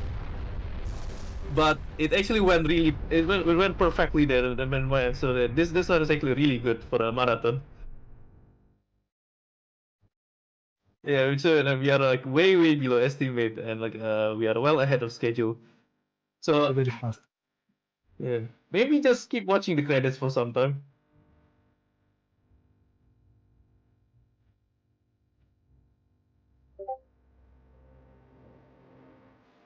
We have many company. Yeah, the credit song is good as well. So I'll let I'll let Twitch chat enjoy it.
Oh, actually, that reminds me. Maybe I should do some speed reading here, because like the epilogues have like the text went by very quickly. And fulfilling Guardian duties in Yardan, she purchased the mask and the control of the down. She also went upon the desert shop. Officially joined the Guardians and the desert her roles while fulfilling her duties. Leads the Guardians in Yardan, search for the sweet Harbal. Always as to return to his homeland in recognition of his violence as a Guardian, but he refuses and continues to be Guardian. Participates as a Guardian in Yardan, but returns to her homeland from time to time. Perdition doesn't have an answer yet. She doesn't have feelings to fulfill. I'm too slow, isn't it, guys?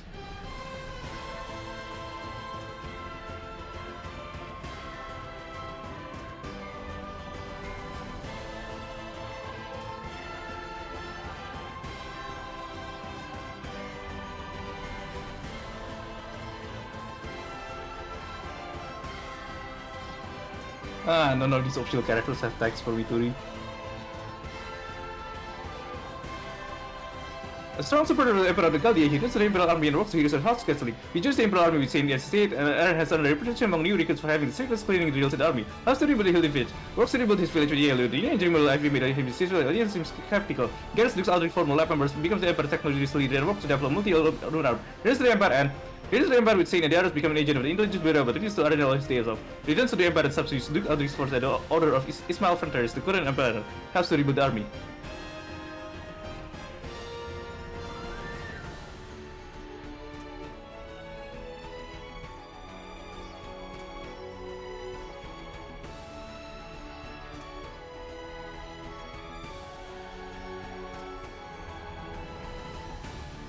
Oh yeah, I should read the question mark. Ah, nah, never mind. That sucks.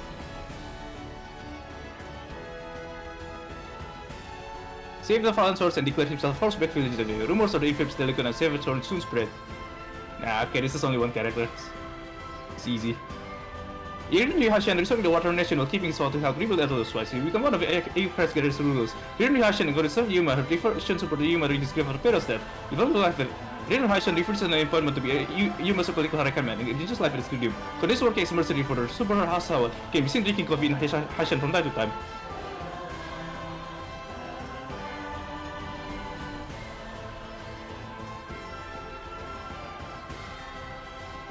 Hey, it's funny they still show the pictures of the question mark.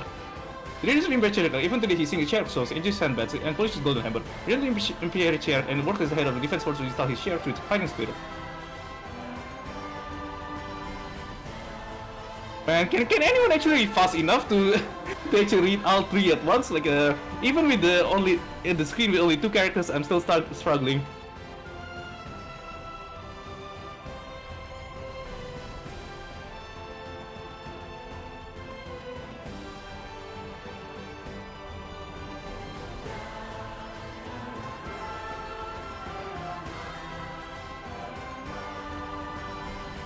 Participating in battle against remnants of Duke Aldrich's army, earn inside fair for feats at Aldrich Bridge, becoming a noted dwarf warrior. Okay, this is only one, it's easy. Suddenly finished with his trials, there are rumors of him building a new kingdom somewhere.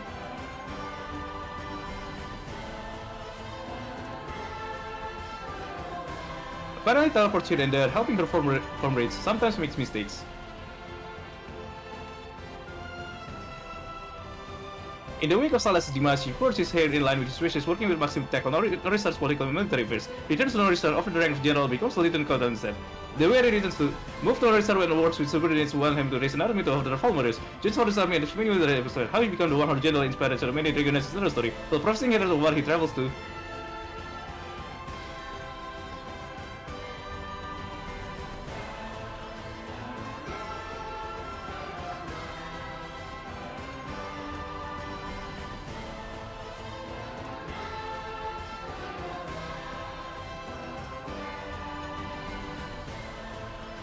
Eiyuden reported to his lord in his image and continues his journey as he likes, working as a bodyguard while continuing his secret mission.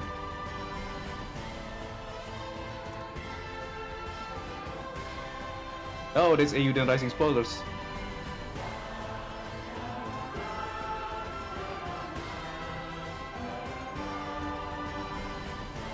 This one is Eiyuden Rising as well.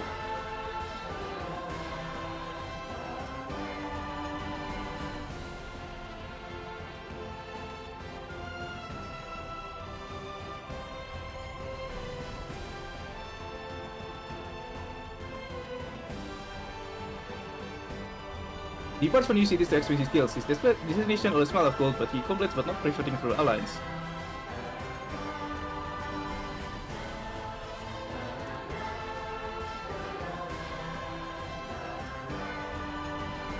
Okay, what I wonder is how many viewers quit the stream after I do all of this speed reading. Readers of the alliance base and becomes mayor by polar demand. They'll also the urban planning to make the town an industrial center. Manages the home base storehouse and advises Mayor Iris, runs an armory. After this one is only one. Let's do it.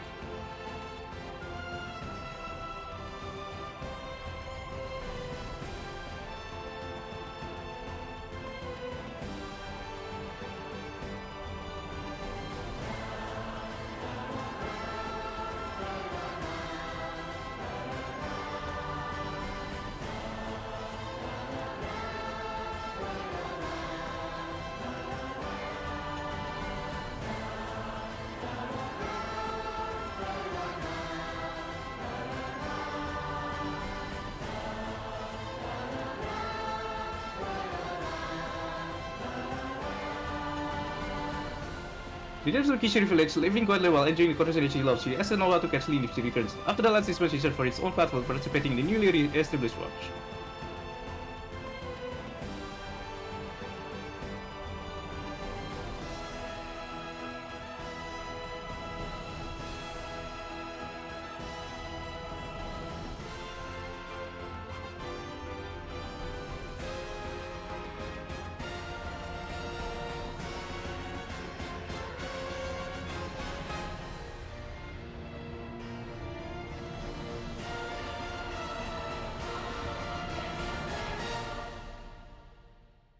It still takes a long time to reach the Kickstarter breaker names though. The credits will have a bunch of the regular stuff names first.